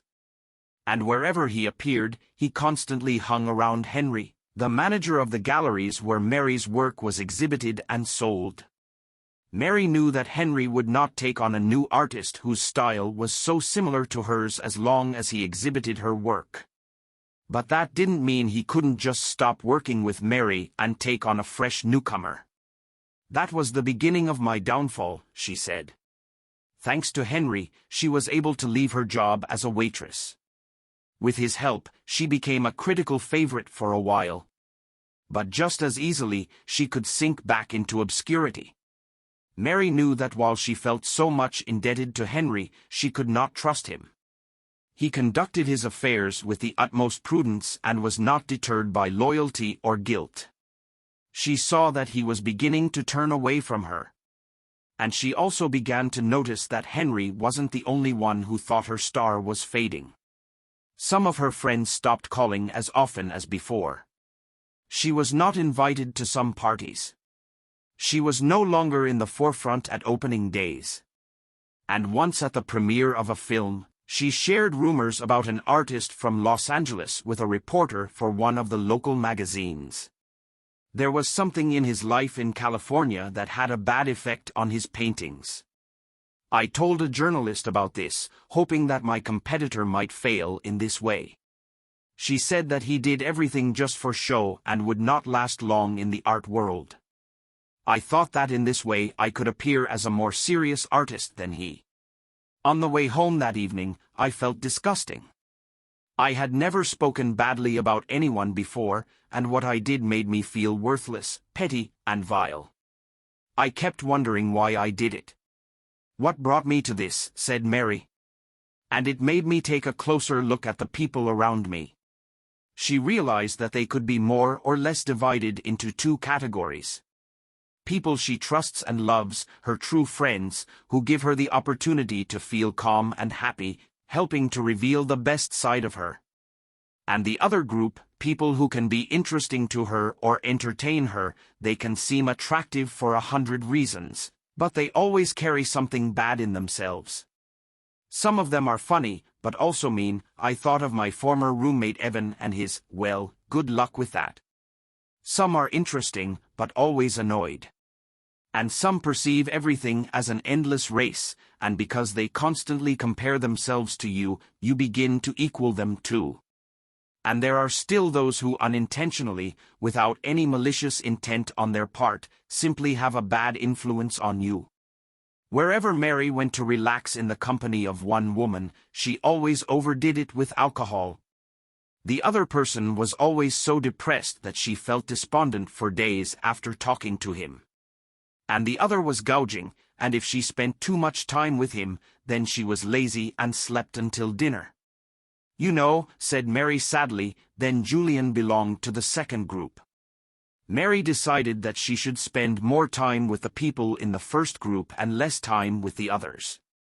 But then she realized that there were a lot of people in both groups that she missed. Family was very important to me, but I rarely saw them. She knew that being close to mom and dad, with brothers and sisters, aunts and uncles, she becomes herself. They help her bring out the best in herself. I knew that my true life was art and intimacy with my family. To live life the way it would be right for you, sometimes you need to find all the necessary components of it. Mary decided to go back to Cape Breton, not to Mabo, the tiny town where her parents lived, but to St. Anne's, near Baddeck, because her friend, Christina, a great sculptor, whom she met at the exhibition, lived there. In Soho. The Gaelic College of Celtic Arts and Crafts was located here, and Christina said that several notable artists and craftsmen lived there. I understood that it was important for me to live surrounded by people who shared my passion, who would inspire me and, perhaps, would drive me a little.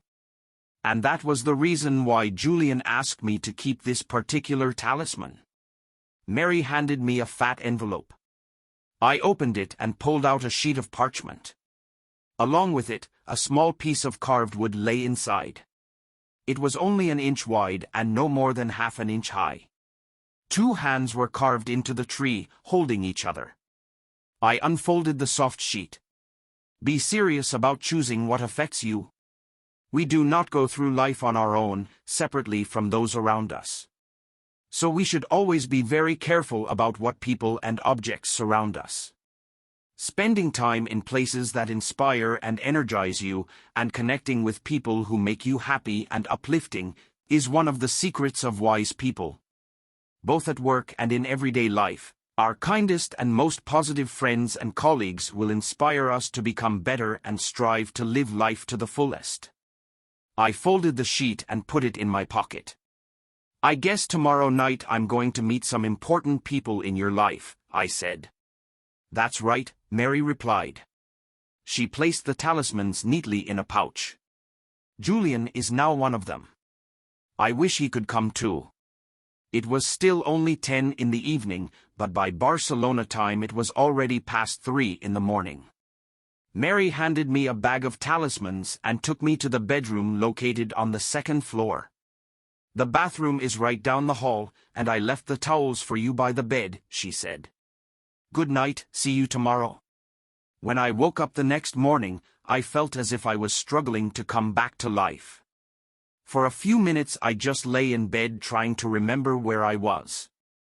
From behind the door came the smell of coffee and cinnamon waffles. And that's when I remembered Cape Breton. When I went down to the kitchen, Angus and Mary were already busy. Take coffee, don't be shy, said Mary. The pancakes with apples are almost ready. There were blue ceramic mugs next to the coffee pot. I took one of them and poured myself a coffee. It was strong and fragrant, just what you need. That's what I missed in a Barcelona hotel and in Kyoto. The warm morning aromas of breakfast wafting through the house. As soon as Mary put a steaming plate of pancakes in the center of the table, the phone rang. Angus picked up the receiver and almost immediately frowned. How many? So. Any other injuries? Sure. All right, put some ice on your mouth, and I'll meet you in my office in half an hour. Angus hung up and looked at Mary.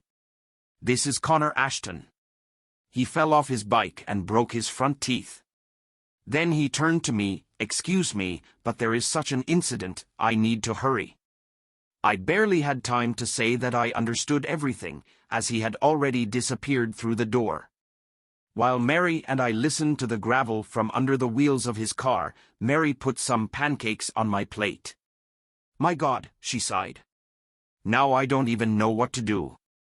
I should give you a ride around the neighborhood, but then I won't have time to prepare for dinner." And then I thought that no matter how unfortunate this situation was for little Connor Ashton, it came in handy for me. I had a rental car at my disposal, and I could go for a ride on the Cabot Trail on my own, leaving Mary to do what she had to do. She agreed to my proposal. "If you are not afraid of heights and love to drive, everything will be fine," she said. "It's impossible to get lost there. It is a circular route only 200 miles long. You just need to drive along the main road, and eventually you will find yourself here again. But you will always want to stop to admire the surrounding views or small towns along the road." After breakfast, Mary found a road map and we sat down to study it. Mary circled some points on the map and wrote down their names on a separate piece of paper, and also told what to do or see where. It turned out to be quite an impressive list. I know. One day is not enough. But you can choose what you like. And call me if you have any questions. Mary gave me a bottle of water, fruit, and a couple of sandwiches to take with her. I told her not to worry about my lunch, because I could stop by somewhere and have a bite to eat on the way. "Well," she said, "when you get to the tableland, there probably won't be places where you can eat. You don't have to eat it all, but you'll have something to eat if you feel like it."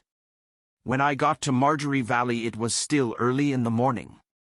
Mary advised me to go around the Cabot Trail in a clockwise direction so that I would drive on the inside of the road, going up and down the mountains. There were green hills on either side of me now. I had been driving for about 20 minutes, and only a couple of cars came across me. A hawk flew past, and out of the corner of my eye I caught some movement among the trees. Perhaps just a bird or a squirrel, but I wondered if I could see a fox or a deer. I thought about Julian's note about how people and things affect us, and about Mary's decision to keep the things in her life that are dear to her. Her story made me think of friends I would like to reconnect with. And I thought that I would like to see my sister Kira and my mother more often. Kira has always been able to bring out the best in me. In her presence, I seemed to become such a person from whom the younger sister could take an example. And my mother, I knew that I took her for granted. Her habit of reminding me to put on a sweater or go to the toilet, even when I was grown up and a father myself, sometimes irritated me so much that I could rush out of the house after Sunday dinner like a bullet, as if escaping from a torture chamber. But I also realized how lucky I was to have her. And I began to feel how grateful I was to her. When I returned home having played enough baseball, she always asked, "Well, how did you have fun?" instead of wondering if I won. And she always managed to find the right words to say something good about anyone, even about Uncle Teddy, and for this it was necessary at least to match Picasso in ingenuity. And when my father died, she showed such strength and courage that I could not even imagine. Almost immediately after his death, she tried to take care of Kira and me, worrying about our loss more than about her own.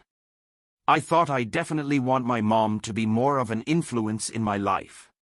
And for this it was necessary at least not to yield to Picasso in ingenuity. And when my father died, she showed such strength and courage that I could not even imagine. Almost immediately after his death, she tried to take care of Kira and me, worrying about our loss more than about her own. I thought I definitely want my mom to be more of an influence in my life. And for this it was necessary at least not to yield to Picasso in ingenuity. And when my father died, she showed such strength and courage that I could not even imagine. Almost immediately after his death, she tried to take care of Kira and me, worrying about our loss more than about her own. I thought I definitely want my mom to be more of an influence in my life. But what about those people who are dragging me down? People who carry a bit of negativity in themselves?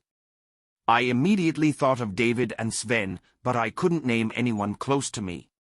Even when Anisha and I were arguing. Maybe I didn't behave properly, but was it her influence?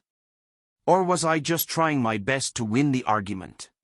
Anisha is one of the most optimistic people I know, and that is probably why she endured so long while I stopped all her requests. But what about Tessa? She is bright, cheerful, and beautiful.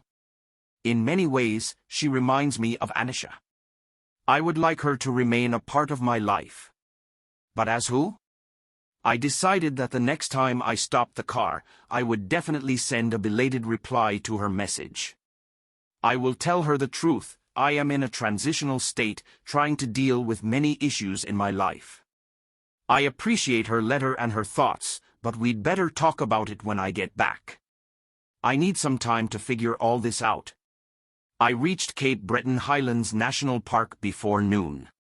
For the next 60 miles, the road will wind its way around the edge of the park along the coast. Mary suggested that I take a short walk at the end of the park, and I looked forward to getting out of the car, stretching my legs, and eating my lunch. I followed the signs to Le Chemin du Boutreau and eventually pulled up to a small gravel parking lot. On the sign at the beginning of the route it was written that the journey would take about 90 minutes. I looked around. It was a warm spring day and the sun was high in a cloudless sky, but the parking lot was empty and there was not a soul around. Mary warned me to beware of coyotes. Usually they don't get close to people, but recently there was a case when they attacked a tourist. I decided that it would be better to have lunch in the car when I get back from my walk. Mary gave me heavy walking poles, just in case. I took only them and a bottle of water with me. The path was narrow, winding all the time and almost immediately went up sharply. In places, stepping on the next root or cobblestone, I felt as if I were climbing a gentle staircase. On one side of me the pines rose in dense rows, leaving a thick scent of plants in the damp air. Birds sang all around, but apart from them there was not a single sound in the forest. Mary said that after a mile of walking I would have to climb more than 200 feet, before I got to the point where the path turns around the top of the hill. There's a great view from there.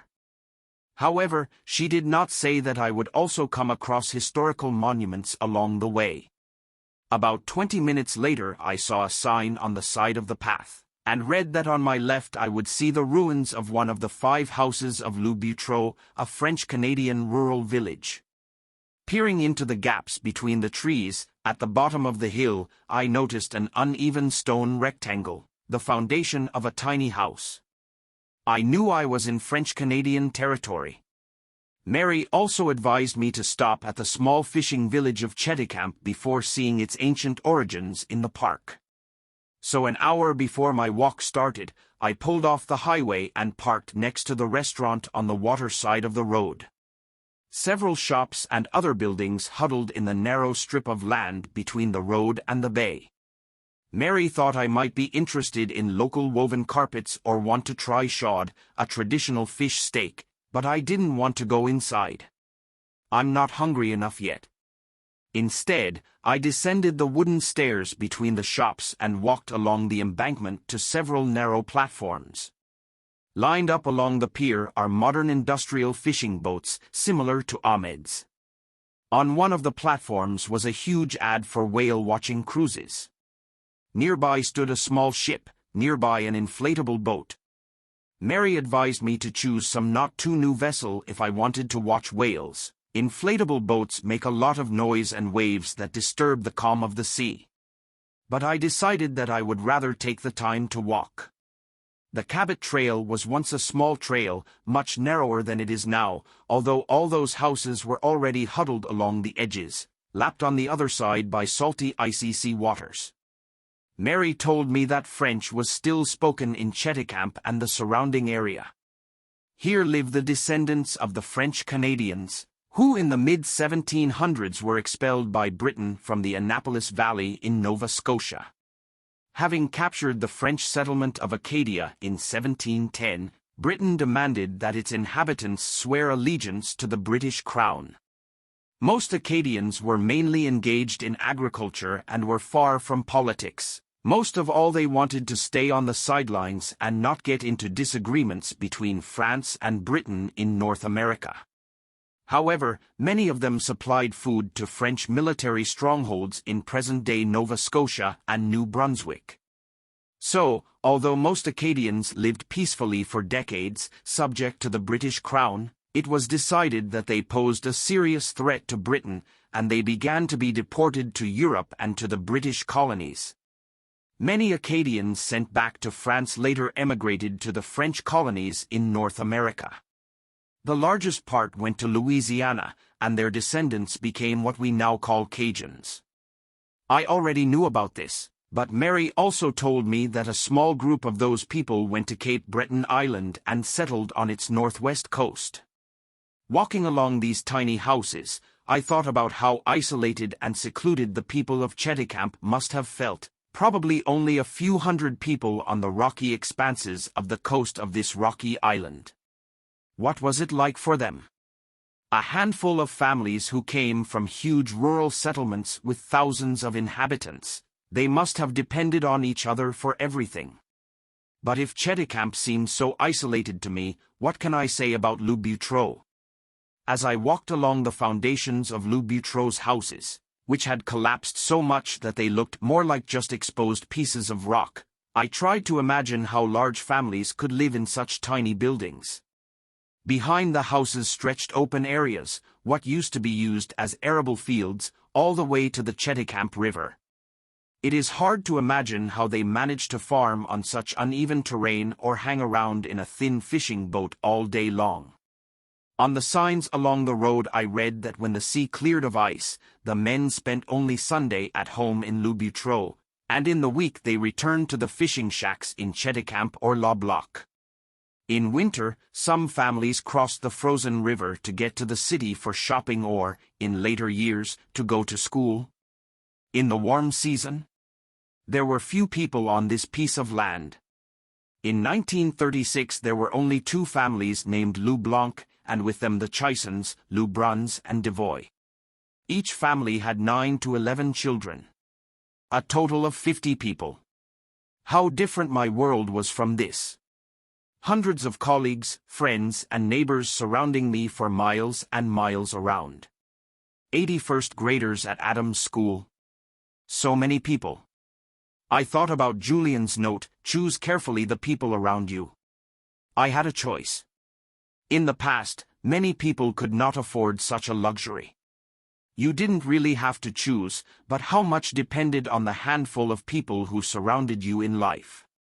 The view from the top of Le Chemin du Boutreau was truly amazing. The coast stretched below with sandy beaches. The blue expanse of water could be seen in the distance. But this beautiful landscape was only the beginning.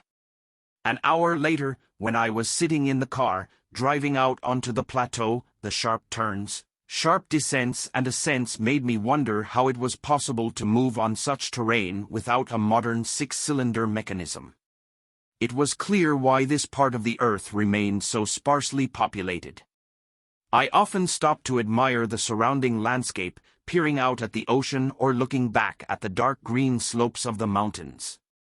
I drove past the Whale Museum in Pleasant Bay, thinking that I should definitely come back here with Adam. I pulled over to take a look at Alexander Graham Bell's summer house near Ingonish. For a long time I sat on the beach of River Cove, fascinated by the waves crashing on the pebbles on the shore. It was already late in the evening when I drove back into the driveway near Mary and Angus' house. The dinner that Mary organized was really quite unusual. The table collapsed under mountains of lobsters, and when they were removed, the sound of violins and harmonicas filled the air. Mary and Angus' friends were energetic, interesting, and fun people. They discussed everything from politics and art to world problems and music. But most of all, I probably enjoyed the conversation with Angus's father before the arrival of all the guests. I offered my help in the kitchen, but Mary sent me to the living room. Have a beer with Don. Angus and I work faster together. Don was a short man, but of a strong build, such as people who earn their living by manual labor have. His sinewy hands were calloused, his shoulders slightly stooped, but there was a perky sparkle in the depths of his green eyes. I grabbed a bottle of beer for us from the kitchen. Don only grunted ahem when I asked if he needed a glass. Then we both flopped into deep chairs in the living room and looked at the trees that grew in front of the house. Angus had already told me that his father worked as a miner, but I was very interested to know what kind of life it was. Don seemed happy to share the details with me. He started working in the mines when he was 13. My father and all the uncles started at 10. But when I grew up, the limit was raised to 14 years. But we needed money. So I didn't wait. I added a year to myself, and my father and his guys supported me. Boys were not allowed to dig coal. Instead, little Don sat for 12 hours in total darkness, waiting for a blow to the huge wooden doors that separate the coal mining area from the mines.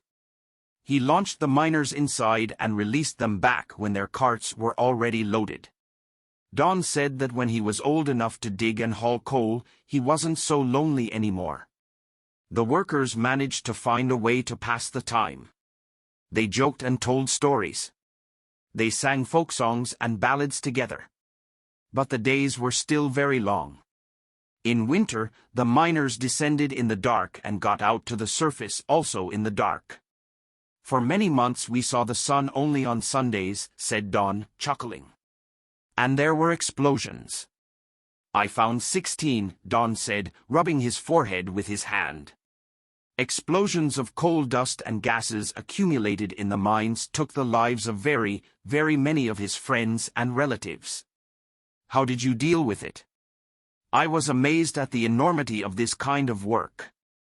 Don't get me wrong, mate, Don said. There was a Gaelic accent in his voice. It was hard work. But the good life. What do you have in mind? I asked. What was good? Don was silent for a few seconds.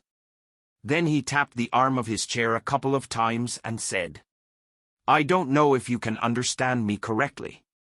But there's something about working alongside a bunch of guys who have your life in their hands every day. After the first explosion, you climb up with some of them and dig up others. Someone is trying to break through the blockage to find you, to pull you out. And you sit there for hours, locked downstairs. Sometimes you end up there with a dozen others. And again, going down into the mines after the explosion, you already look at these guys with completely different eyes. You are now bound to them forever. And you feel happy. Blessed. Wow, I said, still dubious in my voice. Even so, I think I would still prefer to be a fisherman. Saints! Don exclaimed. You won't drive me into these shells for any money. If you want to know about the really dangerous job, talk to Joe, Mary's father. Don shook his head. These are really brave guys, I answer. All day I drove along tiny fishing villages. Mining or fishing, that's all the career opportunities for many generations of men born in this corner of the globe. Collective dangerous work, which is carried out by a small group of people. In Japan, on some of the most populous islands in the world, I was reminded of the importance of being considerate of others. Here I could feel the value of relationships between people. The people who live and work with you matter here. Here, whether you live or die may depend on it. At first glance, it was not at all like my life. Besides Adam, who else depended on me the way Don depended on his fellow mine workers? But then I remembered Juan. Perhaps my world is not as different from this one as it seemed to me. There was a moment, maybe more than one, when I held Juan's life in my hands. But I didn't bring it to the surface. 9 Secret Messages from the Monk Who Sold His Ferrari. Chapter 9. After meeting Mary and Angus in Sydney, I travelled to Halifax where I spent the night at a hotel. We had to go to the airport early in the morning to fly to Shanghai. Judging by the note from Julian, I was only going to be there for a short time, not even the whole day. Previously, I would have thought that all this is just a reckless waste of money on air tickets. It's necessary. Fly half the world to immediately go back. However, now I didn't care. On the flight from Newark to Shanghai, I managed to take a short nap. The plane arrived in China at 2 o'clock in the afternoon. It was 3 in the morning in Halifax at that time. I was met by Yufeng, a serious young man, who said that he would be my interpreter and guide. Picking up my luggage, he led me to the exit of the terminal, where a shiny black Bentley was waiting for us. After loading the luggage, Yufeng sat in the back seat next to me. Mr. Gao asks for my deepest apologies. He's in a meeting now that couldn't be rescheduled. But he hopes that you can meet at his office at 6 o'clock in the evening. Then he invites you to his house for dinner. In the meantime, I'll show you Shanghai. I looked at the clock. It turned out that getting luggage and crossing the border took quite a lot of time. Still, there were still a few hours to see the city, although I would much rather take a hot shower and take a nap. So after thanking Yufeng, I said that I wanted to check into the hotel first. Yufeng said something to the driver, and we sped along the densely populated area of Shanghai. Would you like something to drink? He asked, opening a small door in the back of the front seat to reveal a small bar. Then he pulled a tiny table out of the leather seat between us. Water for me, please, I said, for I wasn't in the mood for cocktails. We drove onto a bridge built over a wide dark river. This is the Huangpu River, Yufeng said. Mr. Gao's office is in downtown, and he's booked you a hotel a few steps from the Bund. I looked puzzled at Yufeng, who explained that the Bund was the name of the wide embankment that stretched along the west bank of the river. It was there that in the 20s and 30s the Europeans built many high-rise buildings. A popular place among American and European tourists. It looks especially beautiful when it gets dark, assured Mr. Yu. I nodded but said nothing, thinking of hot water jets and foamy shampoo. Opening the door of the hotel room, I stopped in my tracks, deciding that I had made a mistake. When we entered the hotel, it seemed to me that this is one of the most luxurious places in the city. In the hall, whose ceiling rose 3 or 4 stories, the floors were of black marble that gleamed like glass, and the elegant furniture stood out among tall palm trees. But hotel lobbies often look deceptive. I've seen lobbies that shone like a 5-star hotel, though the rooms looked like old roadside motels. So even now I was not at all sure of the good quality of the room. But this number turned out to be not just good, but so chic that for a long time I could not come to my senses. I looked at Yufeng, who insisted on seeing me off. Now he was frowning and speaking rapidly in Chinese to the hotel clerk. Then he turned to me. Please accept our deepest apologies. I had to explain that there was to be fruit, champagne, and a modest buffet, and the clerk said he would send for it all at once. I was still standing at the entrance to the room, staring at a space that was clearly larger than my entire apartment. The windows in the spacious living room were from floor to ceiling. Beyond the living room was also the dining room, and further down the corridor was a bedroom larger than any room in any hotel where I had to stay. Here, in addition to the usual furniture for bedrooms, there was a large desk with a work chair. The bathroom is lined with magically shiny marble. I was as if in a fog, and Fong was watching me with curiosity. You probably want to relax? I'll leave you, but I'll be back at 5:30 to take me to Mr. Gao, he said, tilting his head slightly. When Yufeng left, I studied the room carefully. Across from the bathroom was a closet that held an enormous television screen behind a mahogany door. I moved to the bathroom and turned on all the taps, then returned to the dining room where the table was set. Putting Venezuelan chocolate, brie cheese, biscuits and grapes on a plate, I opened a bottle of Cabernet Sauvignon and poured a glass. All this on a tray I carried into the bathroom and placed on a marble table. Finding the TV remote, I found my favorite action movie. Enjoying a jet massage, tart wine and delicious food, I soon lost interest in the film and turned off the TV. But he turned on the music. An hour later, I emerged from the bath relaxed, refreshed, and delighted. Putting on a soft velvet robe, I took out my notebook and walked into the living room, continuing to enjoy the music. Stretched out on a large soft sofa, I opened a notebook and wrote, "How wonderful it is to live. I can't get used to it." Euphone and the driver picked me up, and this time they took me to the glittering skyscraper where Mr. Gao's office was. When the driver stopped the Bentley, Euphone led me through a fountain-lined glass lobby to an office on the top floor of the tower. The pretty girl in the reception immediately got up from her desk and said, Mr. Landry, I beg your pardon, Mr. Gao was sure he could finish the meeting by 6. However, they are not finished yet. I let you know you were here." At the same moment, the door at the end of the corridor opened and people came out. Loud voices and laughter covered the space like a wave. Suddenly I noticed a familiar face and thought visions began. Then a voice sounded. "Mr. Gao, I am very glad that you agreed. This is probably the best script I have ever received." It was an actor who I recognized as a movie star, having seen him in dozens of thrillers and romantic comedies. Now he was walking towards me, and behind him was another man with a familiar face. I couldn't remember his name, but I was sure I had read interviews with him or seen him being awarded for something. Maybe it was a director or a famous producer. A tall Asian man was standing next to the two, looking straight at me. He put his hand on the shoulder of the actor and said something quietly to him. Then he walked towards me. "Jonathan Landry, greetings," he said good-naturedly, holding out his hand.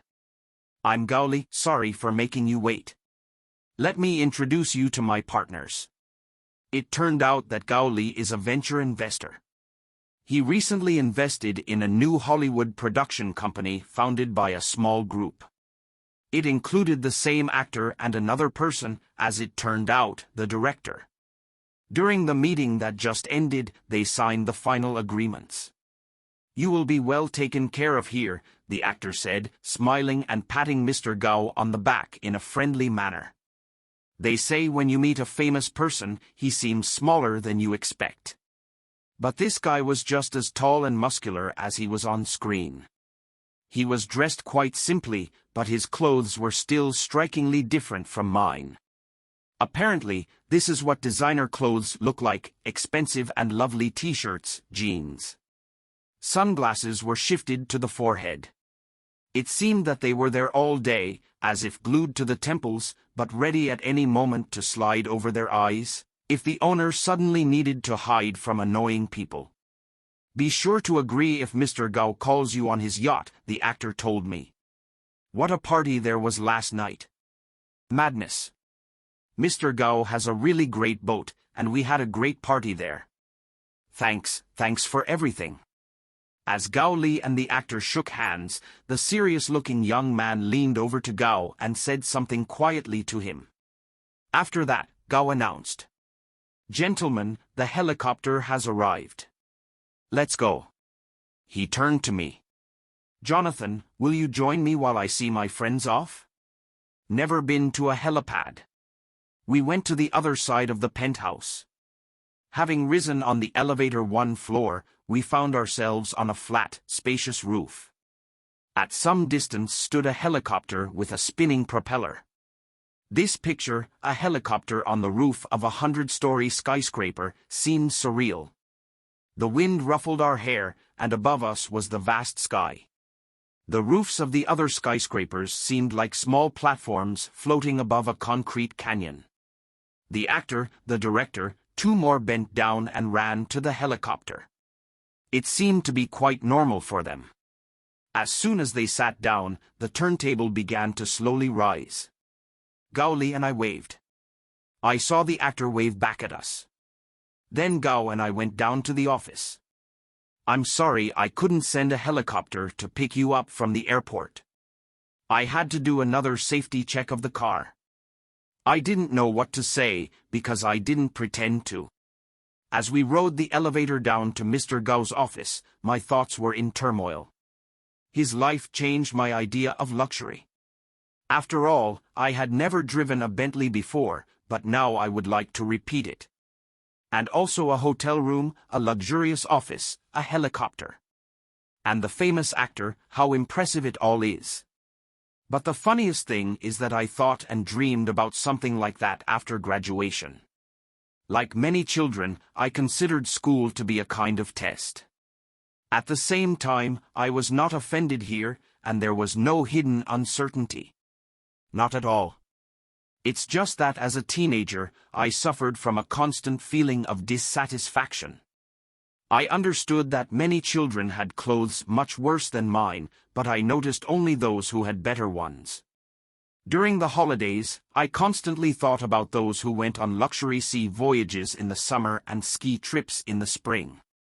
I noticed who had a better bike than mine, newer skates, and who spent more money. I thought about the houses these guys live in, the cars their parents drive. What can we say about those classmates who already had their own cars? Their wealth stung the eyes like a neon sign for an expensive store. In those years filled with envy, I decided that I would not follow the habits of my parents, constantly looking for discounts, used cars and cheap tours. After college, I was going to make a lot of money and live in style. Of course, the realities of life greatly adjusted my expectations. Although I couldn't buy a Bentley, the house I bought was much larger than the one I grew up in. With blood and sweat, I worked my way up the career ladder to a luxurious life. However, this caused me to drift away from my goal, questioning my priorities and seeing the good life in a completely different light. Gao Li's life seemed great. But it was not clear how to get to such a level. For example, Julian sold his Ferrari, and I was not ready to sell even my dream of a Ferrari. Gao Li showed me to his office. Of course, it was a luxurious corner room with windows in a circle. Inside, lacquered antique furniture. In one of the corners there is a brocade sofa and armchairs, in the other there is an ivory table. In front of us on the coffee table was a bucket of ice and a bottle of champagne. Remaining after the meeting, Gao Li said, catching my eye. Would you like a drink, or can we go straight to my house to talk before dinner? Of course, I wanted to linger in a magnificent office, drink champagne, admire the skyscrapers of Shanghai, but the desire to see where and how Gao Li lives was even more inflamed. So I said, I would prefer the second option. Great. I want to go home myself. For the past few days, he has been entertaining the audience from the production company. Now I miss my wife and daughter very much. Oh yes. I heard about the party on the yacht. I hope you won't be offended, but I can't give you a ride on it. Julian said you didn't have much time, and the yacht's crew hadn't finished cleaning up from last night. Don't worry, I responded, a little too much. Actually, I was a little disappointed. So I wanted to admire the yacht, which struck even a Hollywood star. Gao Li walked over to the table and pressed a button on his phone.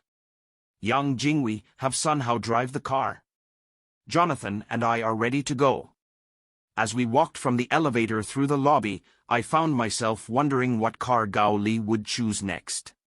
Sedan, Mercedes, or a sports brand, Maserati, or Porsche. Lamborghini or Ferrari. Out on the street, I looked around the rows of cars lined up at the entrance, Lexus, Alfa Romeo, BMW, Aston Martin. I would have stopped at the last one, but then I heard the voice of Gao Li. Jonathan, come here. He approached a man in livery who held out the keys to a small Volvo. Gao Li took the keys and went to the driver's door. I stood with my mouth open and closed it when Gao Li waved at me. After all, my neighbors or Adam's football friends could well drive such a wheelbarrow. The car was clearly not up to Mr. Gao's level.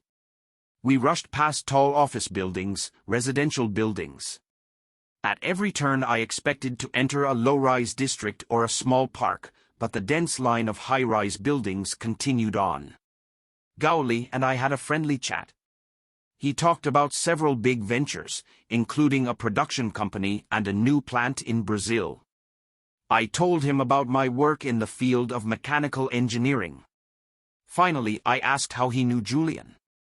We met with him in court. He then led the case against me. In fact, his client tried to sue me, but the idea was not successful.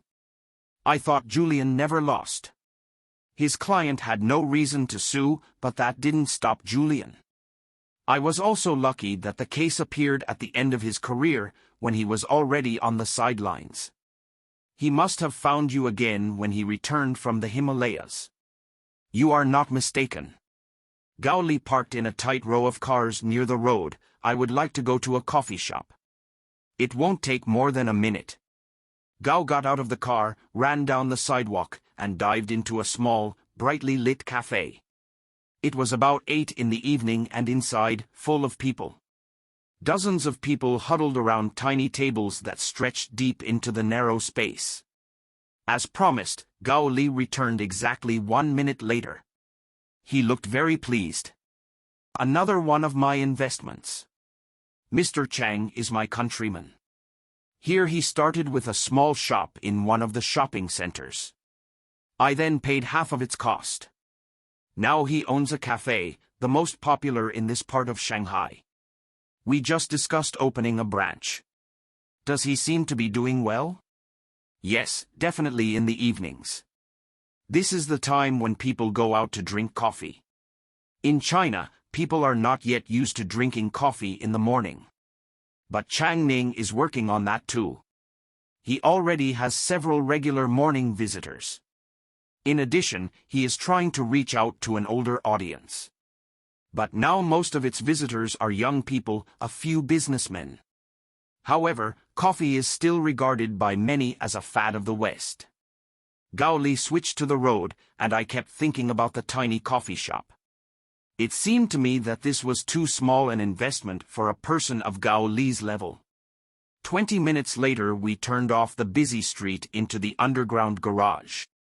There were only nondescript high-rise buildings around, but nothing even remotely resembling rich buildings. Gao Li parked the car.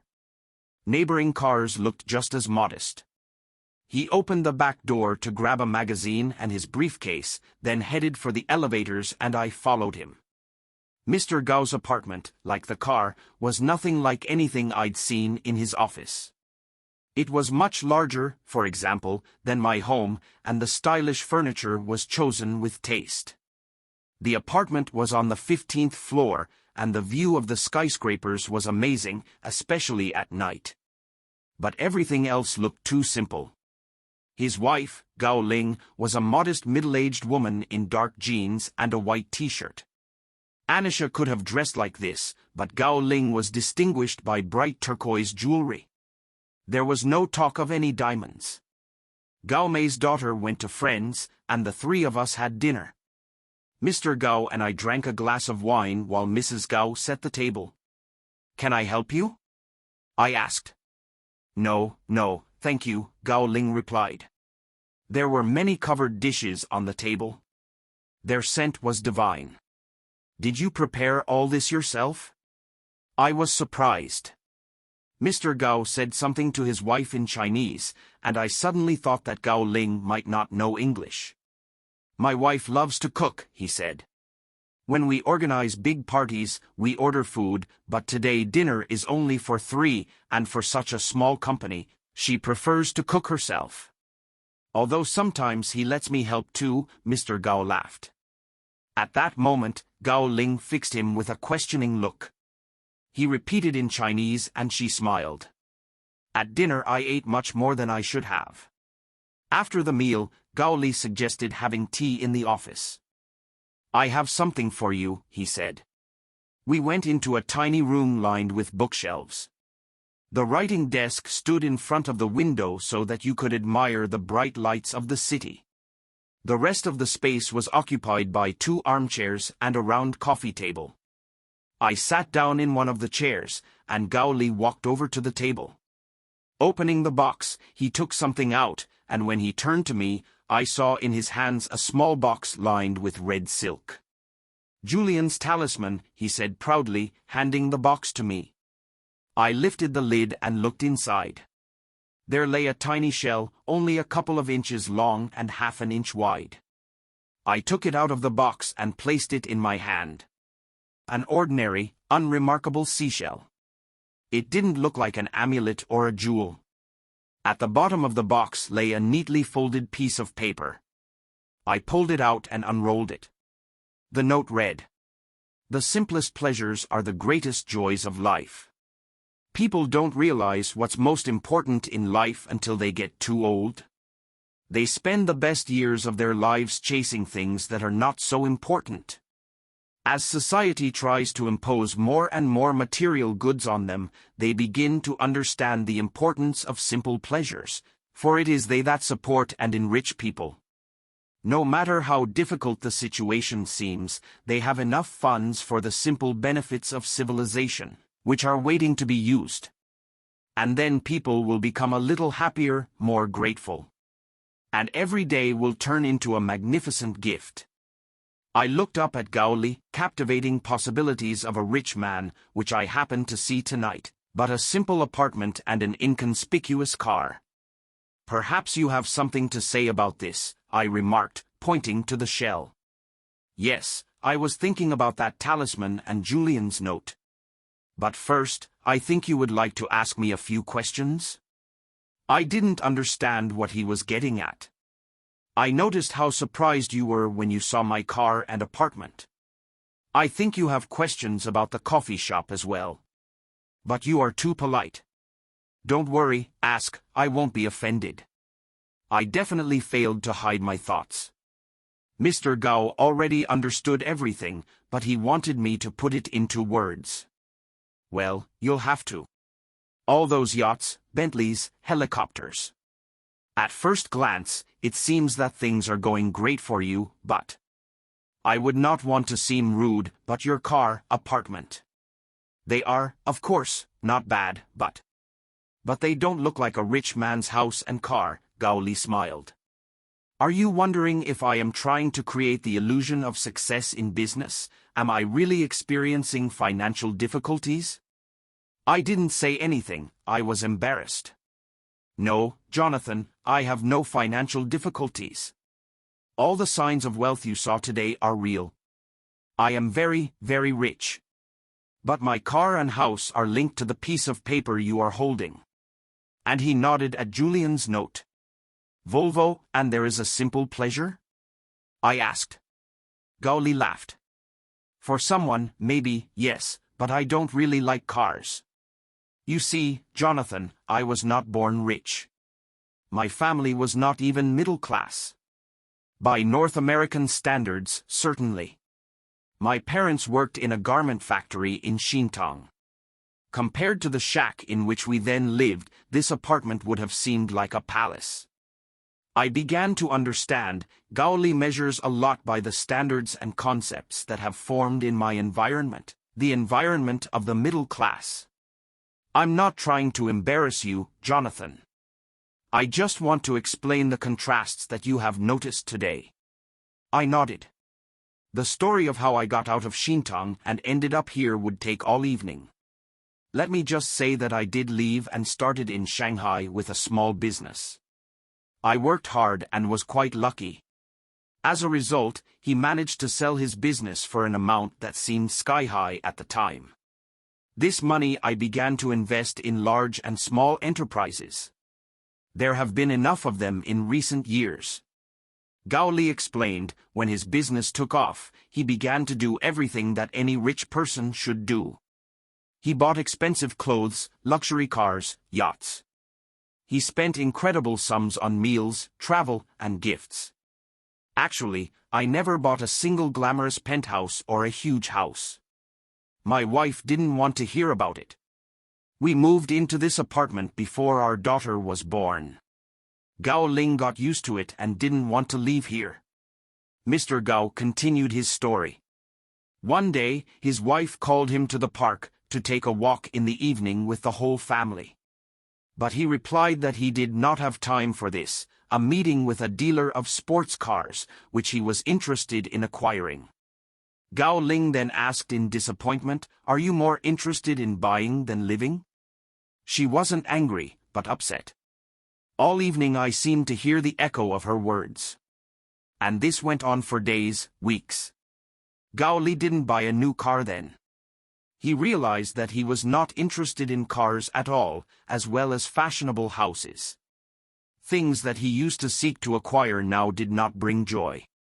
I bought it because I thought it was the way it should be. And I stopped buying without regretting it at all. But he regretted that walk very much. Gao Li said he left the Bentley and the helicopter for the company. The helicopter saved time that could be spent with the family. And the yacht became a great place for entertainment, for which the house was too small.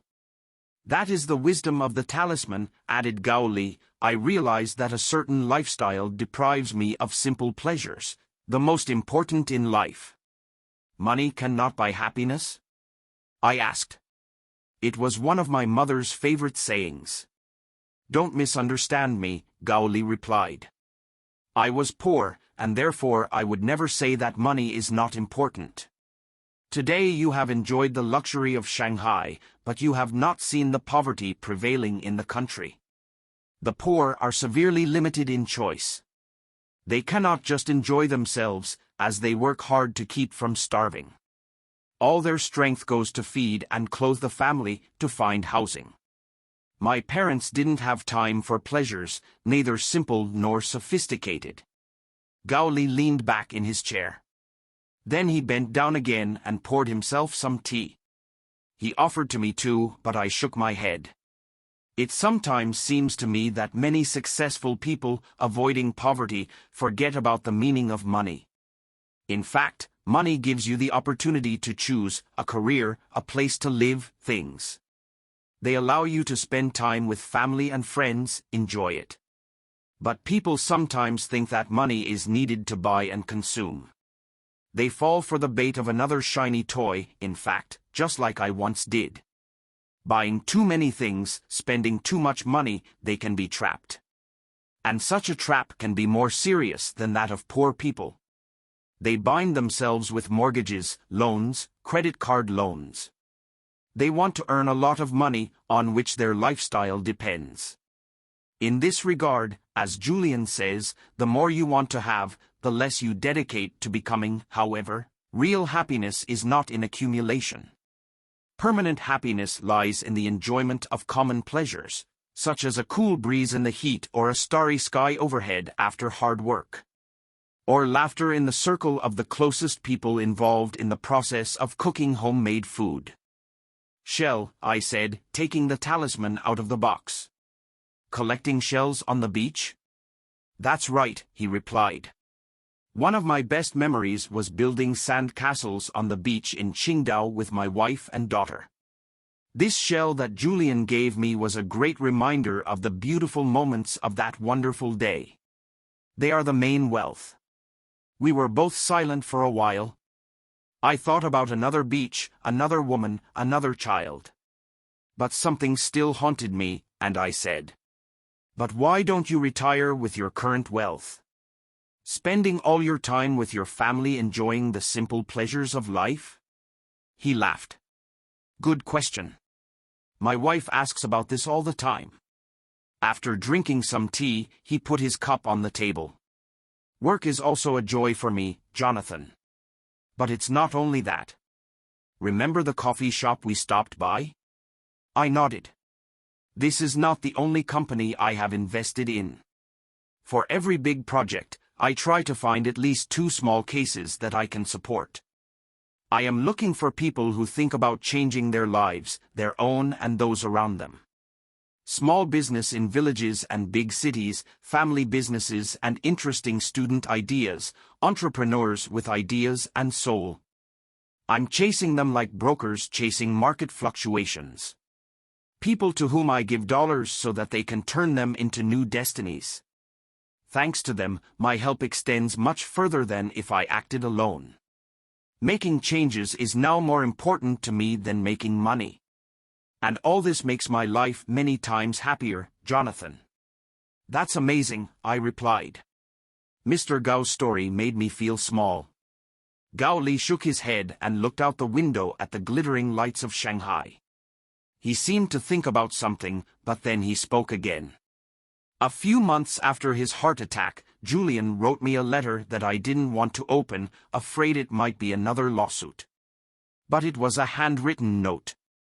Julian reported that he left his job and sold all the property. He began to travel and learned a lot. He also wrote that he was happy about the lost case against me and wanted to get to know me better. Gao Li smiled at his memories. I will never forget the last lines of that letter. Continued happiness comes from our influence, not from the size of our income. Real satisfaction comes from the value of the products we create and the importance of our contribution, not from our car or the house we buy. Therefore, self-respect is much more important than general recognition. But I think, Gao Li, you already knew that without me. Yes, I knew, Gao Li confirmed. At night, already in the hotel, I stood at the living room window and looked at the horizon line across the river. The view was magnificent during the day, but after sunset, it resembled either a fantastic futuristic amusement park or an intricate exhibition of abstract sculptures. Brightly illuminated spheres, columns, spears, cylinders, everything shone and shimmered with electric crystals. The trip to the hotel from Gao Li's house was also unusual. The horizon shimmered with all the colors of the rainbow. I have never seen anything like it. But I was constantly reminded of the conversation with Mr. Gao. All this glitter was very seductive. I would love to spend more time here, explore the city better. But the feeling of Gao Li's office, his Bentley, his helicopter, meeting a movie star, or this hotel felt more like pleasure than true happiness. It was this distinction that Gao Li was so eager to emphasize. Was it possible to hope that wealth would help me become happy if I cannot enjoy even the simplest pleasures of life? It seemed that both Julian and Gao Li were able to find something that for most rich people is not available, a sense of sufficiency. The truth was that if I was in a luxurious hotel room, far from home, I would not choose a yacht, not a luxury car, not a huge mansion. I would like an answer. At night, I dreamed of the winding roads of Cape Breton, which I meandered the previous week. It made me think of Juan, the last moments of his life. He lived outside the city and that evening was returning home after rush hour. It was spring and the roads were not slippery. He raced along a flat section of the highway, passing through a wooded area. He drove here every day, but still crashed into a steel fence and flew into a ravine. As a result of a medical check, it was found that he received many serious injuries, but the cause of death was still a severe heart attack. His wife, Emily, later told me that the stress at work was to blame, and I had no doubts about it. By that time, Juan had become only a pale shadow of the man I knew. In recent years, he was subjected to constant pressure in the service, suffered from isolation, being abandoned by friends and colleagues. This is what ruined him. But there was one question that haunted me, and I desperately wanted an answer to it. However, this has remained a mystery to me. 9 Secret Messages from the Monk Who Sold His Ferrari. Chapter 10. I was struck by the contrast of glamorous Shanghai and the desert plains along the Arizona-Phoenix-Sedona highway, along which I now raced.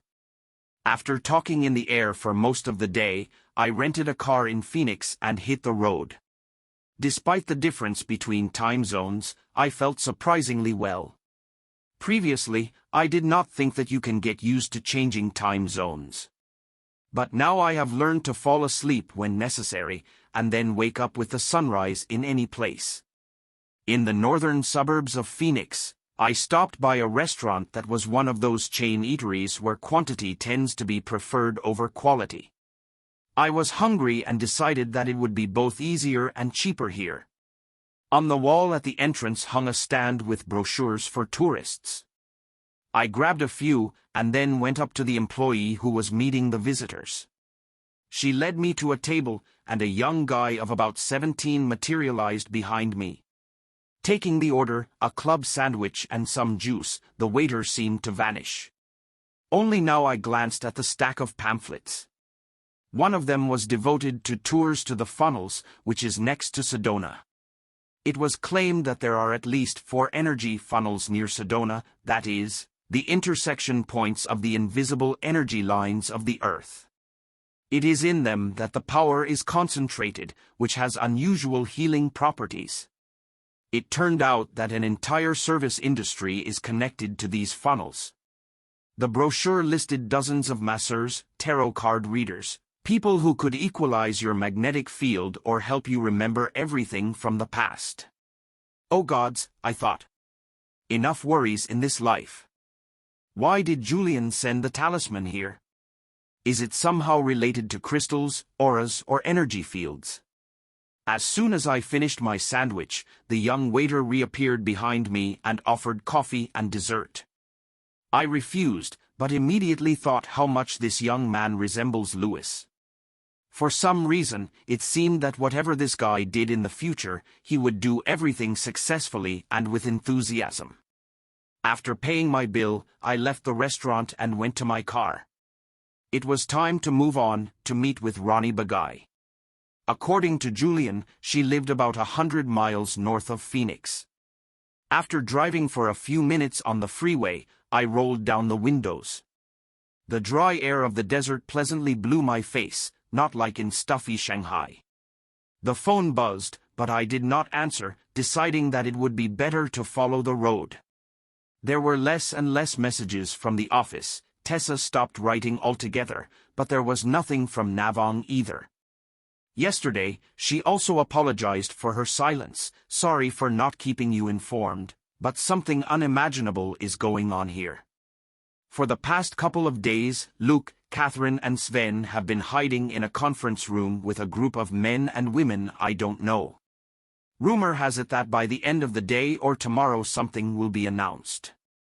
The merger is now in full swing, but everyone is trying to understand whether they are buying us or we are buying. David is just crazy. He is convinced that he is going to be fired anyway. I tried not to rejoice at this message. Iam would not have liked such gloating. I don't know what to think about my position and yours, Navong wrote. I realized that uncertainty does not bother me at all. The inevitable reorganization at work was not a threat to me. On the contrary, this was my chance. If I get a severance pay, I can live on it while I look for a suitable position in some company. If, after the transformation, they decide to leave me, then I will try to find out if there are other positions for me. After Juan's death, a vacancy opened up in the development department. Perhaps I should think about her. In any case, the restructuring in the company can be used to your advantage, and I felt some inspiration from the coming changes. It was something new to accept changes without fear.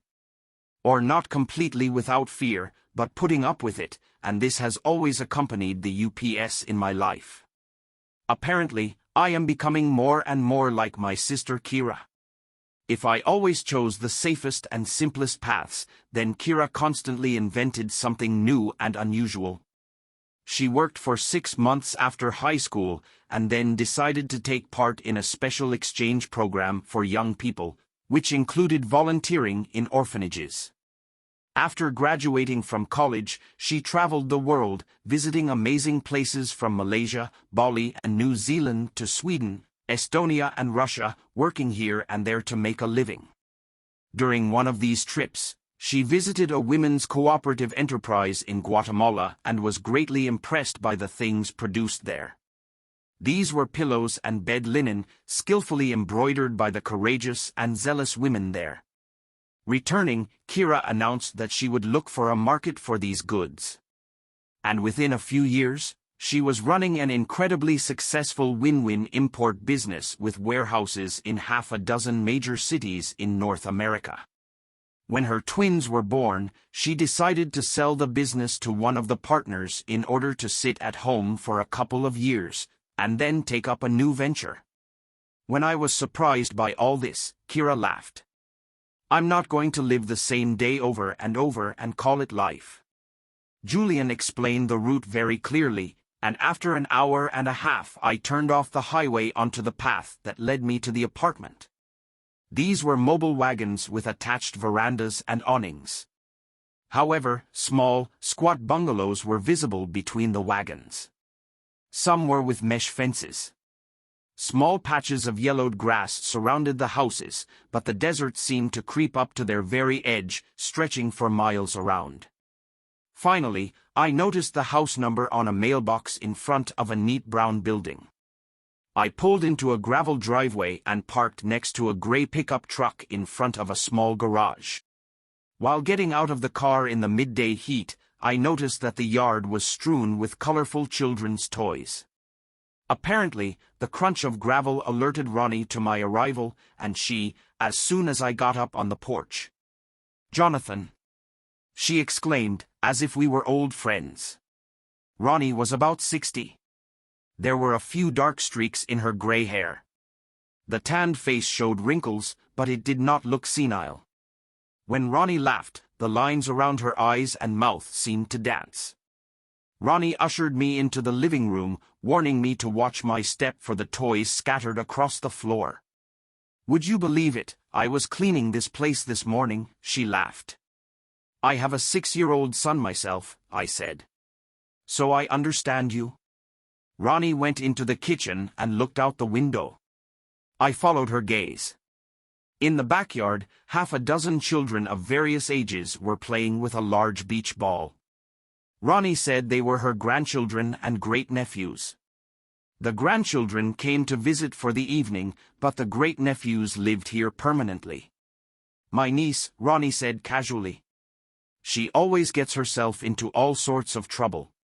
Her father was still a frame, and her mother was never okay. A few years ago, the situation escalated to the limit.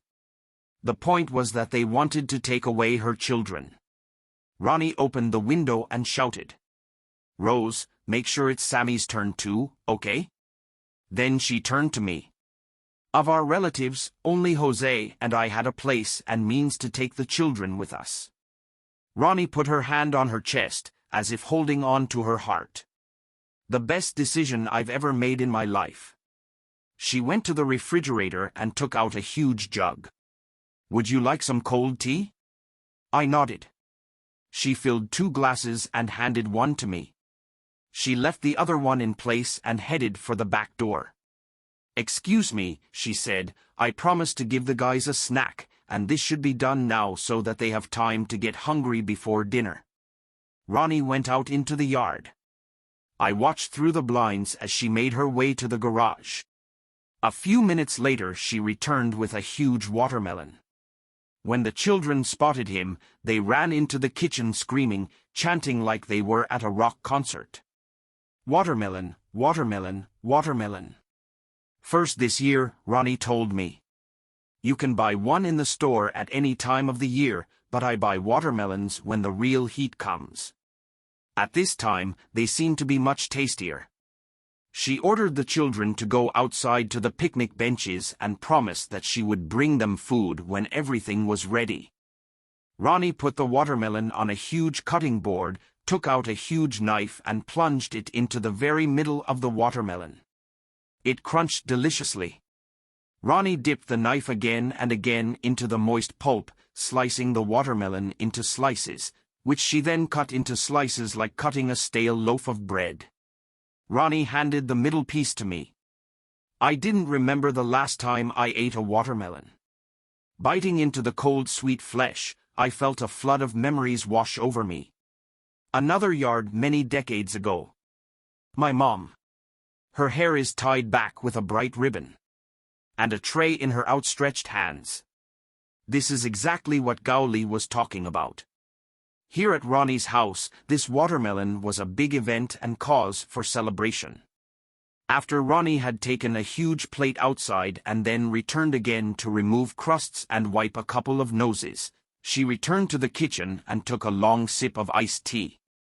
"Now it's time for me to start cooking," she said. I sat by while Ronnie cooked the family dinner. "My daughter Rose will take care of the children, and my husband Jose should be back soon. Perhaps he will bring his sister with him. They work together. My house is never empty. A lot of hassle, but I like it." She went to the refrigerator and took out a large bag of red peppers. After washing it, Ronnie turned to me. "It would be nice to find a quiet place to talk. After dinner we can drive to Red Rocks to watch the sunset." A few hours later, Ronnie and I were sitting on the edge of a huge boulder, admiring the striking red sand pillars rising out of the desert. The sun was setting. Its fading flames seemed to color the mountains, and they shone bright orange, like burning embers. This landscape reminded me of the Temple of the Wizard in the morning sun. "It feels like I've seen this before," I said. "Probably in movies, westerns," Ronnie said. Yes, I thought, it probably is. But now it was perceived as something special, as if I personally were connected with this place. Maybe because I have already read about such a miracle in brochures. "I read about it," I said. Ronnie winced. "We used to call them funnels." "Funnels, for sure. Are we far from them now? Is there any nearby?" "There is one a couple of miles from here." Ronnie waved her hand to the right, but didn't go into details. "From your tone, you don't seem to be particularly keen on this," I remarked. Ronnie smiled and dug her boot into the hard soil. "Well," I said slowly, "the locals don't usually consider them sacred, just like the rest of the territory." Ronnie bent down to brush the dust off her boot. "I didn't say I didn't think this place was special. My people have always considered themselves connected with the earth, and I believe in its healing power, in the possibility of unity with nature." "But," I said. "Really, but," said Ronnie. Now she was looking at the stones. It was getting dark and they shone softly. "It seems to me that the most effective healing can happen anywhere near people. After all, healing is not limited by place, time, or circumstances." A small gray lizard ran over the stones. I followed her as she disappeared into the bushes. "Did Julian tell you how we met?" Ronnie asked. "No, but I'm sure there's an interesting story behind it." And Ronnie told how she met Julian many years ago, when he was still a lawyer. Late in the evening, Julian was driving down the highway to look at these very rocks that Ronnie and I were admiring now. He went to Phoenix to play golf. Renting a luxury sports car, Julian and his beautiful girlfriend drove to these very rocks, bringing along some bread, some cheese, and a huge bottle of martini for an after-sundown picnic. But even before Sedona, their car broke down. Ronnie then saw something bright yellow at the edge of the road. Smoke was coming from under the hood of the car. She slowed down and offered to help. Ronnie brought them to her house so they could call the company that provided the car. The company sent a tow truck, and another car drove to Ronnie's house. "It's been a long evening," she said. "My house was full, as usual, children, nephews, nieces. Pretty noisy. Jose played the guitar, the children laughed, shouted, jumping on the trampoline. Julian and his girlfriend talked a little with Ronnie and her husband, but were annoyed that their plans were being thwarted. And the turmoil in Ronnie's house was clearly getting on their nerves. The girl kept tapping her foot on the floor, and Julian himself took a martini and looked out the window every 2 minutes. When the other rental car was finally brought up, Ronnie insisted on being driven by Julian's friend. After all, he himself, because of the drunk, could no longer drive. Then, a few years later, Julian called Ronnie, reminded him of himself and surprised him with the question of whether he could come to visit. He would like not only to see red rocks, but also to talk to Ronnie. "Believe me, I just didn't recognize him," said Ronnie. "He seemed to be younger, even a little taller. And he seemed peaceful, calm, happy, not at all the way I remember." Julian told Ronnie that he had just returned from the Himalayas, where he had lived for some time with the monks. Their wisdom turned his whole life upside down. He learned to look at people differently and realized that those with whom he happened to meet have much to teach and much to share. Ronnie and Julian recovered to look at the red rocks in the rays of the setting sun, as we do now. They walked, admiring the stones, and the peace and quiet seemed unusual and in stark contrast to the hustle and bustle in Ronnie's house. The last time they took a look at the rocks, the sun had gone below the horizon. Julian turned to Ronnie and said, "I think you know the secret of life. If I were to ask what is the purpose of all this, what would you say?" Ronnie was silent. "And do you know what the meaning of life is?" I asked in amazement. Isn't it strange that Julian would ask that question? Ronnie shook her head. "You know, my mother was from the Hopi tribe, and my father was from the Navajo. Their beliefs were similar, but somewhat different. I grew up surrounded by these beliefs. But my husband is Catholic. Many of our friends are Jews, Buddhists, Muslims.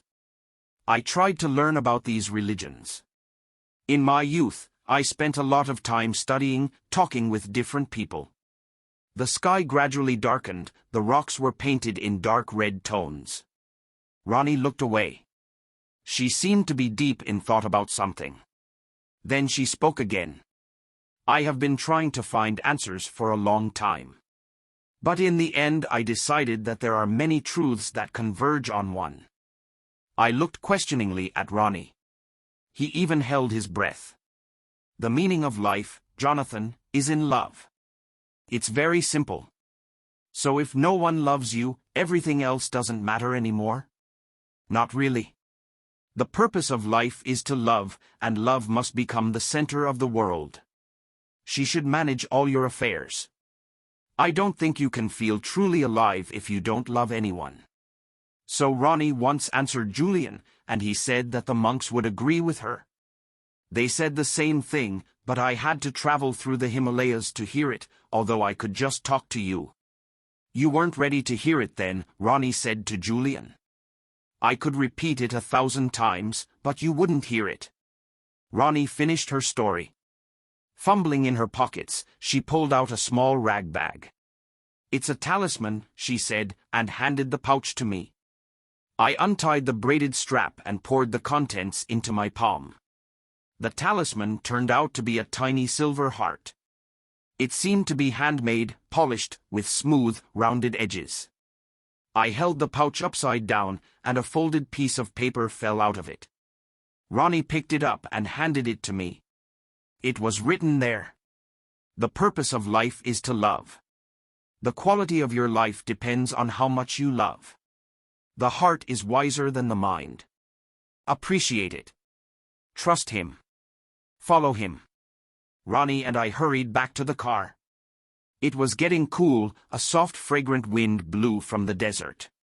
Without a word, we drove back to the rustle of wheels. Ronnie clearly sensed that I needed time to process what had happened. I realized that I focused on work the most. But I am Mary, and now Ronnie helped me realize that I had betrayed myself in my personal life. I was not true to myself in the choice of friends, and in relation to my family, to loved ones. If I were such a friend that I myself could appreciate, I would not turn my back on one. If I tried to be the father I would like to be, I would not cut back on the time I spend with Adam.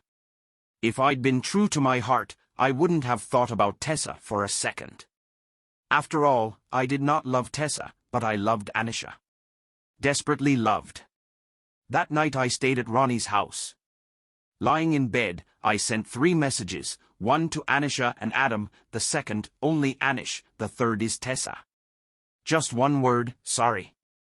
The next day I woke up as the sun was just beginning to break through the curtains. The house was quiet. I got dressed, took my notebook, tiptoed down the corridor to the door and out into the yard. Ronnie and her husband planted greenery around the perimeter of the yard. But in such a heat it did not help, and the dry broad leaves pricked my bare feet. I sat down at the picnic table and stared out at the desert before me. I could make out sagebrush and cobblestones darkening on the dry hard ground, dusty juniper bushes and tufts of grass could be seen. I was on my last leg of the journey.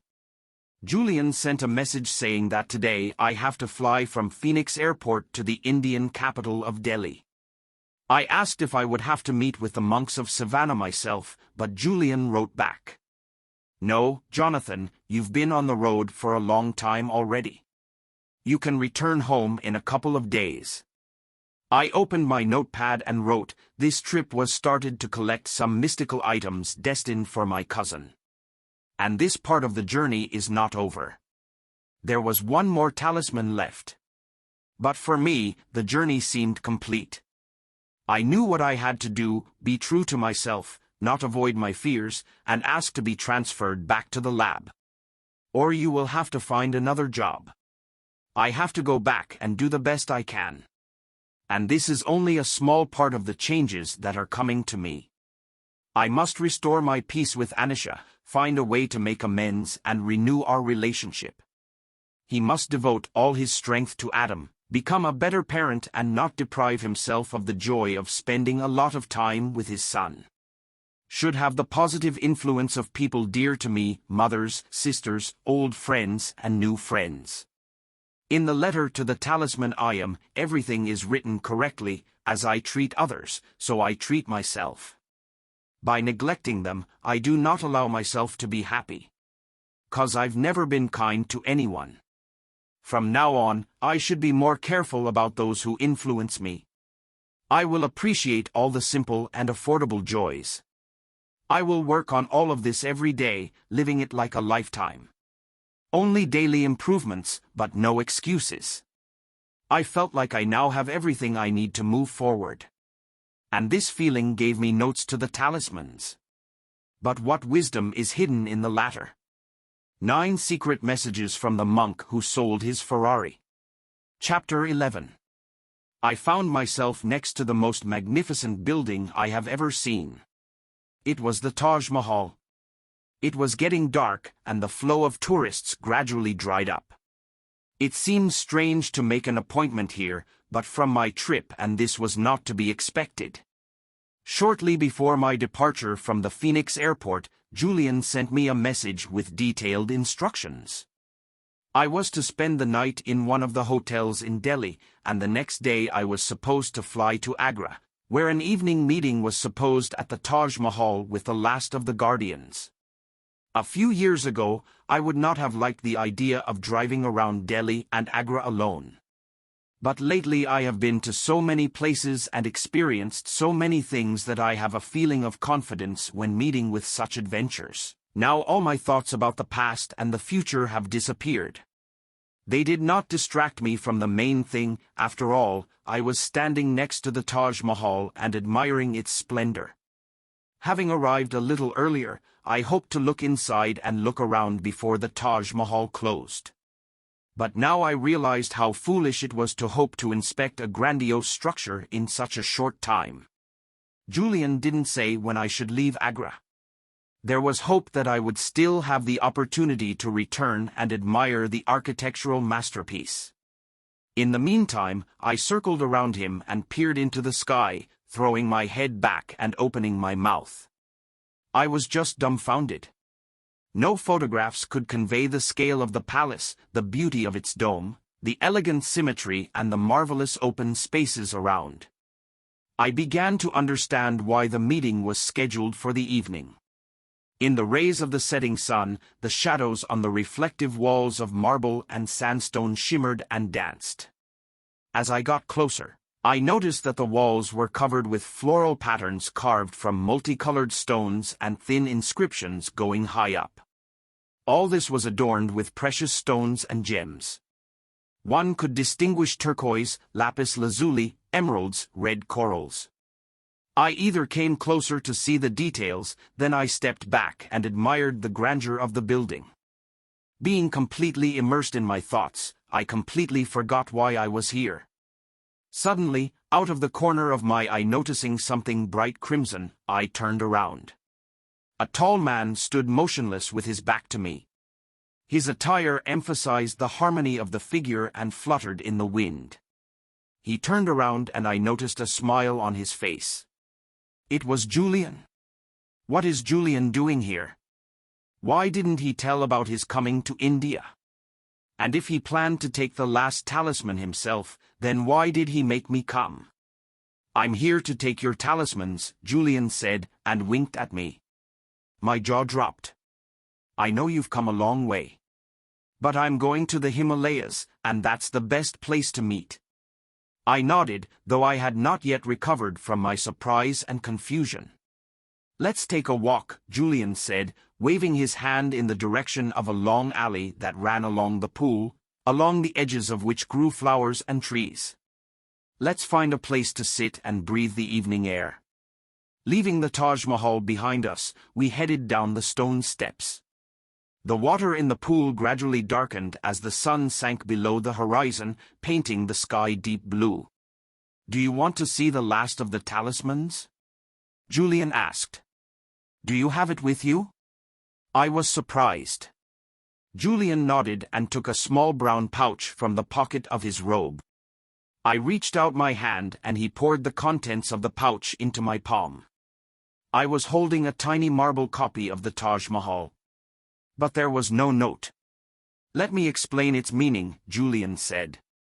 This is the last talisman about heritage. The monks said that the best way to appreciate someone's greatness is to look at the power of that person's influence on the next generation. If we really want to rise to the top, then instead of, what will this give me, we need to think, what will this give to the world?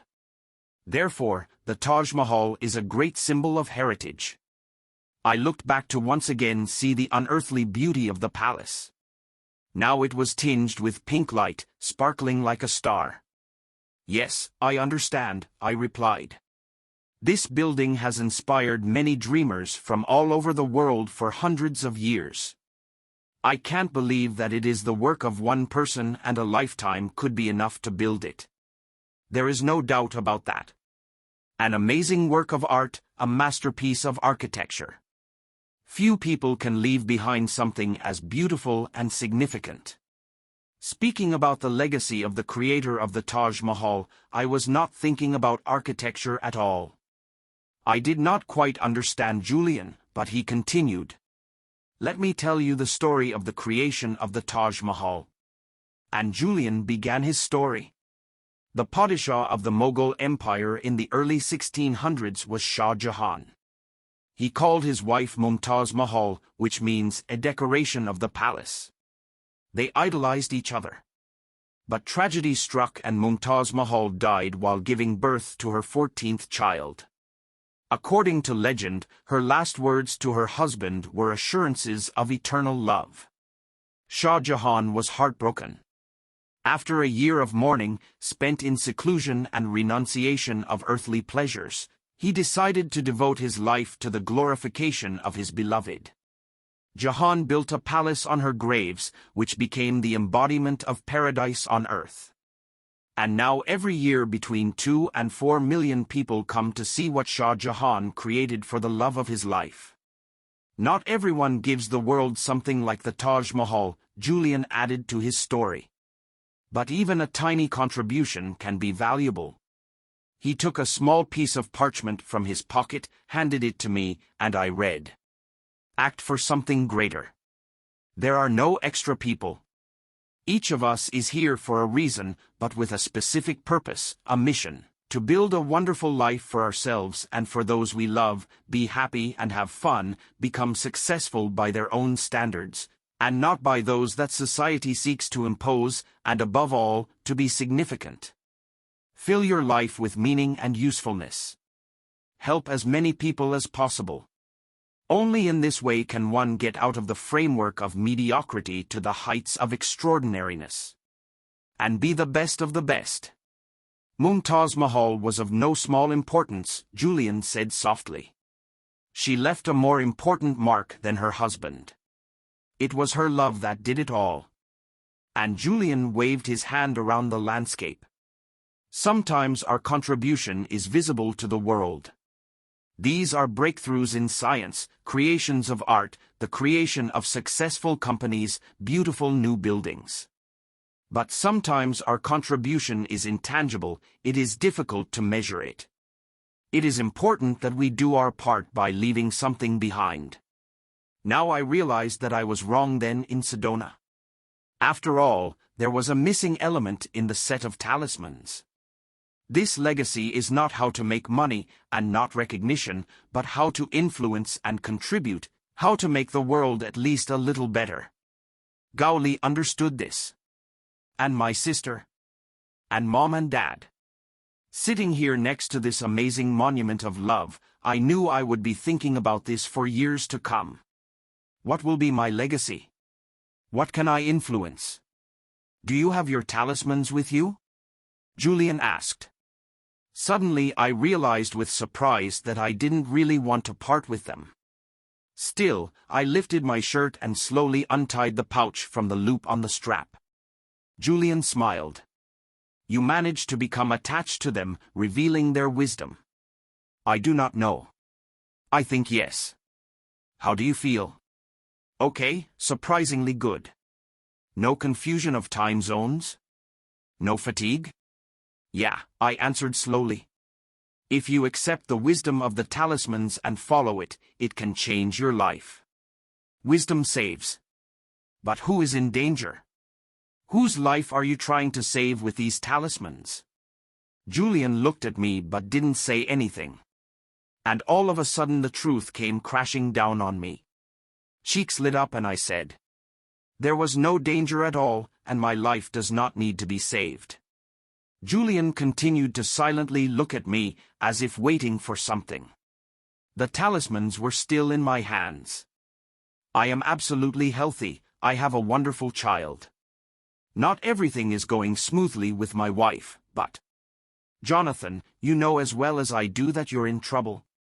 Your mother understood this and was very worried about you. She lost your father, and she felt like she was losing you too.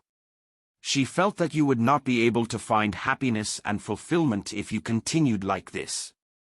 You worked hating your job, you ruined your marriage and almost missed your son's childhood. So, all these talismans are empty, and they do not have any magical power? It's in the notes, Jonathan, and also in your notebook. Talismans only help to attract your attention. Traveling, you got the opportunity to assimilate what was hidden in the notes, as my friends told you about. You are ready to face your fears and risk to save someone's life. But when you started, you didn't want to do all that. I think now you would. What about the keepers?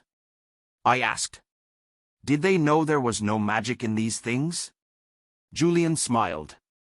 I haven't been honest with you about that, Julian.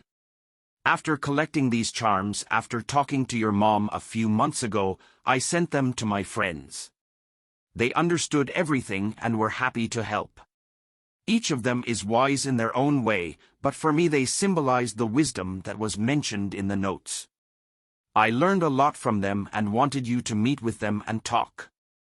And that was the only way I could think of. Otherwise, you simply wouldn't go. I really enjoyed meeting Julian's friends. They reminded me of those with whom I will no longer be able to meet, with my father and with Juan. We sat down on a small stone bench, and Julian put his hand on my shoulder and said softly, much has now become clear, but there is something that still worries you. I didn't know where to start. Told Julian all about working with Juan in the lab and his decision to leave. I told how David and Sven forced him to leave, and I remained on the sidelines, not defending or even trying to support Juan. He also talked about the accident. An accident, but you're not sure?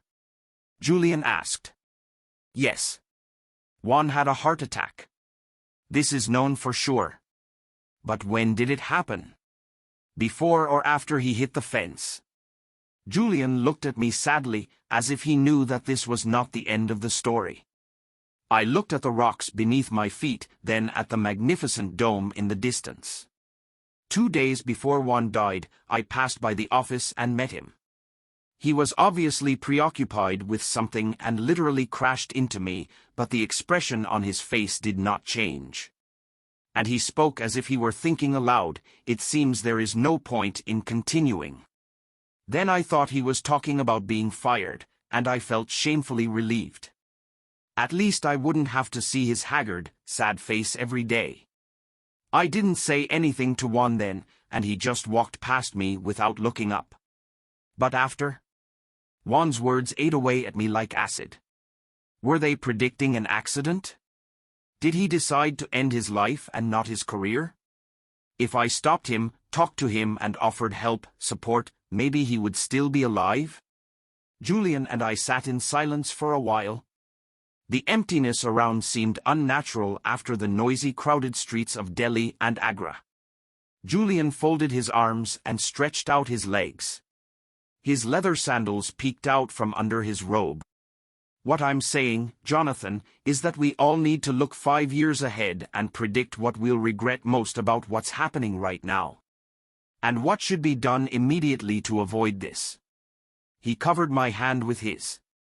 I think you have already begun to act on this journey. And a completely different future awaits you. What you were talking about now will remain in the past. We both understand very well, no one can answer your questions. And you must have the courage to face it. I was hoping that Julian's answer would be different, but I realized waiting is an empty business. Jonathan, you can't move forward while looking back, we can't change the past. But I think I should atone for my guilt. There are only 2 things you can do. I looked at Julian, feeling hopeful for the first time, and he continued. Firstly, you will never again neglect a friend and will not become a silent witness to cruelty and injustice towards him. I nodded. Secondly, you should forgive yourself. Do you remember the crane talisman? Certainly. I answered, fondly remembering I am. Do you remember what the note said about being kind to others and to yourself? It is very important to forgive others.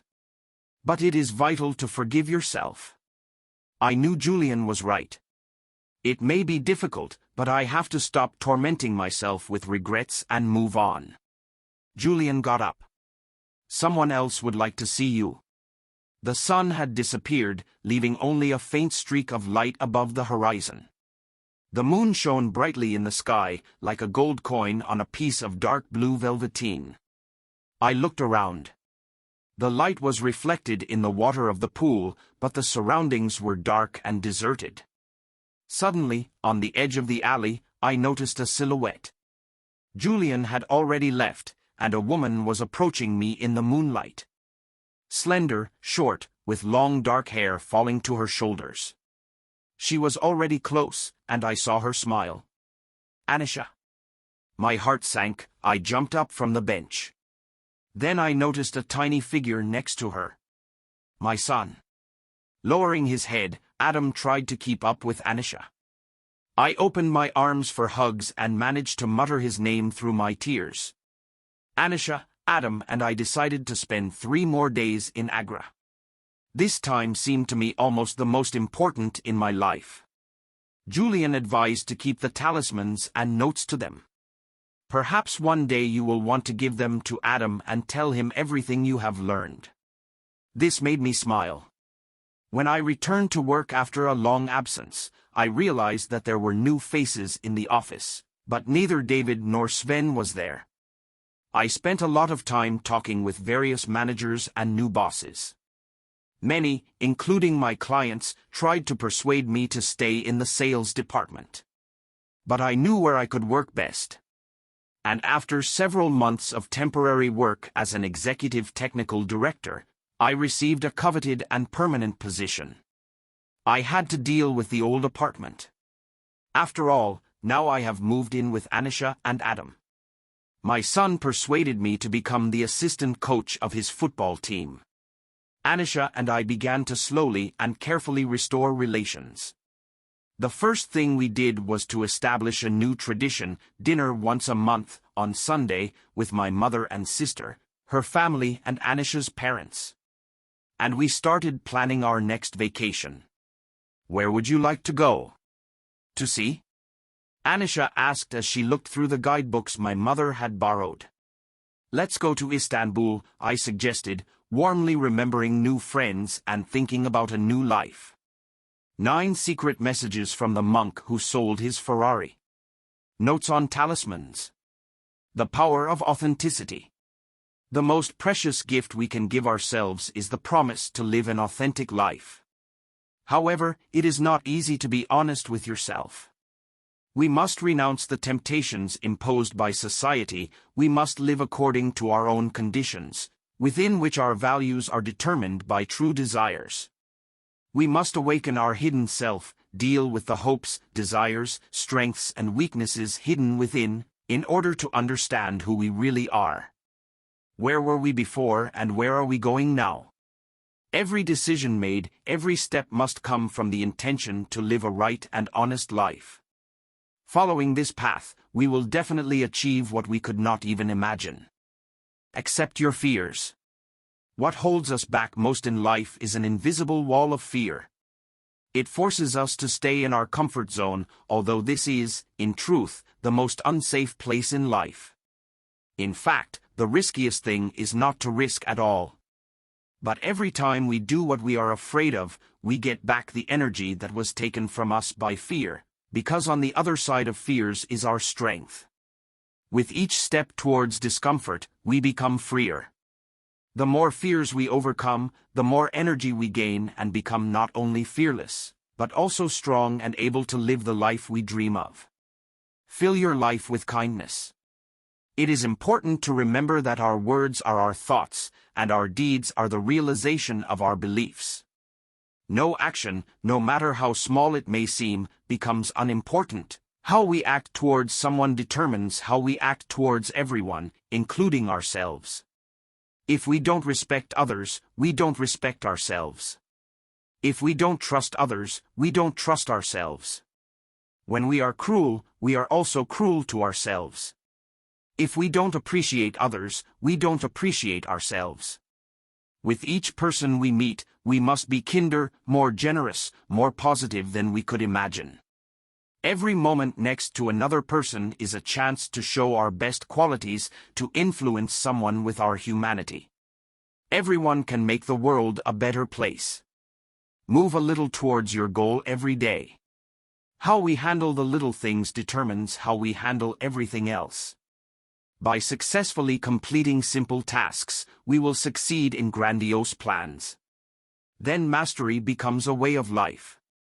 Each tiny effort builds on the next, and brick by brick, great creations can be made, confidence gained, and dreams fulfilled. The sage will understand that even the most modest daily improvements will lead to incredible results over time. To live life to the best of your ability, choose the best job for you. There is no pointless work. Any work is an opportunity to express your talents, create your own work of art and be realized in what you were created for. We must work as, for example, Picasso painted, with devotion, passion, energy, and perfection.